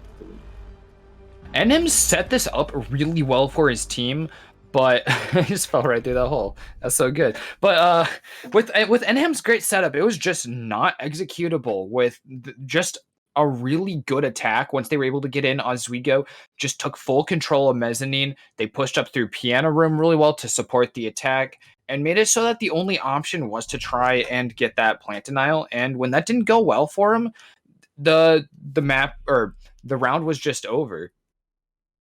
Yeah, just on the back of getting the walls open, the Aruni wasn't able to get a kill after refragging. So that didn't work out. Never mind. Okay, so there was a rehouse call, but then they changed their mind, it looks like. So I hope we don't have another one. There we go. Okay, awesome. So we don't have to go to another time steller, right? So that's always good. We already had reset the lobby. So anyway, we're gonna go now to basement. I think is what I saw, which is interesting. So they tried top floor, doesn't work. They go basement now. And as I mentioned before, what we've seen in pro play a lot is the middle floors are the ones that have been favored. So to see the attack win isn't surprising, because I do think this is an attacker side map. But I am curious as to the reasoning for these bomb site choices, because this is a really vulnerable site. If you can get the right sight lines, either you can get control of opening the red wall there into the near the tunnel entrance. I'm like stumbling on words because I actually don't remember what that's called. It's just escaping me the right word. But anyway, it doesn't matter. They're going to be able to get lots of sight control and lines of sight if they can just clear out certain utility and certain players in one of the bomb sites. And a lot of the floor above is destructible, especially if you're trying to play in that little closet area. So the attackers have so many different things they can do. They can open up the garage wall, try and plant with the smoke. So it's just only so much the defenders can really do. So I expect to see a really heavy roam. Yeah, those long sight lines that you were talking about are typically very important to hold with some sort of shield setup, but with no shields actually available to Butler with this lineup, they're not going to be able to do that in this situation, which might be pretty costly to them, but looks like really short work has been made of this wall right here by Denki. Oh, maybe I speak too soon. He is not quite able to finish his Maverick trick, and he's taken a lot of damage for his effort, taking those zaps and also getting shot even by his feet. So that's a lot of damage that's been dealt to Oswego already. Yeah, look at them. Rye took him down to the quarter HP. Blob, very similarly. Enham will take Denki out. He was also the other player who's heavily damaged. So that's the Maverick off the board. Wasn't able to get the wall quite soft either. So this is not looking good. Bonbon tracking a C4 out, hoping someone's out there by the snowmobiles, but no one's there. Unfortunate, but hey, you got the first kill. So Enham, he was the first death last time. This time he's able to get that first kill, and there's no refrag. Denki down is going to be... it's gonna hurt Oswego a lot. There's that mute chamber doing its job and actually setting Bonbon up to play this corner real tight. He still thinks that there might be someone coming in from the window. There isn't, but he's not going to be putting himself in a position where he might get shot from up in the mezzanine, which is really nice for him. That would be just a free kill to give up if he pushed up any further right now. The wall is still intact. Thermite is going to have to be using his charges inside. It's not going to feel nearly as good. Oh my god. An SMG 11 kill and Complexity getting a headshot on Big Kai through a couple holes in a hatch. That's not something you see too often. No, unfortunate for the defense. They've already lost that man advantage, but they are still doing pretty well in time as there's only 50 seconds remaining in these attackers. While they lost their main hard breach, and with the Kate on the board, that also means it's going to be very hard for Thermite to get some of these hatches opened up. So that's going to put them in a very precarious situation here. Time is only ticking away further, and they still haven't decided where they're going to try and push from. Trying to get some verticality and look down below, find out where some of these defenders are playing. But unfortunately, no luck so far. They're going to have to just start pushing down the stairs, whichever stairs they decide, but one staircase or another. And they're only going to have a short time to work with this. Again, just so much time wasted away. 20 seconds now remain. They're finally going to start pushing downstairs. There's a man with a shotgun here as well, so that's going to put them in a bad spot. He will get it down, but not a kill, so Complexity actually able to win that engagement. He's going to see someone, and no, we didn't actually catch him. The man in closet not being found. Zarin will get a kill as well, and NM pulling it up. All three of those players were just funneling into a death trap there, and that'll be the first round one on defense, and it's an even round count. Complexity was doing so well. He had 2 kills to his name, both in situations where he wasn't really favored, taking that really tight peek through the hatch, and again, taking out the mute while he was holding the shotgun on that really tight angle, which is not one you'd expect to survive. But I guess just the sheer mass of 3 people walking through there just split up the damage. But he just didn't see Jaeger's head, and Enhem was able to get a free 2-piece while his teammate picked up the 3rd one, finishing out that round. And we're starting off pretty even here yet again, 1 round to each team.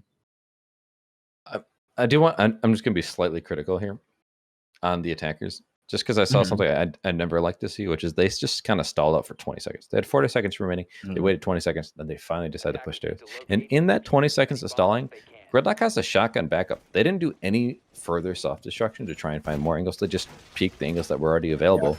Yeah. And the defenders are going to be wary of those. They've been there for a while. They already know where those positions are, so they're not going to give them an easy line of sight. You can hope for it. But at that point, you have to make your own magic happen, and they just weren't doing it. So that's my small criticism of them. If they're just going to do that same push without making any further developments anyway, just do it a little earlier. Imagine had they gone at 40 seconds, the player gets down, they help them up after getting the kill on the smoke, they're in a 3v2, and then they maybe have 20 seconds at that point. It's a little more doable, I would argue. So yeah, definitely a lot more small doable. things like that can make a big difference. I mean, it's one of those things, just making a decisive call when the moment really comes to it. And anyone can make that mistake. I mean, you got 5 people in a call, and it's a high-stress scenario. You know, they're playing for championship right now. Their whole season has been building up to this. So, you know, you don't want to be the guy that, like, commits to the call, and then it turns out that they've got, like, a lot of resources on the other staircase, and you're like, oh, well, we're all going to die here. But, you know, in this situation, they sort of ended up in that situation anyways. And I guess either way, they were going to have to be going the 3v2 against Enhem, and Enhem has been on fire. He's already got that KD building up 3-1 right now after that round. Every map, he's shown up so far. Blobfish a little bit behind, but still has plenty of time to catch up, and those two certainly will be the arguables for the MVP. Unless, you know, this map and the next map at the very least, if someone can show up. Now, wow, Enhem just allowed to wide swing, and he's not getting cleaned up. Finally, Blob will shut him down from a different window, but he just got such a free kill on Danky there, and that is going to put you out of the Maverick again. So they're putting themselves in a bad situation early just by not watching someone pushing there. I don't know where the miscommunication happened. Blob was on the window. Maybe it's his job to watch for that, but unfortunately, just wasn't able to get it done in time. It's not there. That was a weird one, because I don't know how you'd be on the window and not see him sooner and get Enhem from the mezzanine window. And I don't know what Enhem was there, just in the middle of the hallway. I mean, I guess both teams got punished for it, so all's right in the end. But I'm a little confused on that one. Looks like Big Kai actually has some information here. He knows someone's out there. That's a nice place to be with Legion. He can set down some mines here and forget about him. Let the area just kind of be watched in case they try and push in to find him. And he can keep lurking here and get ready to go up the stairs for a flank. So I'll give him the call for the track stingers, which is probably going to be really useful to him. He knows that he's got to account for that in his time if he does try to go for that flank. And with the 4v4, it's still looking pretty favored towards Butler here on the defense. Might have a nice angle from below, so if anyone does go out on the balcony without looking below, they could find themselves getting taken out without even knowing what hit them. But in this case, the plant will start going down, so maybe these defenders don't know what's hitting him, as Spicy's just going to persist on this plant. He's going to actually get it down. They don't stop him. There's going to be a kill from Bon, but there's almost a refrag. Never mind. Complexity misses the shots. Zarin will get that kill. And now Spicy and J-Boss, they're going to have to hold this post-plant situation. Now it's a 2v4, a lot more doable for these defenders. They bait out, they defuse, but nothing comes through. But Bon will get the kill on to Spicy, and Big Kai cleaning up J-Boss. That's an easy round win now as they continue to dominate Butler, finding their second in a row. Hey, and he got rezzed. Nice black ice. That's the real way to win, is get your guy with the black ice back up. But that was, I wouldn't even say that's a premature plant. That was a nice plant. But by the time it was down, the plant watch was all dead. You end up with 2 guys left to cover it against 4, and that's a winnable scenario. But the Butler players just showed up there, finding those attackers who were trying to defend now at that point, trying to keep that bomb down, just rooted them out really quickly and really efficiently, taking out both of them. And I think partially the problem for the attackers is that Maverick died early again, and without him available to open up lines of sight, they didn't plant in the position they really wanted to plant. They wouldn't have the angles they want. So things like that, you have to keep in mind. Losing someone early, they did improvise well. They got the plant down, but unfortunately, they just weren't able to carry it over. Now, I think part of that could be laid on complexity, unfortunately. Not, again, just constructive criticism here, but he wasn't able to win the gunfight. But it wasn't just that. He was kind of standing in the middle of that doorway. He could have held a more passive angle, covered his body up a little bit more, and just held and waited for the Militia to start pushing out instead of just peeking. But instead, he goes for the wide swing, and then he loses the engagement. And you're an easy shot for someone who's behind cover, and you're not. So I think that was a little bit of a mishap in the positioning there. But again, just a slight detail. Had he won the gunfight, it would be a negligible problem. But you might wonder if that's partially part of the reason he lost that engagement. There's a lot of reinforcements dedicated upstairs, 5 of them right there along the library wall. So that's definitely going to be a spot that's held very closely. I think Big Kai is probably still up there. He's set up to have that hatch open so that he can watch down into games room, which is really nice. It makes it so that you cannot plant in games room until the second floor has been cleared. And with all that investment in second floor, it's going to be a difficult task for Oswego to pick up. Yeah, I see this in the Champions League. I remember casting for that, and they did the same thing, those top tier teams, and see it in Pro League. So this has just kind of become the standard when you're playing these middle floor bomb sites. You have to do the extended hold above. All the floors in this map are virtually destructible, especially from the third floor to the second floor to the first floor, ground floor. But that's something you have to be aware of as a defender, and so that's where these traps are coming from. You just play off of that. Don't make it a weakness, make it a strength. And speaking of strengths, we're going to see NM already getting close to an engagement. He's been a huge strength for this team. So if he can get an opening and kill yet again, he's been pretty good at that. He could put himself or his team in a better position just right off the bat of this round. They've already won 2 in a row. This is their 3rd bomb site. And he will get that kill on the J-Boss as I'm speaking about him. So he's going to continue just to have a really good game here on Chalet. He's still in this area. There's more players coming in to find him. He's been droned out. He's got that kill. There's comms as to where he is, and that was not the place to vault. Complexity right on his back. Got that bullpup assault rifle. Nothing missing there. And looks like Oswego is full to take over the entirety of that side of the second floor. It's true, and there's not a lot to contest them in the hallway, which is interesting. Normally you see someone with a shield at the top of these stairs there to the west, but they're going to be peeking from library instead, so they're doing a little bit further back, more of a conservative hold above. Super aggressive here. Speaking of aggression, we're going to see the defender pushing up. A Big Kai will lose that engagement to Danky and give themselves a man advantage. But time has been killed somewhat. There's only a little under a minute remaining, but the kills are starting to come out for Oswego. Spicy finding Bon, and now Raikai, Zarin, they're going to be trying to find something, but nothing is found yet. Spicy finding his second, and that's not the way you want to hold this. Zarin's going to be trying to do something, but Danky will win that engagement as well. Winning the gunfights as we go is going to stop the momentum that seemed to be picked up and bring it back to an even round count. Okay, this is one of those where it doesn't feel like Butler was playing their setup. And I think that's what I'm going to determine has been happening. Butler has really nice setups. They put their players in really good situations. They've got really good players. But sometimes they play too aggressive. They don't use what they've set up for themselves and they go for the kill. And sometimes when they don't get it, they just get blown out because their players aren't in their positions. And it just allowed, like in that round for sure, as we go to storm through the second floor, we got the Legion Raikai pushing up too far, not behind any cover. He had the whole doorway into library, and he could still keep playing library. So he had no reason to push up there in order to keep holding that angle.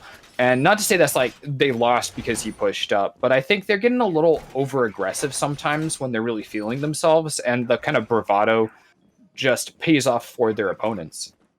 Well, that's for sure. It is paying off for their opponents. You have to be careful. You cannot let yourself get complacent just because you're performing well. Now, Enham has done a good job. He has 3 opening kills so far through 4 rounds. So, really good job from him. But that sacrifice, because he's pretty much guaranteed to get refragged, and that's fine if you can take out the right person. Like when he takes out the Maverick, it's worked out pretty well for them. But the rest of his team just can't seem to always carry it over. And that's the concern, I would say, for them, because that's the gunner that if he can do that and you can carry it over, it's worth the sacrifice. But if you can't, he might be suited just staying alive and helping you later in the round. So that's something that maybe they'll have to assess later. So far, they've been doing a decent job. They're at 2-2, so it's nothing horrible. Both teams doing pretty well. It's an even map so far. But if they want to pull away one team or the other, I do think whoever can make the better adjustment to what they're seeing from the other side is going to come out with the extra round here. Or, maybe both teams will make an adjustment and we'll see even split. Wouldn't be very surprising on a close contested match like this. Looks like we have Danky opening up this Maverick trick like before. He's going for the opposite side after some deliberation, it looks like. He took a lot of damage previously and ended up dying for it on the last round that he tried this, so there's definitely some reasons to be thinking about this and deciding what he's doing. Looks like we heard the sound of the metal falling away, but it is still reinforced there on that side, so he's missed something, unfortunately. That's gonna leave that garage door hard breached, or not hard breached. Gonna leave it hard yet again, and that is gonna make it difficult. They're gonna have to burn a grenade to get this, risking themselves being out there in the way yet again. And with Spicy Fish actually being on Thermite, that means that they can't just throw something on there. He's going to use the little safer side there, but still take a lot of damage to his feet. And Butler's just not letting any of that value go away without getting just absolutely used as much as possible. Ooh, Danky's playing by the snowmobile, tries to peek and just gets a little bit of pelted by some bullets there. That's going to be NM aggressing back onto him, keeping him away from that breach hole. You can't enter here until you clear me first. That's basically what that message was.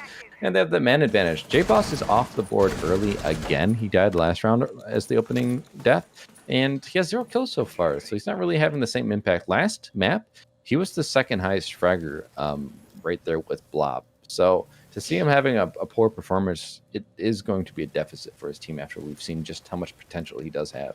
Yeah. Looks like a much quicker and much more successful Maverick trick over here. These Bandit batteries are going to be pretty easy to deal with for Danky. He made a really quick rotation this time after they got the wall open, but Enham is right behind him on his tail. Not choosing to wall bang there. He could have gotten something out of that, but his teammate will pick up quite a bit. Raikai getting a double kill and leaving Danky and Complexity alone on this side of the map. Complexity now truly alone, only able to set up a flank watch for those stairs, but still gonna have to shoot all the way into sight. But that's a flawless round. Raikai picking up another one and letting Butler move on to the next round without losing a single character. It's funny, I think NM had 2 kills and Raikai right there had 2 kills, and they're both fighting, crossfiring, seeing who could get the third one to get the triple. And Rai comes out on top. But that's something you like to see when 2 players can just do that. They can just come on and get a flawless round for your team. So that's what's showing up right there. They're showing up. They're showing that they don't care that Oswego chose this map. We can still perform well. So they're going to do well, get 3 rounds of defense. They're guaranteed an even split. If not, if they can win this, they'll have the 4-2 split. Oswego, they're going to be looking for another round here. They certainly want that even split before they go on their defensive half. So what can they do differently? I think they need to start winning opening engagements, because so far it really hasn't fallen in their favor. They've lost 4 out of the 5. They've only won 1 of the opening engagements. Yeah, I'm a little concerned seeing the hard breach play from Oswego. That's a second time in a row that it went suboptimally on that garage door, which is the most important part of basement to take. I mean, you can rotate around away from it and open up some other hard objectives, going into wine room, for example, and that's where the second attack was, and we saw Danky pivot for that, which was really nice. So you don't necessarily need to get garage door, but if you're putting resources into garage door, then you need to get garage door. So once again, seeing so much of the time just get wasted on the garage door that didn't even end up being the push, it feels bad. And so we need to be able to see Oswego really make the most of their attacking time, and that's not what we've seen on that basement objective. Haven't seen it yet. Unfortunately for the attack, they're just going to worry about the upstairs attack, which they have been relatively successful at. I believe they won one round on attack up here, and then they lost last round, but they did get the plant down. So they're very close, at the very least, on this bomb site above. So if they can just do things a little bit more successfully, win a couple extra gunfights, they're right there in the contesting for this. They're in the running for winning this bomb site. But I haven't seen the opening kill come through yet, right? And that's kind of what I've seen is pretty decisive. J-Boss, I hope he can also get some kills here. His team really needs him right now. And so if he can get the opening kill, or if anyone really could get the opening kill here, put themselves in a good position. Some engagement is going to come out. Rye is being spotted on a camera undoubtedly, and that's going to give his position away. Yeah. But wall bangs are not going to work out for either side so far. Big Kai is going to be on the shotgun with mute. He's had some success with this in the past, but so far just no one peeking from either side enough to get taken out. Raikai's roam on the Kaid right now is really aggressive. Heading all the way up into trophy, pretty much unsupported. He really was relying on not getting droned out. If he's still over here, he's at quite a bit of risk. With complexity all the way in, supporting Danky actually getting in through that window repel. But looks like on the other front, it is pretty quiet for the defenders. Those cams are doing their job, giving that early tell if anyone does push from the southern end of the map.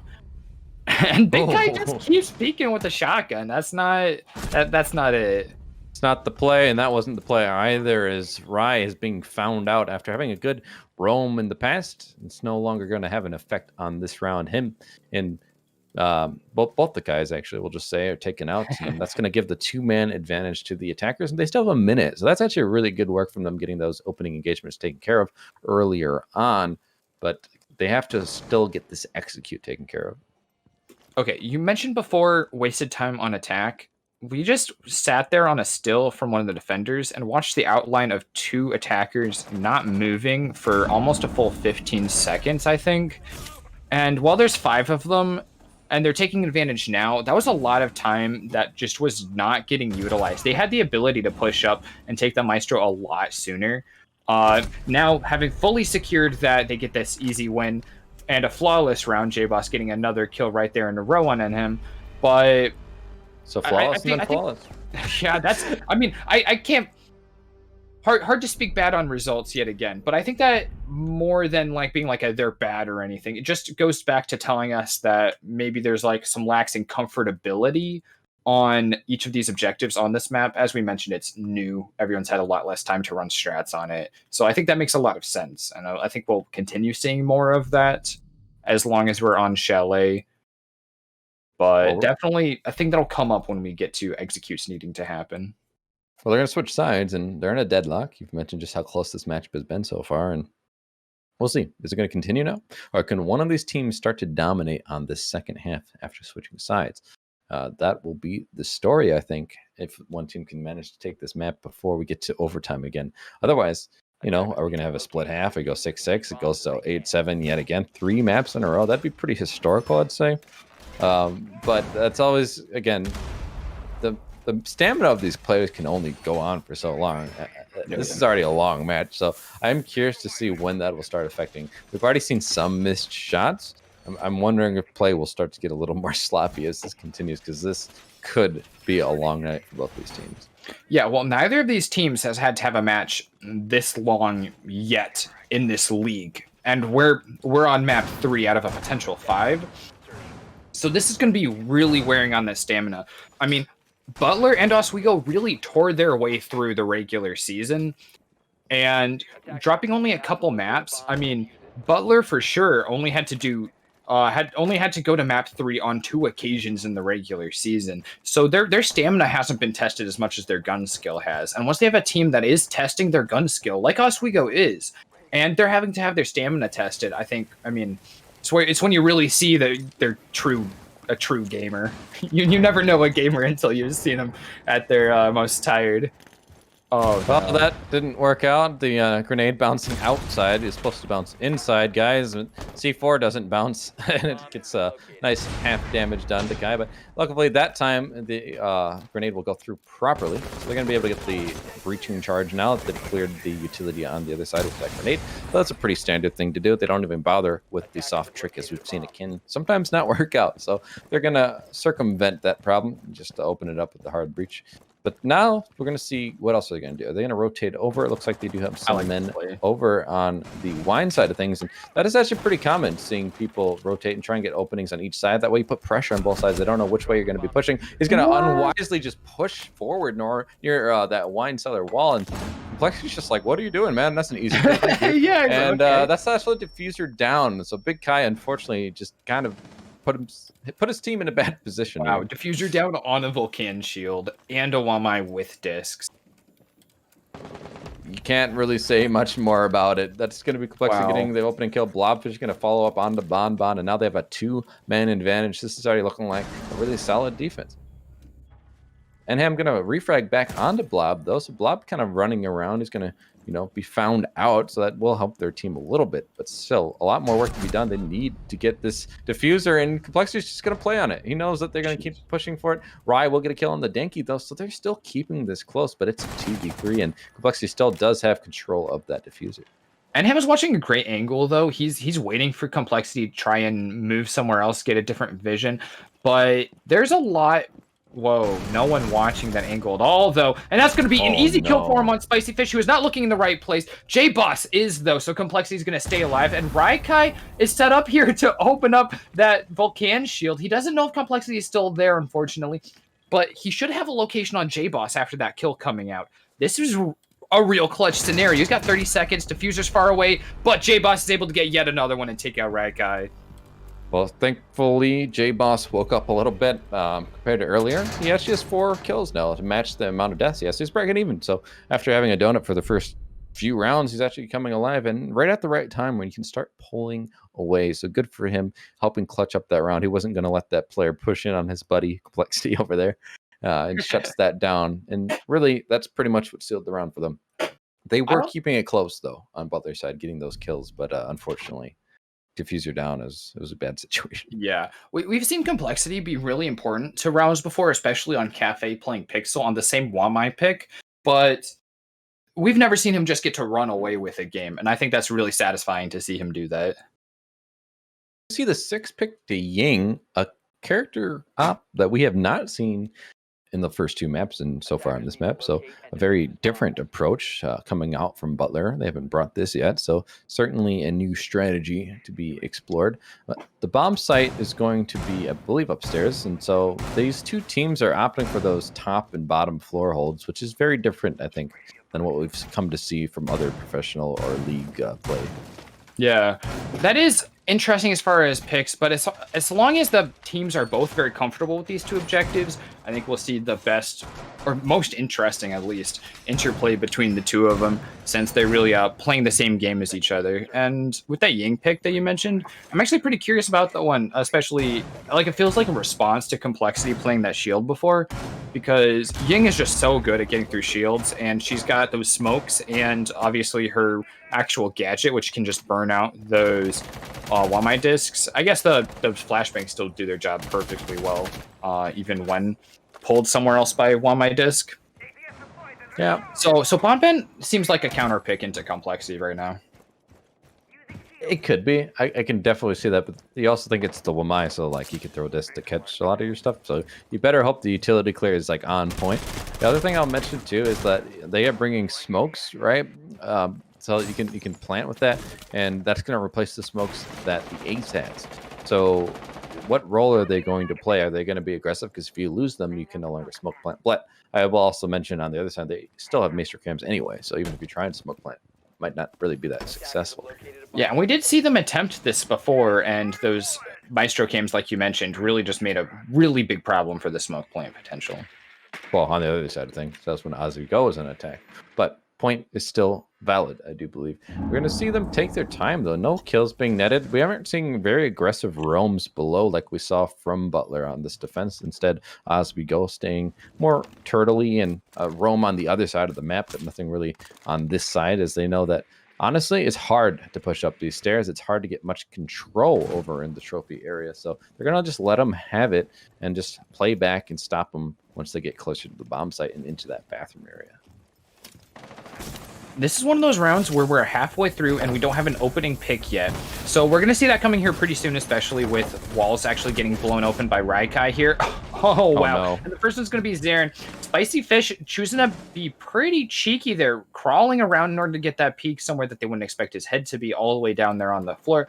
And now he's actually set up to hold into B objective, which is not a great place to plant. So they might be trying to push up into a different location.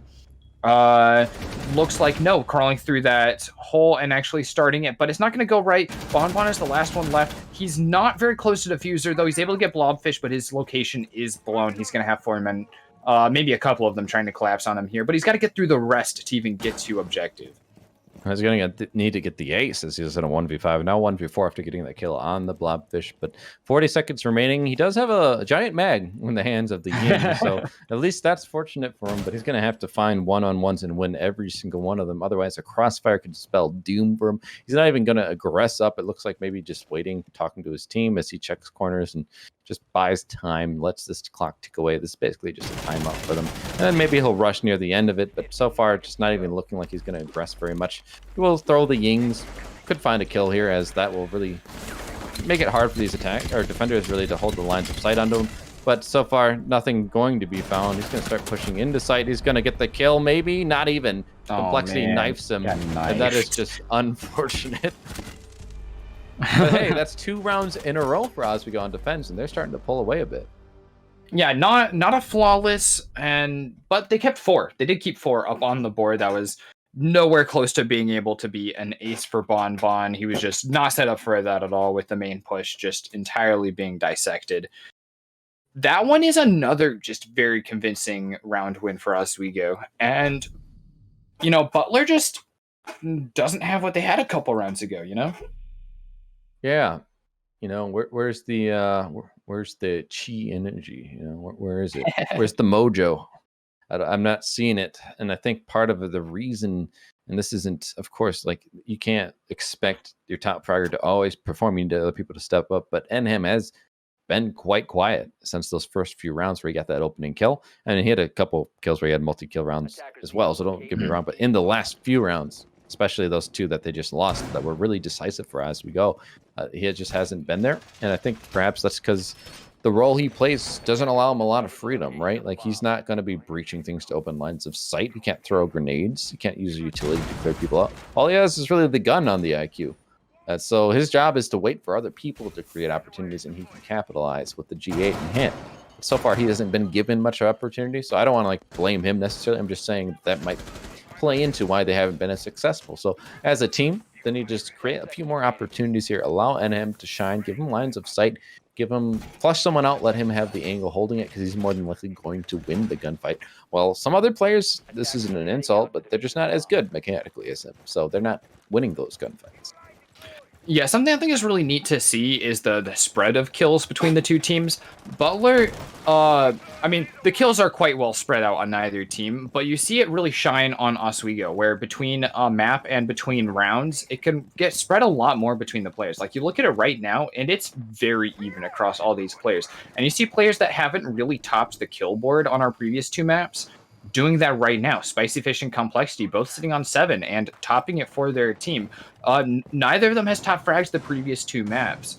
So where Butler is slowing down a little bit while NHM is a little quieter on kills, Oswego is able to get 2 nearly flawless rounds with other players getting all those kills.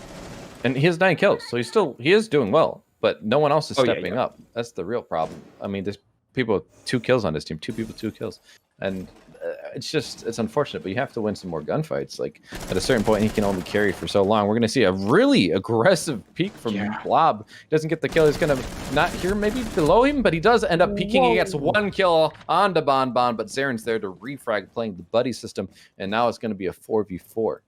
That is a weird place to lack intel, like in the 20 feet between 3 of your operators. Oh, 4 of them. If 2 of them were pushing up the stairs, and then 1 of them outside the window. Very strange. That was a kill that Blobfish should not have been able to get. It's really good thing that they got the refrag though, because he was set up for just a hat trick right there. Big unfortunate part though is Rai was still killed, and he's the primary hard breach. In fact, he's the only hard breach. Now Danky is also going to get killed onto Big Kai, and another one onto Enham. That's a double. And now it's Zaren in a 1v4, and Oswego looking like they're going to be getting this map point, and they are. Spicy finishes it up. They're up to 6, 3 in a row. They're taking full advantage of this defensive half now and coming away with a 3-round advantage, the biggest one we've seen so far, and one more. And they will have this map. They will be up 2-1. That map, or that round, didn't even happen in sight. That was all peripheral to sight on those blue stairs. And I mean, that was Butler didn't get to play that round. Yeah, they didn't. They were just bullied. They were trying to move in from below. They lose a man early, and then from there they just lose more men. I don't think they even got a single kill, actually, thinking about it from there. So only the refrag onto Blob, and then from there they just weren't able to do anything. And they weren't even really near sight. They were on the stairwells and in these weird placements and positions. They weren't able to get any real power lines of sight positions, and that's just gonna not help you at all, really. Like, so I was actually curious as to what the mentality was of pushing from below. I thought maybe you mentioned they could have pinched, they could have had information, got Blob. They already saw that he had peeked their player outside, but then they just didn't realize he came down the stairs and he heard them. So that was just a huge missed opportunity. And from there, it's just gonna snowball. So Butler, 3 rounds in a row, they haven't won a single round in attack yet. They're probably a little concerned here now that they're on map point. Yeah, I think this is the widest discrepancy on a map point yet as well. So that's scary to see. I mean, it sort of looks like Oswego just pulling ahead, and not like the same amount as like stringing 3 or 4 rounds in a row like we've seen from either team. I mean, it's been so back and forth every map so far, but right now the discrepancy feels larger than it has been yet. Indeed, it has been. I think the farthest discrepancy we saw when it came to map point, that C4's not going to hit, unfortunately, a little wide, but they're going to burn these ADSs, and they should be able to get this opened up after the map throws the grenade. That'll allow Big Kai to open this up. But as you were saying, I think 6-4 was the map point on Villa, and that was the closest or furthest away they've been to taking a map. And then Oswego clawed it back. So maybe Butler can claw 3 in a row here. I mean, it's very possible with how close these teams have been, but the only problem is they haven't shown us the capability of winning on attack on this map. They've lost all 3 in a row, and it wasn't really that close in any of them. Yeah, we thought this was going to be a pretty attack-sided or at least even map, and this is going all the way of defense. It's been very rough. Only 1 attack round has actually been won, and that's from Oswego on that first floor bar objective in round 4. So Butler really has to... they have to go against the odds right here, and losing that grenade right now is not going to be the first step in doing that. NM gets that opening kill, though. We said he's been a little bit quieter. He'll help out here. The Goyo shield being popped is going to damage them and push them back. Spicy did get a kill on NM to refrag, so at least they've gotten it back to the even man count. But things are starting to fall apart, but never mind. The flanks and the watching angles from the orange side will give them a flood of kills, but Bon is going to try and bring it back. Gets 1, but he's in a 1v3 now, and a little HP in pocket. He does have a very good gun of the AK, but up against all these different players, he finds 1 onto Spicy, but there's still 2 remaining. Does he have Diffuser in hand? He does not. These last 2 defenders probably just going to be playing for the sound cue. I don't know if they know that Diffuser was downed outside of sight, but if they are aware, they can just play passively and wait for time to favor them even further. Bonbon is still sitting on a hair of health. These mute jammers are still up, which means they have no intel, and J-Boss is going to get that final kill. His shield was destroyed, but he gets Bonbon, the real objective there. And that's going to give it to Oswego after all of that. Well, certainly the most decisive map that we've seen so far, and that is going to be a 7-3 victory, a flawless half on defense coming out from Oswego. So that was their map pick. So we always have to mention that each team has won their map pick so far. This next map, though, is going to be Coastline. And this is definitely the map pick that I think Butler's looking forward to. This is a really frag-heavy map. And I feel like they do feel like they have better fraggers. But we noted just now that the kill count was so much more even on Oswego's side across the board versus Enham. And then the next player was like half his kills. And so if that seeps into this next game, it's a new map, so it might not. But if it did, that would really be not great for them. So hopefully they can have a little more confidence on Coastline. It is more familiar of a map at the very least, so we'll see how it plays out. But again, just another short break, and we'll be right back with you after it for that fourth map. Hello, everyone. Welcome back. Short break, of course. And we're going to be moving on to that fourth map. We just saw Oswego won their map. 7-3, a more dominant performance after 8-7, 8-7 each way.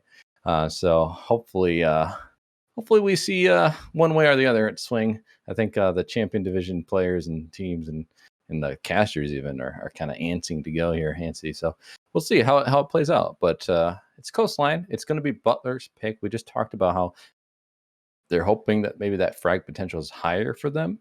But what do you foresee here, Treasury? Do you see a dominant game like what we just saw from one side?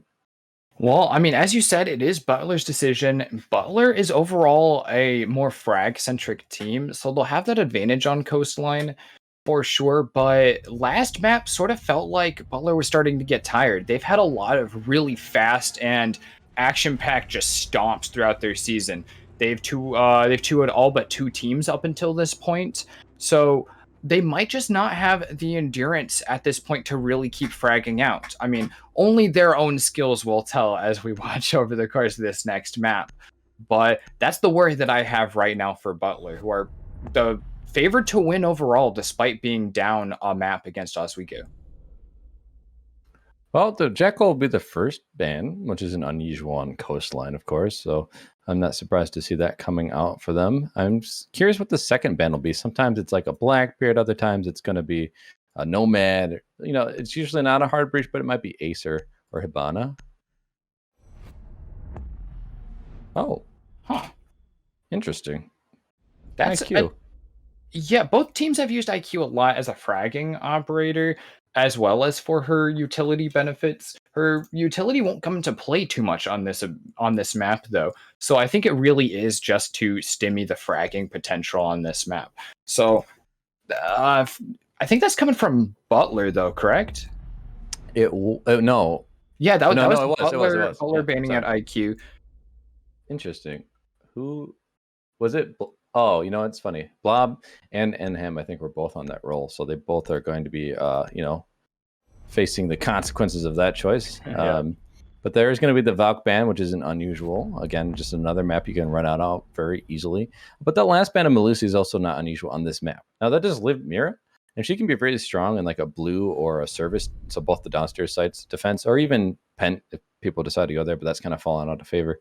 But the Melusi, it is obnoxious, especially on stairwells where you have to crawl up. It's a really small map, a lot of tight corners, so you can really get shot from like very cheeky positions and angles that we've mentioned a few times. So I wouldn't be surprised to see that being taken off the board, and it was. So these are kind of standard bans outside of the IQ. I think that was a little bit different. Yeah, I think Valkyrie stands out as the one most bannable character on this map.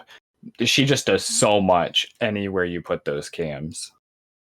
Indeed. So starting out on defense will be Oswego.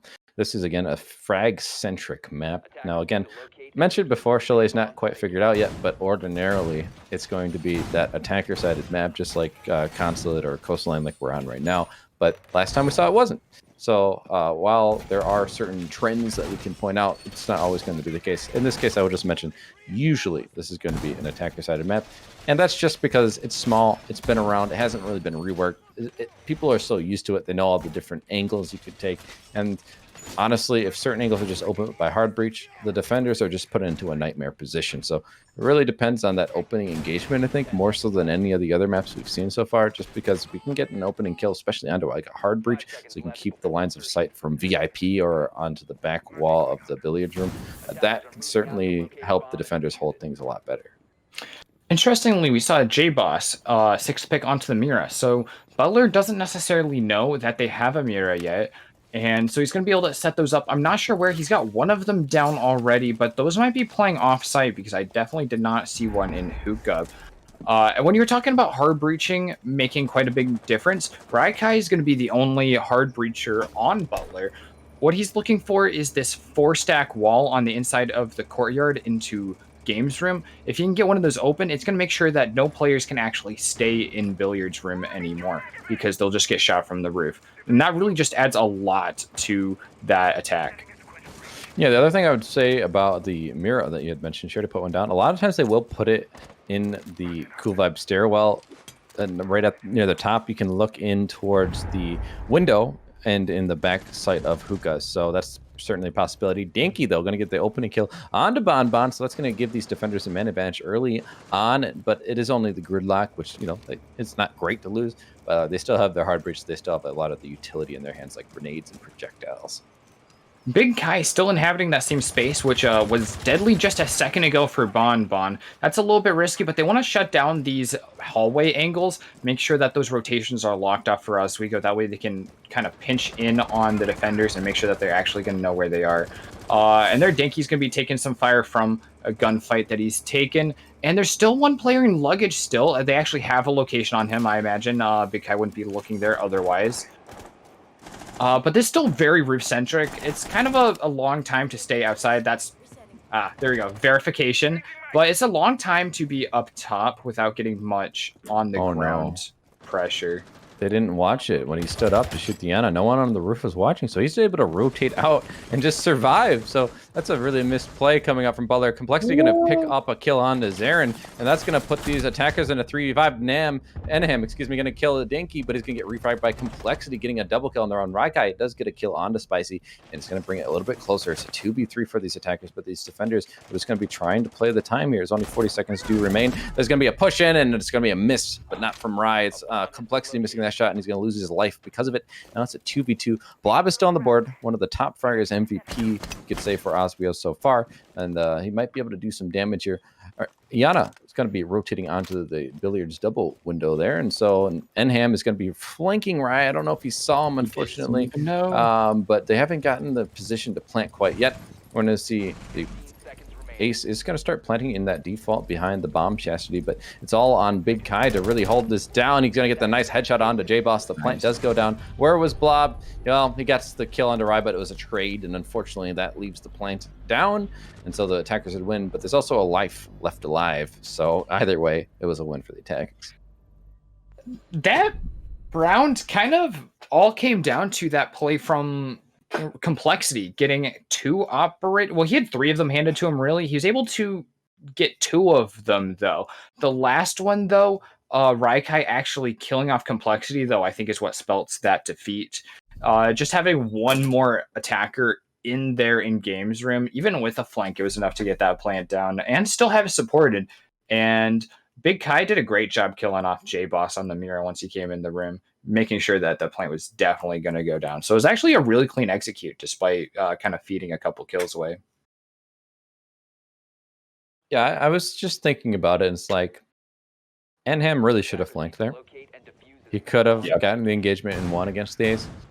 But the other thing is, like, when you lose the man in Aqua, Mira's still playing all the way near Cool Vibes, and Enham didn't rotate up. They give so much site control, and they were going to waste time getting back to site, and they don't even notice or hear or get any information on the Yana rotating back around and getting on the double window and jumping in. That was just so much time, and there just like was no movement coming out from those 2 defenders. So that's where I'm baffled. It It really could have still won that round in the 2v2, but they kind of handed it to them once that plant came down, and they still didn't aggress on them. It was far too late. So hopefully they can have a little bit more clear communication and get back to site faster if the roamers are the ones who are still left alive. But on the other side of things, I will say Butler probably didn't like how that opening engagement went, so they're going to be looking to change that up in this round and then, carry it forward from there. Yeah, funny enough, I think Oswego has won a lot of rounds off of being a little conservative in situations where they could push and probably get a kill, but they want to play for the strategic win. And that was one of the situations where, that strategy that's worked really well for them previously just didn't actually pan out. So I don't even think it's that bad to kind of win, lose the battle, but win the war. Because I think they get a lot more from that play style than they just lost on that one round. That's true. But on a frag-heavy map like this, we will see, does it pay off to be aggressive, or are they kind of missing out on something and it could cost them the map? But that's still yet to be seen. We're really early on in this one. That's one round only for Butler. So second round here, a minute has been killed. They've been doing some work with the drones and getting certain positions on the roof. They know that they have some roamers holding above the site, because the floor is, again, on this map, just like many of the other maps, very, very destructible. Spicy, though, taking so much damage. Not sure where he was. Probably playing near service. Might have been a grenade that came in, and, well, Big Kai will clean him up. So that's going to be the opening kill coming from Butler this time. Now, last time Oswego did get that opening kill, but they still lost the round, so you never know what it's going to mean. But Blob will get that instant refrag onto NM, who is their top fragger ordinarily, but last round it was really all Kai. So if he stays persistent on this ace roll with the AK in hand, it can still spell disaster for these defenders. Zarin here is in a bit of a tight spot, getting shotted already, and Oswego's done a really good job of locking down Penthouse, trying to make sure that no one gets in and is able to open up the floors above Kitchen. They're going to hold that as long as possible, and Zarin is really hoping to get in there with his hammer, so that's where he's going to be headed over the course of the next 45 seconds, but he has to get through Blobfish and Danky, who are holding up here, and Blobfish gets a little more wily every time. He's opened up that little crevice that he can hop in there and hide from anyone coming down the hallway. And that's actually been quite effective. They're a man up, and second floor hasn't been taken at all. Well, Rye playing on the kitchen doorway. I don't know if he knows that someone's behind the bomb chest. He just missed. He had an opportunity there maybe to get the mirror, but the mirror in the meantime is going to take out Big Kai, so they're not even worried about that player pushing him from the doorway. He can still get a kill somewhere else. And now that's going to leave it up to Rye, Kai, and Zarin. And, well, Zarin hasn't found a kill yet. It's all been Rye last round on that ace, and he's going to have to perform another miracle here in the 2v4 situation. It's only 25 seconds remaining. They have a nice line of sight, but this is a one-dimensional push as ever I saw one. Not able to get much in the way of crossfires. That hard breach might open things up, but you see the long rotation coming out from Rye. He's going all the way through security, and Zarin's going to have to start pushing, and this is just not looking like the play. He's going to be able to push in. No one's watching his direction. Rye's getting an easy kill onto Complexity, but time is not favoring them. He's going to start getting a plant down. Zarin's going to cover. Oh my goodness, these players did not come back in time. There's going to be the kill by Blob onto Zarin, but Rye has the post-plant situation 1v2 now. Can these two defenders make it happen? Otherwise, it's another round lost that really looked like they should have had it earlier on, and yet again falling to pieces. But it's not over yet. 30 seconds do remain. Rye is going to be pulling puppy guard here, and he's going to get a nice swing. Danky not getting those kills and looking the wrong way. Oh my god! How did he get away with that? Rye getting another win for his team, and that was I don't even understand. How do you not know where that player was? That's just unfortunate, but that's going to be Butler 2 rounds. And that is just unforgivable as we go, just throwing that round. I can't say it any other way after that one. Jesus. Well, I doubted. I really doubted. With so little map control, and you were saying that one-dimensional push, Zarin comes down the stairs on Cool Vibes to support Rye, and all that Rye can do in that situation, because they're just going to be watching the same angle, is rotate to the other side of the site. He's on this marathon and somehow still gets that plant down. I mean, and then you just outshot the guys coming for him. Yeah. No one's watching the mirror looking towards lobby. Yeah, he ran in front of a mirror and a camera. You have to stop and shoot the camera just to make sure. Yes, that's against the odds. A clutch coming in, but usually clutches do come on the back of some fumbles from the other side. So in that case, that seems to be what the case was. A little more obvious, at least. But this time, they're going to try to go back to the first set that they went to. And they were really close to winning this. I just want to rehash that. They were really close. But yet again, fell away from them. Just a couple small misplays. If they can just hold on to positions, if they can just rotate back faster, you could certainly be in a better position. But yet again, Legion and Jaeger above. They have to rotate back. They didn't rotate back in time. Anham was on that Jaeger, this same bomb site that we're seeing right now, didn't rotate back in time. So these rotates, these long roams, they're just not panning out, I don't think. Now, they might net a killer or two, but this is an objective game, and it seems like they're not respecting that enough. Yeah, I mean, I guess I can't say too much about last round as far as that went, because I thought that was a really nice roam, but it ended up meaning nothing in the end. But I think that's kind of an outlier as far as that execute goes. We're starting this one off with Raikai doing some work again, getting his hard breach off, but no, that seems definitely muted. The sound's not going off of the Selma charges. There might be a grenade going down through that chute. Nope. Maybe Zaren will throw one down there and he'll be able to knock out that mute charge and actually allow that Selma to go off. That would be really useful for them. And luckily they're packing plenty of nades for this situation. Took a lot of damage. Still doesn't sound like they've actually gotten it, but Denki is very low. Butler has done a really good job of using those frags to take a lot of damage off defenders through those little drone holes on the roof.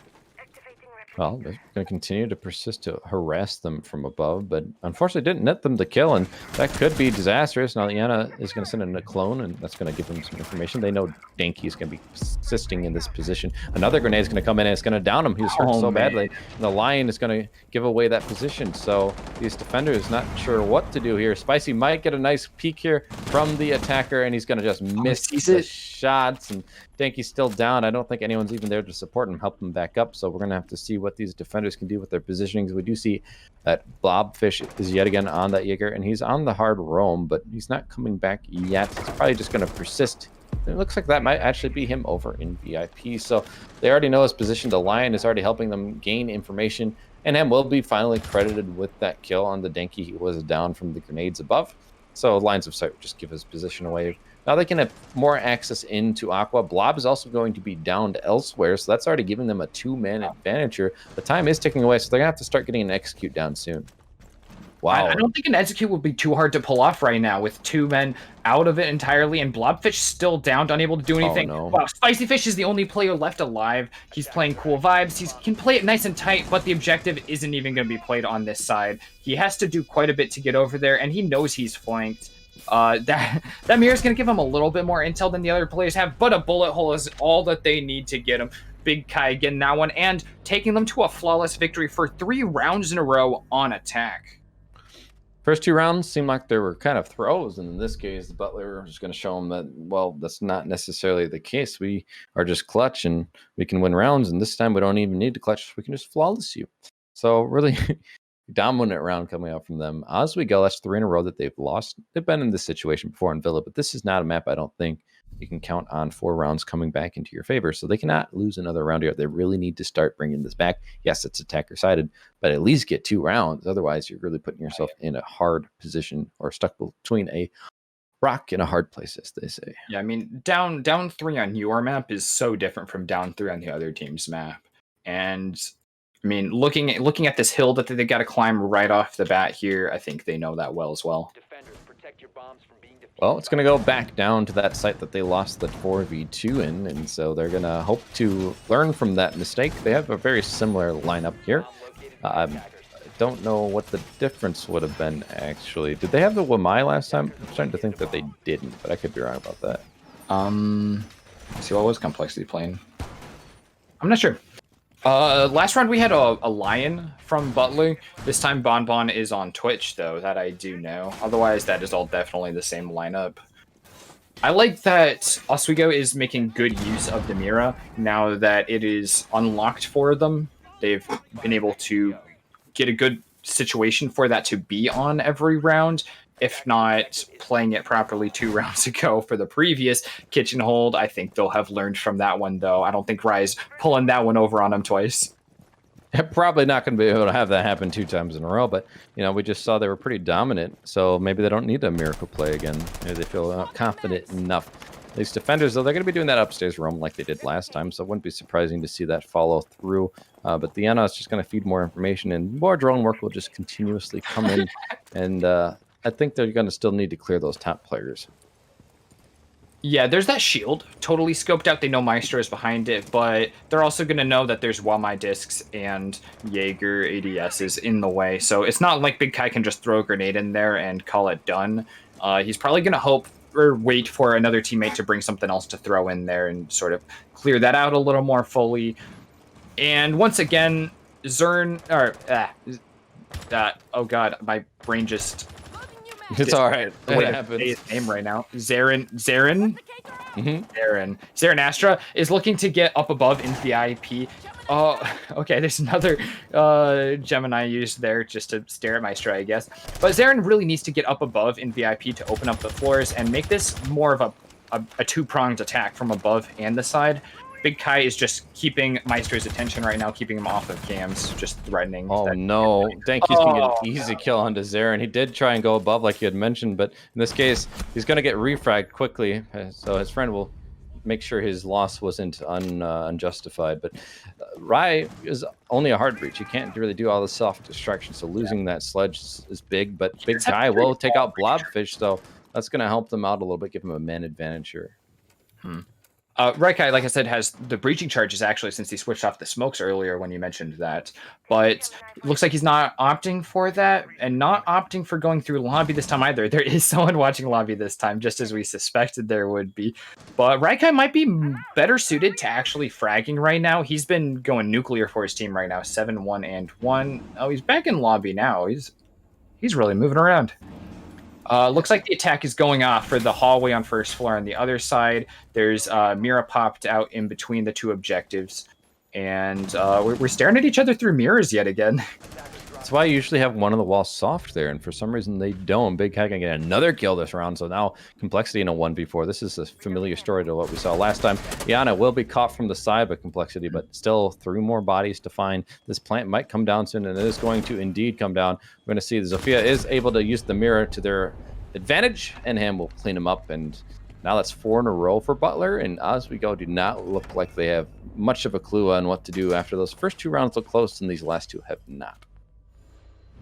I wouldn't be too surprised to see a map objective switch up here. That's 4 in a row on Hookah Kitchen, and one of those was a flawless. So I don't think Butler's showing any signs of slowing down right now. Just clean plays all around. This is clearly a map that they're well practiced on, that they know the angles well on, and Oswego's just not keeping up right now. We're going to have to see what they can do to change the pace, and so far it looks like they're going to go blue and sunrise, which we haven't seen yet, so that's certainly a change of pace. But they're not bringing the Mira, and this is a site where Mira's available. She's so key. She gives you so much value. I don't know what they're going to do instead. They're going to bring that Wamai and Jaeger combo, but I feel like you don't particularly need the Legion here. You could have very well used the Mira, had a nice line of sight with the Mira looking towards the blue bar, and that's just a very standard hold that we've seen come out from Pro League. But in this case, they're going to opt away from it. So I hope they have a very good plan here, because they need success after not finding a round yet. Yeah, this looks like a pretty anchor-heavy setup, actually. Interestingly, Danky is running the FMG9 on smoke right now. I don't know if he's done that before, but that definitely caught my eye just now to see that Spicy Fish still running the Mossberg. So that might speak to where he's going to be playing once he gets all set up. But there's a lot of close area denial between Smoke, Mute, Wamai, and Jaeger, with J-Boss having the only wider-oriented gadget on the whole defender lineup. Curiously enough, they're going to be bringing that line. It does kind of lock up those defenders for a moment. Allows you to push in a little less warily. And so I think that's pretty much what they're doing, trying to lock down these defenders in their positions while they take more site control or map control in general. But they're hearing the reinforcement come through, and they're not going to aggress on them. So I feel like that might have been an opportunity, but instead they're going to just go with the standard thing, which is the drone and clear and maybe get some top floor control before they start trying to push into either of the bomb sites. Wow, with those reinforcements still going up and Lion as his pick, that was the time, if ever, for Bon to just charge into sight and make his magic work, I think. Oh, Spicy taking a lot of damage, though. I think Rye might have been the one to do that damage, the AK. Oh, here's that location that Denki's playing. He's got a shield up in main lobby, and he's using the FMG9 to play long throughout that room and into the kitchen, kind of locking up that side and being able to play into security. No. There's a second one, Rye picking up Spicy Fish. Oh, he actually got the opening kill as well. I didn't catch that. Danky and J-Boss, the only two left now that Zarin has gotten a kill. And Enham, wow, another one for Zarin and a flawless round for Butler. That's 2 flawless and 5 wins in a row.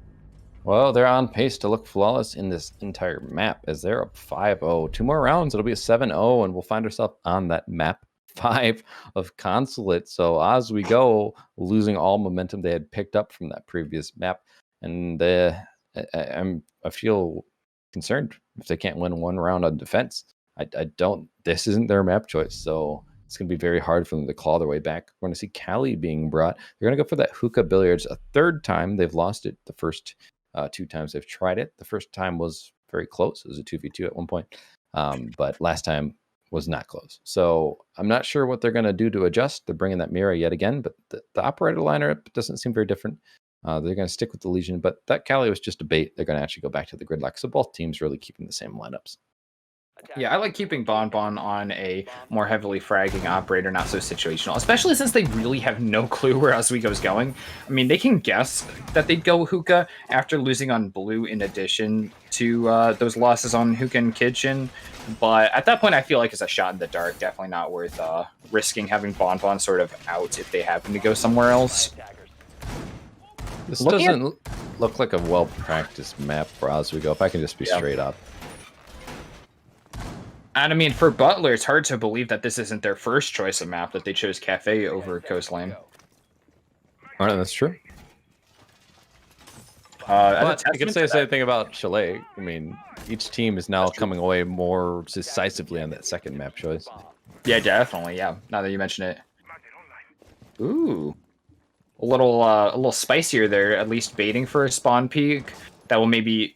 yeah, take a couple seconds, take some attention. They're definitely going to shoot at that. And now he knows that people have actually spawned here, at least. That's actually a pretty smart play. If this was timed right, he actually might have been able to run out on them, but instead he's just going to make them a little more wary, make them a little scared that he'll run out on them. But they've already gone upstairs, so I don't think they're too concerned about it. They're just going to be doing what they've always done. Hold angles from above, open up the back wall, start nading the, crap out of some of these players. I'm just going to say it, especially if someone is unwisely still choosing to be in the Aqua bar. It hasn't really worked out very well so far. So hopefully they are in a different position in Aqua, like behind the couch. But just always got to be aware of those drone holes where you can drop nades from. Yeah, those nades from above have been doing so much work. Like, numbers-wise, they've taken more life than some players have so far in this map. And that's pretty intense. Gridlock going to throw stingers on the white stairs. So they're going to be aware of where these players could come up from, and they know that someone is going to be playing behind Aqua, it looks like, and Complexity escapes with his life somehow. Not sure, but NM just doesn't even realize they've actually rotated away. That's just unfortunate. So he's going to continue to try and push out the player he thinks is behind Aqua, but they're not there anymore. So if he's not careful, he could get swung on from Complexity, but Complexity doesn't seem like he's going to want to take that risk. He's just going to play back and just play passive, which you mentioned does seem to be the more the play style more so for Oswego. Yeah, I like the place for value, but right now it could pay off just absolute dividends for Complexity. He's got the heads up on where the player is. It's not too bad of a run out or a peek. At this point, it's definitely not the move. He's taking too long, and I don't expect him to do it at all. But this really is telling us, seeing this is very aquarium-sided. We're going to go for another aquarium plant. So look for Raikai there with the diffuser. And there's an interesting sight line going all the way down from white stairs to Aqua between these 4 operators. Legion will slow him down temporarily. We're going to be seeing Miro is being placed late. J-Boss in the meantime will be taken out by Bonbon though. So now it's a 3v5. Spicy does get a kill, and that's going to be on to Zarin. That's his first kill of the map so far. We do see Blob is going to be trying to flank up. There's a player right above him, so let's be careful. Kai in the meantime, right Kai, going to be getting that plant down. He gets off of, no, actually he did complete it. Okay, so Spicy did push up, get a kill onto him, but it was too late. Now it's a 3v3 post-plant situation. Spicy's going to be peeking Aqua, but Enham is ready for it. It's going to take his head off. Now it's a 3v2 post-blind situation. They're hoping to get this perfect half, a 6-0. That's going to be Danky down now. Blau has a miracle in his back pocket or not. He's going to need it. He's going to get a down, possibly. Not even. He's just going to continue to shoot at that player in Aqua, but not find anything for it. He's going to get a down onto the gridlock, though, and take them out, but time is ticking away. He only has about 6 seconds, not even. Big Kyle put him out of his misery, and that's going to be 6 in a row. A flawless, perfect, whatever you want to call it, half coming out from Butler on attack here on Coastline. I mean, I'm not too surprised in a vacuum. If you told me Butler just 6-0'd someone on Coastline, I'd just go, yeah. But with the way that this series has been going, that's the most insane thing to tell me right now. And I mean, it's not like Oswego hasn't been putting up a fight, but they aren't taking the individual gunfights that they need to shut things down. You saw Blobfish on White Stairs see that there was a player there. He heard someone at the top of it, and his immediate reaction was to come back and redeploy all the way by hookah. So he spent about 30 seconds running across the map to get there and support his team, and by the time he was there, he was the last one left. When instead, he could have been just running a tear through the back line of Butler's attack, and I mean, that might have been the difference to win it all. And that was the second time we actually saw that happen. And earlier I said it was maybe a losing the battle to win the war kind of thing as far as their strategy goes. I mean, that's the way that they play. And I'm fine with that. But right now in this series, that's what they need to be playing. And not doing that, I mean, I think that cost a second round, most likely. It looks like it's losing the battle to lose the war in this case, as they haven't really been successful. But we'll see. Maybe their attack will be more successful. You wouldn't want to see a 7-0. That'd be really disheartening. But there's still that map 5 regardless, so they've done well enough to get to this point. I do want to say that the lineup is very different. They have the Capital in pocket, which we haven't seen played yet, and he is pretty powerful. But they do have that Wamai on the board, which is a direct counter to his bolts. So I don't know how much success they'll have. The other thing I noticed on defense that I like, I was really a little confused about coming out from Oswego's defense now that I'm thinking about it, is they bring in that echo, and that's going to allow them to have the denial without even needing to peek the plant in the default plant. The other thing I was really confused about is the last round, for example, they're getting the plant in the default position, and you put the mirror down. The mirror should have a C4. Did they ever attempt to C4 from in hookah and throw it over and get that kill on the player planting? It's happened a couple times where I feel like they've pushed out through the rotate or pushing up to get the kill on the planter with their guns when they should have C4 in their pocket to kill that player. So it's just a kind of a misplay in my opinion. And now I like to see that come out so far this map actually. Right. So I mean, I might just be like glazing over something, but there hasn't been one that stood out. I think Butler's circumventing it by bringing the echo, though, is my point. Just to finish that thought off, I do think that will allow them more versatility. They don't have to push up. Pushing up is a very dangerous thing to stop the plan. You want other options, so you don't have to put yourself in such a risky position. I agree with that. I mean, that's the reason that Smoke is so good. Like, he's just an auto pick on almost any objective and almost any hold. He's never going to hurt your team because you can always do that. You can deny the plant without having to poke your head open. So you'll take close quarters guns because you can win from a distance on the objective. And there's those echoes actually coming out right now.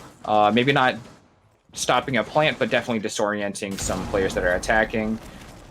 There's the C4, I think. Yeah.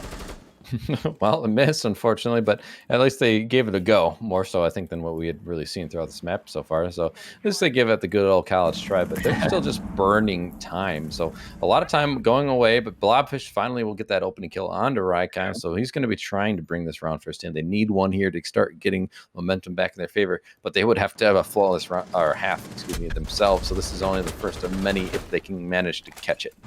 That's some nice coordination we're seeing right here. Bonbon using his disorientation right at the same time that Zarin is actually pushing that fight, and he can keep holding here for a while. He's got some grenades to cover him. He's got a Jaeger behind him as well. So this is a really good position to be playing right here on the base, as long as Bonbon is able to keep some intel going for him on that Echo Cam. Ooh, but that's going to be disorientation right back from J-Boss. Spicy Fishes have been able to get into sight, though. It's all smoked up. No actual intel on him, and the gridlock. He knifed him. Oh my god, knife from behind by the Echo. It's blind fire through there. He went for a second knife. Not quite getting it, though. Danky picking this up and not quite getting that other kill. Blobfish is the only one left to bring this back from what looks like a certain plant. Oh my goodness, getting the clutch in the dying seconds. He's going to have to jump in, and Big Kai's just ready and waiting with the shotgun. It's a 7-0 coming out from Butler, and they're going to bring us to map 5, 2 apiece. So everything that's happened so far, well, it got us to this point, but it's no longer relevant, and we're going to have to see who can win. This is the last map. There's no more chances. So whoever can clutch this one out on Consulate, neither team really choosing this map. So really curious to see who will come away as the champion here of the Challenger division. But before that, of course, we always have a short break, so we'll just jump straight to that, give these players a moment to breathe, and then we'll find ourselves looking down the end game here as that final map will come into fruition.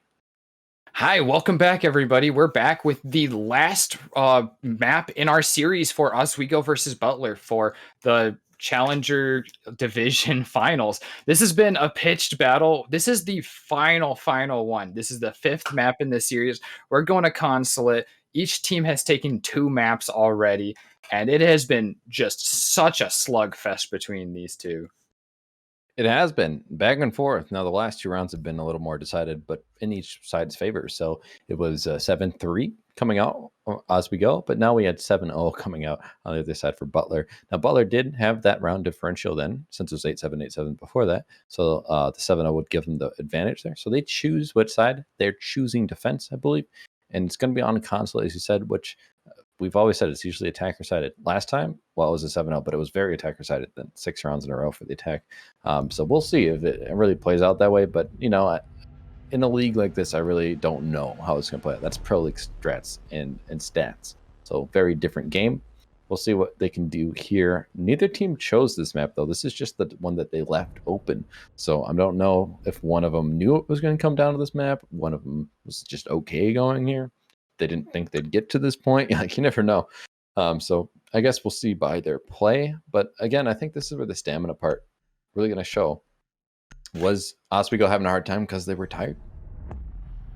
Yeah, I mean, it may well be. This has been such a long series. This is the beginning of hour 5 of this series. These guys have just been slugging it out with just about 5-minute breaks in between each time, like just going crazy hard for crazy long, fighting for their championship. This is the proverbial ring on the line every single map.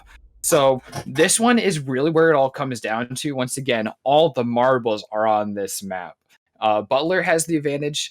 Currently, they did take that map advantage because of 7-0ing last round, despite 2 maps already being double overtime, one going to each side. So they have a bit of an advantage. They're the favored ones going into this. They've been previously unbeaten by any other team, only dropping 2 maps throughout both regular season and the postseason leading up to this point. So it's pretty intense. And we're going to get back to the old ways of the bans as we see. We saw IQ as the only outlier, but outside of that, it's always been these 4 ops: Thatcher, Jackal, Mira, Valkyrie. And we've already talked about on this map, especially we mentioned this is the jump out map. So having Valkyrie off the board will make it harder for the information, but Nomad being on the board will allow you to deny if they still choose to try and jump out on you. But if they don't bring a Nomad, it's a big opportunity for those defenders to possibly aggress on you. Yeah, and when it comes to Nomad, we've seen almost, I think, every single map, both teams have gone with gridlocks on the early rounds and switched to the Nomads. Although on the last map, I don't think that switch ever did come through. However, we've seen quite a bit of gridlock in the early rounds and quite a bit of Nomad in the late rounds. Going with gridlock to start with is, I mean, Wouldn't be my pick. I think Nomad is a lot better on this map because of those runouts that Wes was talking about just now. And those are quite important. But neither of these teams have really been too active on the runouts before. Maybe this map will be the one that changes it, though. Well, we'll see right now, as they're going to be going upstairs, which in recent times, and this again, just stats are coming from Pro League, so not the same thing, but this is a site that the win rate has been like dismal. It's been bad. So teams have stopped going there. They've actually started going down into the split site of Tellers and Archives, which is very different than what I think most people would have expected. But with C4s in hand and a Pulse in hand as well, you might very well actually find some success on that. Well, here, if they get control of the windows and they flush you out of key positions by getting control of the windows and taking control of yellow bathroom and then also the connector room, that just means they have pretty much open lines of sight to protect the plant coming down in CEO office. So that's what you have to be very careful of. Now, one way you can stop that, have someone playing in the corner of CEO and just have an ADS try and protect them. Otherwise, have players play below and have some drones to try and help feed that information when they are trying to jump into the window and get the plant down. So I wouldn't be surprised to see like a Maestro being brought, but so far they didn't bring any cams on the defensive side either, which is interesting on a map like this. However, on the attacking side, Danky yet again on 0. He's been pretty hard stuck on that character for a little while now. Another interesting pick is Raikai on Capcan, and that's already been spotted out by the attackers. Oswego know where at least one of them are of the 5, and they've taken note of that. They know he's going to be there with more of them. And they've fleshed one character out of admin offices. Enhem's still up there, though, and he is cracked with that Roni, so I don't think no, he's really pinched, so maybe he won't get a kill here. He's dealing with 3 different operators on 3 different windows with a drone on him as well, and there it is from behind. Oh my god, 4 different angles. Yeah, Dinky's going to take a lot of damage, though, and I'm not quite sure where that was coming from, but he's probably up in admin pad, I guess, so someone's probably aggressing on them there in that painting room right next door. So we'll see if they're able to flush them out, get more map control. Continuing to drone, though, which is a really good idea. You don't want to just haphazardly push forward. Make sure you get the information that you need, knowing where these players are going to be playing. Rai is going to be peeking from bottom spiral. He almost gets peeked by Blob, but he didn't take the shot. Probably didn't expect someone to actually be there. Rai does a little bit of damage back. He's going to start rotating back towards the stairs. Blob had rotated with them, was ready and waiting for it, and he's also going to find another one. That's a triple on the round. Bon off the round here, and Spicy going to kill onto Big Kai. So now it's all up to Zarin. This might be a flawless round if they can take care of him without losing someone, but he is in a 1v5 situation here. It's not looking very good. The rotate catches him. Spicy finding a second on the round, and that's going to clean up. Looking very good for Oswego, starting flawless on this map. They're not going to take that 7-0 lightly. They're back with a vengeance. Flawless immediately with plenty of time left on the clock. Really no resistance on any part of the map. That was a really well-executed push. I have to give him credit. Having the lines of sight, you mentioned it. Someone got on the printer window, and then the admin, they're pinching Nam, and then they knew where he'd be. So what do? You just have Blob stand below in the one position he can really be, and then just take him out from below. He wasn't expecting it. Free kill. And then Blob just having such an impact on the round, but it's interesting to see someone was actually allowed to move down the admin stairs, but they didn't see him there. So he's able to get a kill down into the basement. He read that perfectly by the way on the right. So that was unfortunate. But the other kill onto the mute, also pushing down admin from up top, that was just that was kind of a misplay. But either way, even if they didn't get the kill there, they already got the double. They're already putting their team in a really good position. Manages to get the triple, and from there they just ride the wave that Blobfish was able to provide. And they're gonna go now to another bomb site. Sorry, the same bomb site. Yep. I was getting a little confused there, but they didn't really have much success, so I am a little confused why I'd go back up here. Yeah, after such a stomp, I feel like the last thing I'd want to do is go right back. But, I mean, with it being such a blowout and sort of hinging on roamers getting knocked out before they're able to do anything, I think maybe their thought process is just, well, if we roam somewhere else, do it slightly different, it won't be such a stomp like that.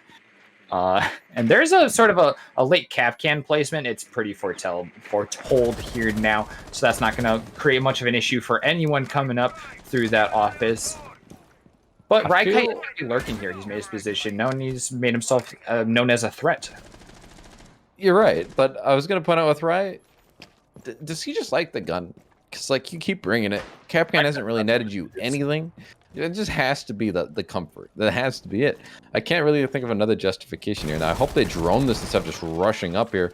They do have a 2-man squad here. They do catch the head of the Jaeger playing over in the circle desk area. That's big guys, so he has to be very careful now. Will Denki do something here to try and flush him out? Are they gonna shoot at Cameron? They already rotated away, luckily for them, but they're gonna be pinged. It sounds like there was a drone watching over there. Denki just narrowly avoiding that engagement from the piano room. He's going to be watching the hallway as he knows that Jaeger's going to start pushing up and aggressing. The Jaeger, though, not being fully committed to that. Oswego's droning really well here. They're able to get in there and look for Jaeger. They don't quite have the intel on him now, so they kind of have to follow, but they're able to stay coordinated between their teammates. Denki here is holding that angle to make sure that no one gets taken by surprise by that. Rooting out these roamers pretty methodically is really nice and kind of paid off last round as well. Legion just had 3 Legion mines in his pocket, and they're all now thrown out there. So I'm curious where he threw them, but I like to see that he's not keeping them in his pocket any longer. Get him out there, man. It's not going to do you a lot of good if you die. But they do have a man above still in admin. They're not doing the same clear, which is interesting because it worked so well last time. Instead, they're just going to opt to ignore those players. I'm curious, are they didn't go for a push from the opposite side, from a west take, or are they just taking their time trying to find out things? But if they are taking their time, they're taking a lot of it. We're down to near a minute left, and Denki's going to be the opening kill. Another one from the hatch. He's missing with the SMG 11. Unfortunately, not the mag size that is very forgiving, but we'll find that kill anyway. J-Boss will get a refrag onto Zarin, but that is diffuser down, and these attackers way more lost seemingly than the last time. Oh, speaking of lost, Bonbon's kind of running around with that shotgun. I'm not too sure where he's headed. I guess up the stairs now, but he does have diffuser and he does have a shotgun, which could really pay off playing close like that. And at this point, Complexity and Blobfish are the only 2 attackers left. They're pretty distant from that diffuser as well. Complexity being a little bit closer, but he really has no idea where Bonbon has gone. I think he did pick it up, luckily, but it's still a 2v3 for them, and it's 20 seconds remaining. They're going to want to know what these players are playing, but Complexity gets killed, and then, or gets a kill, and Blob also finds one, so now it's a 2v1. They're bringing it back in quick succession, but it's only time ticking away, and they're going to be found out. Complexity running right into the arms of Bonbon, who's ready and waiting for him, but now in a 1v1 situation, they have to get the plant down or go for the kill. He's going to go for the kill. No, he's not. What is he doing? He doesn't have the diffuser. He thought he didn't know he had it. And that is so unfortunate. Even having the diffuser, though, I do should have just gone for the frag. He needed to, but there's a shotgun. I don't think there was any winning situation there. Bonbon had fully commanded the diffuser for like almost 2 minutes. That was unfortunate. Or I guess not fully commanded it, but he didn't let it out of his eyes for very long. Just long enough for Complexity to bring it up to him again.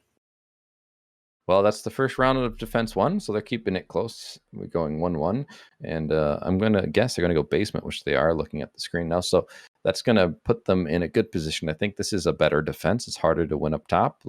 They showed that they were capable of it. It did get close. They had the man advantage, almost lost, but managed to take it back on the back of the, I believe that was the smoke. Was that the muted smoke? I don't know. Either shotgun in hand, SMG 11 in hand. Not the most... They're not the best weapons you want in your 1vx situation, but you can manage to get them to push towards you, which they did. It managed to work out. I mean, if you can get them 1 by 1, those are the best weapons to have. If 2 guys come at you at one time, though, you just kind of throw your hands in the air and say, I'm done. So he was quite lucky he was able to finagle that to be just the way he wanted, so he could use the shotgun and SMG-11 properly. This attack's going to be... I mean, I was going to say pretty reliant on the garage door, but it might not be, seeing as the way both of these teams have really approached large kaided walls. So they're all spawning on this side. Their decision-making process from here could be a couple things. Clearing isn't too bad. Clearing from above is a nice option, especially with the issues we've seen with Maverick tricking, not to offend anyone, but it's been a little bit hit or miss for both teams. So opening up in Piano Room is the most consistent way to do it for any team. So that may well be the move. Denki's definitely going to get started on Mav tricking here. And if he can do that, that'll be the quickest way to get in there. Potentially open up for a smoke plant. Complexity does have smokes, but that would require 3 operators coming down here if they're going to get the smokes up. So we'll see how that actual clear goes to get rid of the roamers and make sure that this is going to go off. So far, working pretty well. We already got the wall soft on the far right. They also have Zofia on the window of piano, so trying to clear out anyone who might be above, trying to stop this from happening. Raikai going to take some damage there, but the grenade's going to be what they're trying to use to open this up, and I don't know what they were thinking. Bring the gridlock. She has a shotgun. Just shotgun her open. In any case, that's still an even man count. They should get that wall open, but they're going to need that verticality, honestly. So I'm curious to see who's going to be going in. Is it just J-Boss by themselves here, or is there another player here to support them? Well, I think we just saw Blobfish actually droning out this area. So J-Boss has some information to be working on here and is quite proficient with his gun there. He's watching the one main area that he thinks someone could be coming from, where they haven't actually had the opportunity to drone yet. But they don't have any active droning, so it's still going to be pretty risky peeking that at all. No shots back from Big Kai, though. He probably could have landed that. Well, he's too wary of it. Just decides to back off. Spicy Fish is going to be getting zapped to near death, as they are down to only a quarter HP there. Not sure where that camera was hitting them from, but that should have been cleared, my friends. And unfortunately, just the utility game is not working out for Oswego so far. They're having a little bit of a struggle here. The electric part of the wall won't catch things since the soft destruction is taken care of, so that's good. But they're running out of time here. These Maestro camps are persisting, taking care of their drones, so they can't get the information they need. J-Boss will get that kill onto Raikai. That's the opening kill for them. That's really good, but they need to find a few more bodies here. This is one of those situations where I think they might be hurting for their operator pick from attack Oswego right now. And I'll speak to that more a little bit later. Blobfish here is going to be going down, trying to push down Yellow with his teammate. Other kill picked up by Zarin, along with Nom. And Spicy Fish is actually going to put down this plant complexity, covering that, but the double C4 from Nom. Picking up 3 kills right there in just a flurry. Holding this position for nearly the entire round, and it really paid off for him. This is why I bring Sledge. Not to be mean, but you need to clear out the people behind white. You need to clear out the people behind the pillar. You can do that by vertical play. They were very passive in their vertical play. They only got near the front of white. They didn't look like they had opened many holes near the back area, and pipes itself too. It didn't look like they had any lines of sight towards that.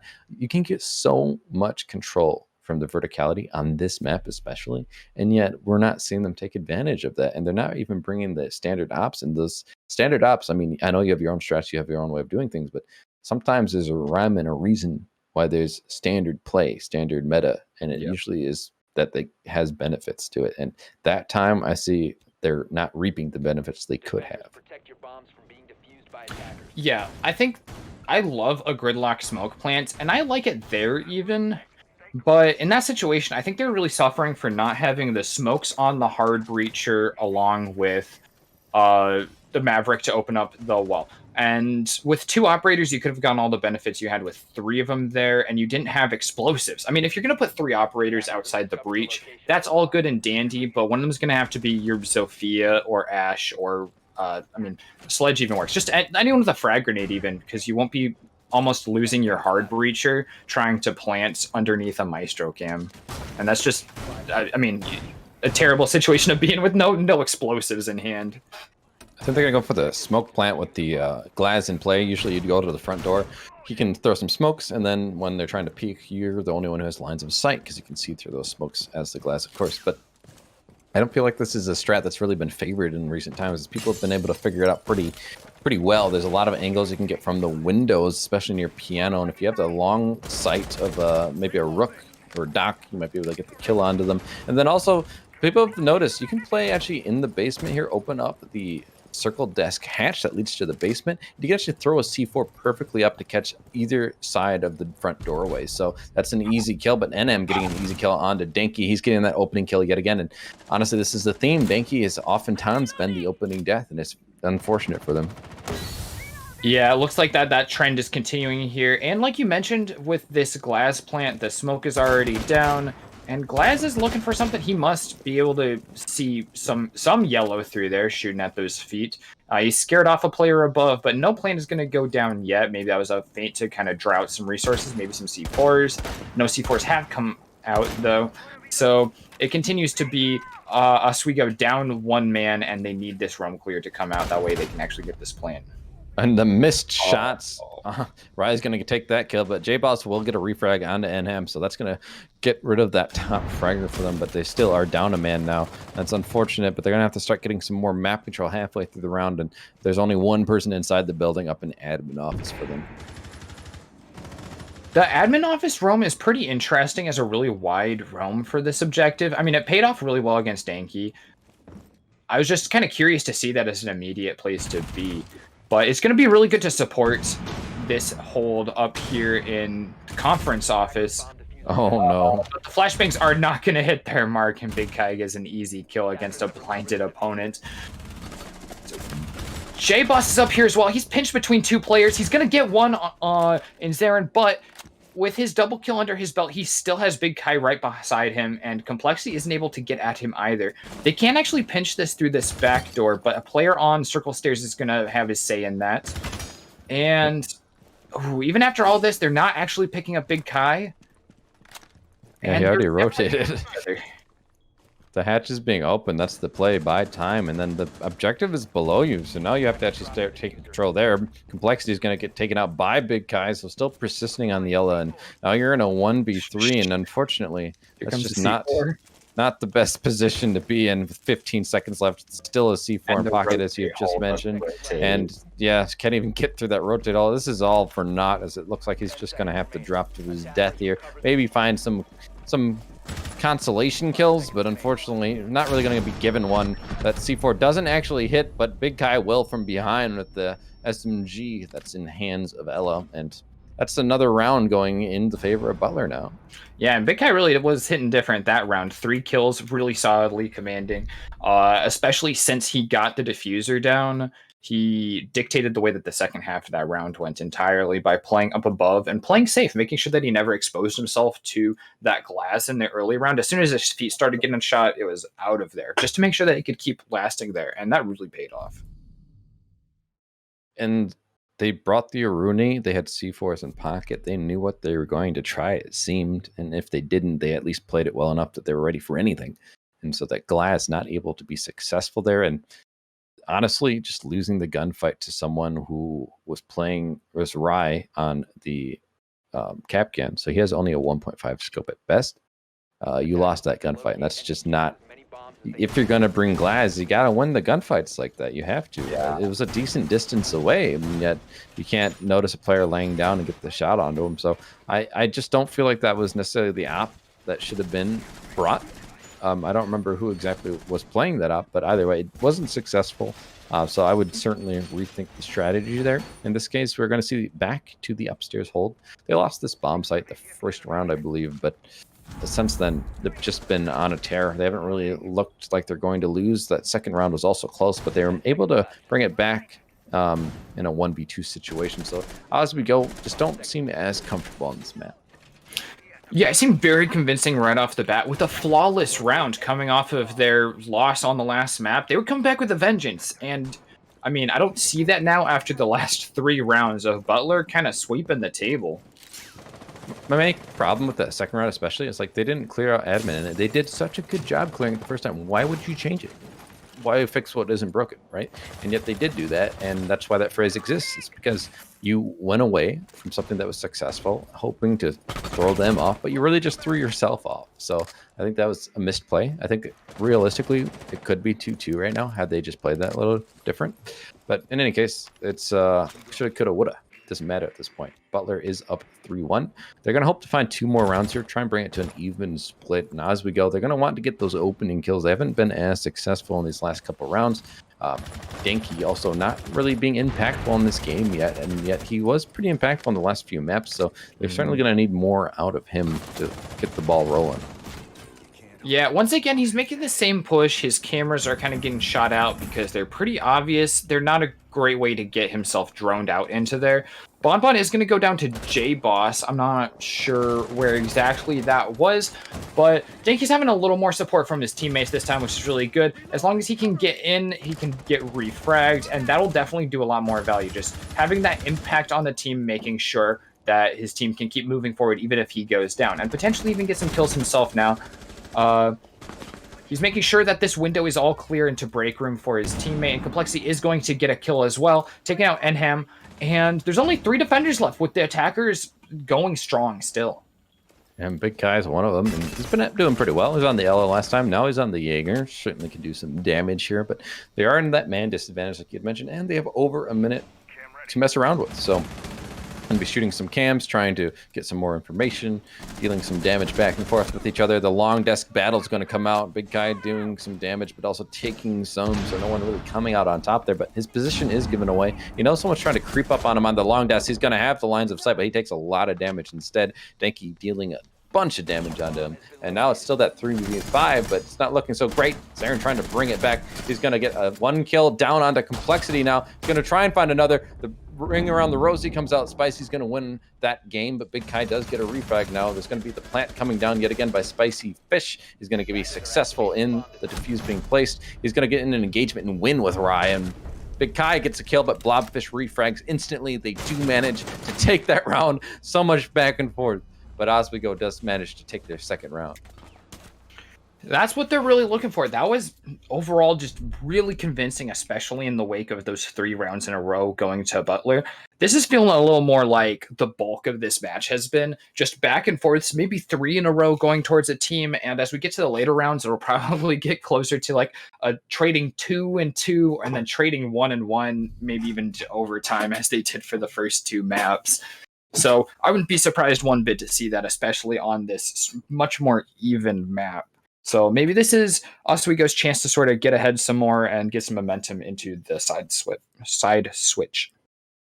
Yeah, trying to get the tit for tat so they can have that even round count. And we're going to say a 6 away from 0 onto the Maverick, as they know they're probably going to go basement, which was a really strong hold for them. Unfortunately, the attackers just didn't seem to have the right positioning, weren't able to flush the man out from behind white, and that really spelled disaster. Enham able to get the kills on to some of the players pushing yellow, and then at the end of it all, throws the C4, gets the double kill there at the front of white where the plant was going down. So that's exactly what you would expect if you don't do the proper thing, which is clearing out behind white, clearing out behind the yellow pillar there, and even pipes itself. So hopefully they can do a little bit more vertical play here. But the thing is, they're still not bringing a buck or a sledge, and they're opting to instead bring the IQ, which is acceptable. But then what else are you bringing? You bring in a gridlock and then 2 hard breaches. It's like, why do you need the IQ on top of the Maverick here? Usually one or the other will do to help get the wall opened up. The Valkyrie is banned. So do you really need the IQ? Probably not. So yeah, I just feel like not as a comfort pick, just getting a hold of that G8A one. I mean, great gun, don't get me wrong, but I mean, I think Blobfish could contribute a little more by way of explosives, and otherwise any other kind of soft breaching as well. He definitely has the breaching charges, but we haven't seen them go down from him very often. Hopefully we can see that by Piano Room or somewhere else that will add a lot more to the team comp. It's interesting, though, that no one would be comfortable on a sledge, one of the most common operators. And I think they have brought it before. Yeah. So that's what's strange to me, I suppose. But they're doubling down just to make sure they get rid of the Cade Claw. And I understand to a certain degree, but it just seemed like a missed opportunity. They're also going to need to make sure that someone stays alive who can do soft destruction. So hopefully Zofia start getting some of those charges down and IQ can join them. And there's still enough breaching charges that they could still do the work that they need to do. But do they know the position? Do they know exactly where to place a breach to clear out behind white? Because last time they didn't do so, and I have to wonder why. But J-Boss is going to be taken out by a C4 from below, so Enham is going to have none of it. He's going to just say no more. So that's 2 breaches off the board before they can even be popped. Yeah, that's a nice C4 to start with, and J-Boss actually is one of the most impactful utility operators on the board right now. Zofia can add so much to a team. There's a breach charge getting used. Unfortunately, it's going to do a lot of damage to Danky, who's just trying to open up a hatch right now. I think that probably just finished up, but it's 3-5. Butler has quite a few operators left, and they were looking for that 4-2 split. Just looking at how he's getting this hatch, and it was just strange, the pattern he was going with. He's going to actually be killed from yellow stairs, so he wasn't getting the coverage he needed. A misplay from Spicy, and Ryo will take him out as well, and Blob by himself in a 1v5. This could be another flawless round, and that would give Butler the advantage going into the half at a 4-2 split. Blob's still alive, though, so he might be able to make something happen here, but he doesn't have too much time, only 50 seconds, and that's ticking away and away and away, and he has one person contesting him right off the bat here on yellow. I don't know if he hears him. He's going to get in the engagement. He will win out. Rise taken down. You can get that diffuser back, but unfortunately, there's still 4 more bodies to find and not a lot of time to find them. He does maybe hear the person in bench area near Zulu, but unfortunately, he's not going to be able to get that kill. He's going to opt to rotate out, jump out the yellow window. I don't know what he's exactly planning here. Probably just push down into sight now, but there's still a Maestro Cam going to give that position away, and he's pretty much just done. This round's over. He's going to run into Big Kai's arms. And, well, that's going to be another round for Butler and a 4-2 split for them, looking pretty strong on a defense of Consulate. Yellow Stairs was just an absolute kill zone for Butler. They just allowed Oswego to come down through there every single time. They killed them all the way up and down those stairs. That round only losing Raikai there, and with that camera and several operators posted up on every side of Yellow Stairs, there is no way that Blobfish could actually get in there and get a real kill, except for, I don't know, maybe peeking someone and getting a quick first shot headshot. But even then, I mean, 3 more bodies to deal with. Well, as we go for their first defense, they're going to opt to go upstairs. Kind of mentioned how this site isn't always the best. And we did see that the attacks from Oswego did look best when they were attacking the upstairs site of Butler. So I would say that this really is the weakest site at this point in time. Now, that also could be argued to be the site that didn't go yet, which would be that Archives Teller's site. But you never really know until we see it in action, and it's better to maybe just give it a go rather than almost a guaranteed loss upstairs. But, I mean, we haven't seen this defense from this team yet, so I'll give them a room to breathe. I won't be too critical here. Maybe they have the right strats here to make this a successful round for them. Yeah, as far as strats go, we see Danky and Blobfish taking that anti-drone package again. They got the Mutant Mozzie. We've seen them do it before, and it's actually been quite successful before. So I have high hopes for that, along with J-Boss and Complexity running that anti-projectile package as well. So they're pretty focused on what they're trying to deal with here, and that's going to slow down some operators that are pretty good on this. Usually a Capitao is phenomenal on the second floor objective. It's going to hurt Bon on the 0. Not that I think they would have expected that one bit. But the frag grenades came out from Butler every single round last map on Coastline. So it makes so much sense to be doubling up on your grenade denial right now. One concern I have is, I mean, unless Blob can catch a drone and put it in a position, they have no drones to really feed them information outside of the defaults, and there's no bulletproof cam even being brought by the Jaeger. So that's going to mean that they're going to be stuck relying on sound cues a lot of the time. And if they can get in and get a smoke plant, there's also nothing to see through the smoke. No bulletproof, no maestro cams. So you have to be very careful of a couple different things. But you mentioned at least it gives you the security now with the Lamai and the Air of no projectiles doing damage, which was pretty heavily involved in the last map.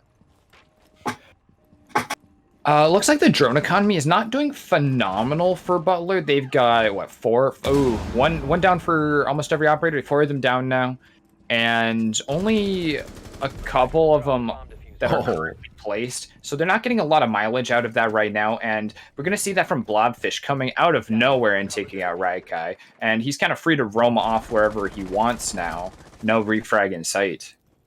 Yeah, no one was there to catch that kill, and Rye was just standing in the middle of the door and not even looking that direction, so that was an interesting position. But so far, that's going to be the opening kill, and half of the round elapsed. But there's not a lot of people contesting near A, so they might find themselves in a good position, not able to get the kill on the man who was playing in the connector room, unfortunately. So Lamai, still alive, about half HP, but he can walk away from it, so that's unfortunate for the attack. They're going to just be trying to find what they can do to get an execute down. As time is ticking away, as I've mentioned, J-Boss going to kill on the Enham, so only further putting them in a more dire situation. Big Kai will get a refrag, though. J-Boss will be taken out. And Bon able to get a kill on the Danky, so they're able to even that man count. But only a minute does remain, so they can't wait too much longer. We do see Blob trying to go from below, throw the C4, and he's not even going to catch a kill. He'll actually get caught himself. Zarin getting killed now. The attackers actually have the man advantage. Those defenders playing too aggressively, getting their bodies caught out.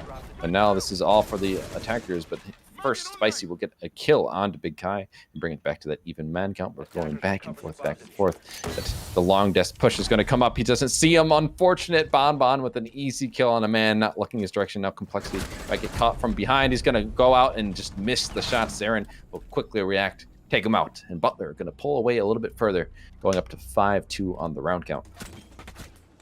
It's just they're on another spree again. 2 rounds have gone to Oswego, and they've been pretty far apart. 3 rounds in difference, and now there's 2 strong in a row for Butler again. If they can get another 3 in a row, they're going to be sending it to match point if they can get this next round coming up here. They drone really aggressively, I noticed that round, and I know they have a lot of extra intel right now with the Yana and Zero, so even if they're out of drones, they can still set up a lot of information. But those drones were lost really early. By the time we hit 1 minute left on the clock, there were 2 drones, I think, that they actually had. All the rest of them were destroyed or died in pocket on Raikai.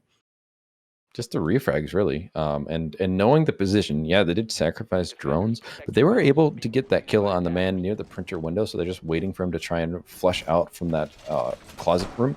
And then they also got the kill onto Blob from below, knowing he had thrown that C4. So they were just getting the heads-up play, getting the sound cues, getting the drone cues, whatever it might have been. They were able to capitalize on them, and that's really what sealed the round for them. They put themselves in an advantage.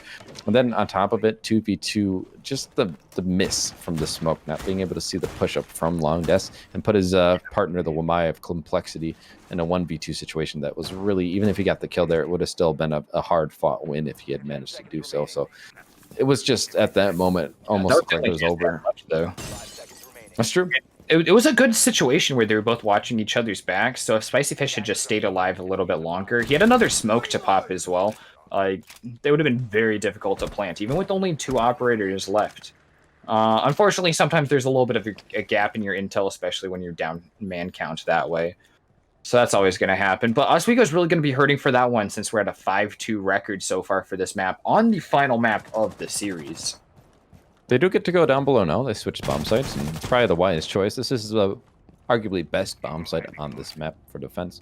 So they're going to have a bigger chance here. Their roam game's probably going to buy a lot of time. These these attackers just taking their time, though. I'm not sure if there's someone's droning, trying to gather information, but they do have the Maverick, so they can actually make short work of this wall if they just, utilize it correctly. They're going to make that hole and throw the grenade through as they have typically done, and just try and clear off these Cade Claws. And it looks like it should be successful. Now we'll see Ace start to open things up. This is already looking like a lot better than what we saw on the side of Oswego. They weren't really able to stop him as well, but unfortunately, without the Thatcher in play, this is what can happen. Throwing all of your aces at once, they're all going to get destroyed with 1 Electric Claw being rethrown onto it, and they only get 1 little panel opened up. All right, Bonbon sees this and says, opportunity, time to get back to my job. Unfortunately, they have no other hard breaching abilities other than Maverick, and that's going to take some time. With the clock ticking down at 1.5 minutes halfway through the round, that's going to start looking a little worrisome. And I think that's just about, 2 grenades left on Big Kai still. Those are going to be nice for rooting out any more operators. 4 have already been thrown. Butler really likes their frag grenades. And they're actually going to be quite helpful for getting operators out from behind some nasty little holding points, like behind white and by pipes. So maybe we'll be able to see a frag kill come out still. Well, Bonbon trying to get the rotate around. He knows that someone's playing near yellow, so trying to get the rotate cut off from that player. See Sledge pushing in onto yellow, trying to stop any aggression coming out from these defenders, but they're not really able to net anything, not getting any of the right angles. Rise aware that someone above has been looking down, and that is the Jaeger. So it's going to be holding the lines of sight for that push through. Maverick did manage to salvage that hole made by the panel of the Ace, and so they can start to push in. He didn't see, unfortunately, the man behind yellow. I think you could see the butt sticking out slightly there, but he isn't able to get that information. The Jaeger will win the gunfight against Bonbon. J-Boss technically getting the opening kill, but it's coming in 30 seconds of the round remaining, and so these defenders are just going to play time, try and get the time in their side, but so far these attackers are able to get some kills, but the man count still not favoring them.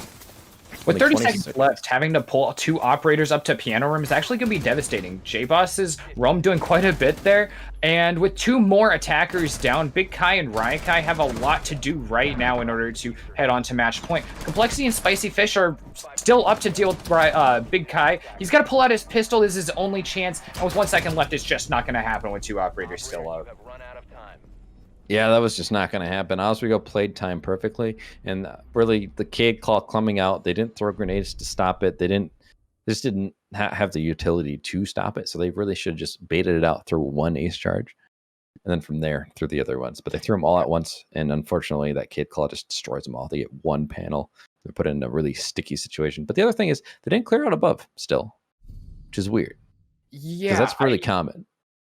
Yeah, I think for the most part they played yellow stairs very well. Butler did once again, but they didn't quite have the leverage to get in there early enough. And I think the biggest problem was J Boss playing above the whole time and just not being cleared out ever.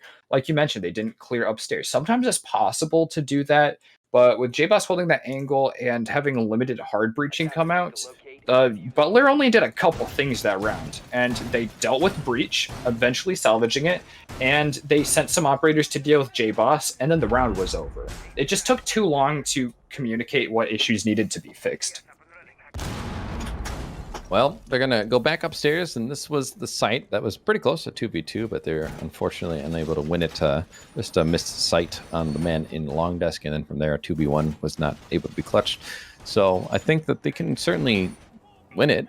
It's very doable. They showed that they were competent, and they had bought out enough time. They had gotten the opening kill. Blobfish got that opening kill down below in the Teller's area. So very capable, but will they be more prepared now on Butler's side? They saw exactly what they like to do on this defense. So they have a little more information to go off of. I like to see that the players are kind of swapping off some more. I mentioned earlier on the last map that Oswego can kind of switch between what players are really carrying them pretty effortlessly. Like they all contribute very evenly, and at different moments you're just seeing different players pop off. Butler, we've seen it be a little more. Or wait, yeah. Butler, we've seen be a little more one-sided, but right now we're looking at Big Kai, 12-4 right now, and I think that's the most explosive that any player is in the lobby for this map so far. Certainly, and I'm having a quieter game. Blobfish still trying to perform. He has 9 kills to his name, so still performing. But so far, these players are all stepping up in different maps and different positions. Of course, we have those 2 stars we mentioned, but there's other players who have certainly stepped forward. We've seen Complexity get some really good impact kills. Honestly, really everyone has. J-Boss had a quieter map before, but he's now back to getting 7 kills. So, I mean, just back and forth between these 2 teams. We saw Rye step up on a different map. Now he's a little quieter. Big Kyle step up. So each team having players with different potential on different maps. So I like to see it. It gives us a versatility, and knowing that you can't just count them out if one player is getting taken care of. But looking at what's happening, you mentioned drone economy before. It's a little bit better than last time. They still have 8 drones in their pockets, but they really haven't cleared anyone out yet. Big Kai will get that kill onto Danky, so that's going to really open things up for them. They can start pushing into admin. Once again, we're seeing some devastational play from the other team this time. Oh, on admin windows, and a phenomenal frag grenade, giving Big Kai a double kill, boosting his numbers even more as he's cleared out J-Boss and Danky, who are both just really good players. And with only 3 left, this roam is going to be very reduced, and it's going to basically set up for an entire east side of the map to be fully cleared out. Blobfish, however, gets Bon, evening the score a little bit, and Complexity is going to be able to hold this really nice angle right here. While just a room over, Big Kai continues his streak. 3 kills, he's picked up everyone so far, and Complexity's almost down himself. Well, Rye's going to start getting that plant down, and now it's up to Blob and Complexity. He's trying to get the kill. He does, but it's traded. Zarin will get taken care of. Excuse me, Blob actually got that kill, but either way, 1v3, so it's a post-plant situation. It's not looking so great. 30 seconds are going to start ticking away very quickly. Diana's just going to distract him, but they already know that they're feeling pretty confident in this round, and this is going to be Blobfish trying to make a miracle happen. They've already probably jumped out on the balcony, so trying to find 3 kills here is going to be a nightmare. One is actually just playing on the chassis, waiting for him. That's Rye. Cleans up the round. Now, that is map match series finals point. They're on the cusp of getting the championship here, and they will be the champions if they can just win one more round. Oswego are now on their back foot. They don't have any room for error. Yeah, from here on out, every single round is for the championship until we get to overtime. So if the pressure wasn't on for all of these last 5 hours, it is on right now. Everyone's got to be on the edge of their seat, adrenaline pumping, gamer fuel all in their veins, ready to go. And they can't go back downstairs, the one defense they had success on, so they have to go lobby instead. They've realized upstairs is not the hold for them. And so that's where they're going to go, their first floor hold. But we saw this last time on the other team, excuse me, where they tried the glass play. Didn't work out. So I'm curious to see what the push will be. Looking at Butler, they're not really going to try that here. They're just going to bring the same lineup that they've been bringing, and it's probably because it's super comfortable for them, and it has been working. I mean, you really can't argue with that at this point. I guess Bon did switch off to Gridlock this time. That's actually definitely a good operator for this site, actually. She can make it a lot easier to plant up on the main lobby. Just closing up those rotations and making sure it's hard to get between the two sites. There's only two ways to go, through the back hallway and directly in between the sites. So well-placed track stingers can really spell the difference between a quick answer to a plant. So we'll see this as their version, I think, most likely to that attempted glass plant from before. Well, it's certainly going to be interesting to see how it will play out. Big Kai is really having a game. 15 kills already throughout 9 rounds. So going to be the story for this map. But for the matchup, it would, in my opinion, be Enham and Blob. But unfortunately for Blob, his team's just not having as much success these last 2 maps, so not much you can do about it. They're going to start getting the drone working. They realize where the bomb is. They realize there's a Melusi playing in the connector between them in that hallway next to bathroom. So what will they do here? What will the push be? I will say that upstairs is really pivotal for this site. If you can get on top of the hatch, you have control of the circle desk lobby area. So you can just have someone play there, and as long as you use the stingers just to cover the stairs, it's really hard for them to flank up on you. So that might be the play for them, but so far we haven't seen either team really utilize the verticality to the extent that they really could. That's interesting to see Bon try and use a drone to bait out opening the Maestro camp. It almost worked out for him, but just not quite on the timing. And like you're saying about vertical... Oh, there's a head, and he gets it. Raikai takes out Spicy Fish. But like you were saying about vertical play, we saw Big Kai run away with an entire round by playing that hatch up in conference room really well. Well, that's a line of sight if ever I saw one. Bon going to get taken out by Complexity, bringing back the even man count. That's going to be the gridlock we had talked about. So no stingers will be coming out. Enham is going to get a kill on the Blob, though. He's going to shut down their top fragger. There's going to be another engagement. And he's going to win that one as well. Denki off the board. This is falling apart. 2 players left on Oswego. And this is the map and match and series point. Can the championship fall into the lap of Butler here as they are looking dominant in a 4v2 on the final round? Plant is coming down. Raikai is going to be trying to plant, but that's going to be stopped by J-Boss. What a nice shot through the wall. And now it's a 2v3, much more doable. Complexity having the angle from above. He's actually going to get found out. Enham getting that kill. That's a triple. They know J-Boss is in the bathroom as well if the call came through. So they're just going to be aggressing on him, and the kill's going to come out. Enham, the MVP, is going to shut down Oswego. And that's going to be the championship going to Butler. Wow, no information left. J-Boss just was looking the wrong way, unable to do anything at that point. He had to run a gauntlet through another 2 operators to get it, and Butler was just on it for the last 2 maps. They came in loud and heavy, and, you know, Oswego was there for it. They took it to double overtime, and they were able to do it again, but Butler just outlasted them. By the end, they really got going with a 7-0 and a 7-3 back-to-back. At the end of that series, I mean, I can't question it one bit. Butler is the NECC champions in Challenger division. Indeed, they are. And I would say, you know, Blob did really well every map, it seemed. But Enham, especially that last round, just showed that he was the MVP in my book. He just came alive every map. He really didn't have a bad map necessarily. Yeah. And on top of it, your team wins. So unfortunately, that's just how it usually goes. MVP usually goes to like a winning team. So no offense to Blob. He did really well himself. But the other team able to pull ahead. That's going to be it. That wraps up this 5-hour series. That was quite the story, but it was good. We got to map 5. It was a close matchup. It's exactly what you'd like in the finals. But quickly, we'll go to a break, and then I do believe we'll be jumping into the next division finals. So another best of 5 coming up. Hello, everyone. Welcome back to NECC. We have Jacob here. He's the commissioner. And we also are joined by Bon Bon, who is from Butler, of course, representing the team that had just won this Challenger Division Championship. So we got a couple questions for him quick, and then I'll hand it off to Jacob to do the awards here. So Bon Bon, real quick, how are you guys feeling after that? That's a long matchup, 5 maps. Did you expect that? Did you think you had the stamina for that?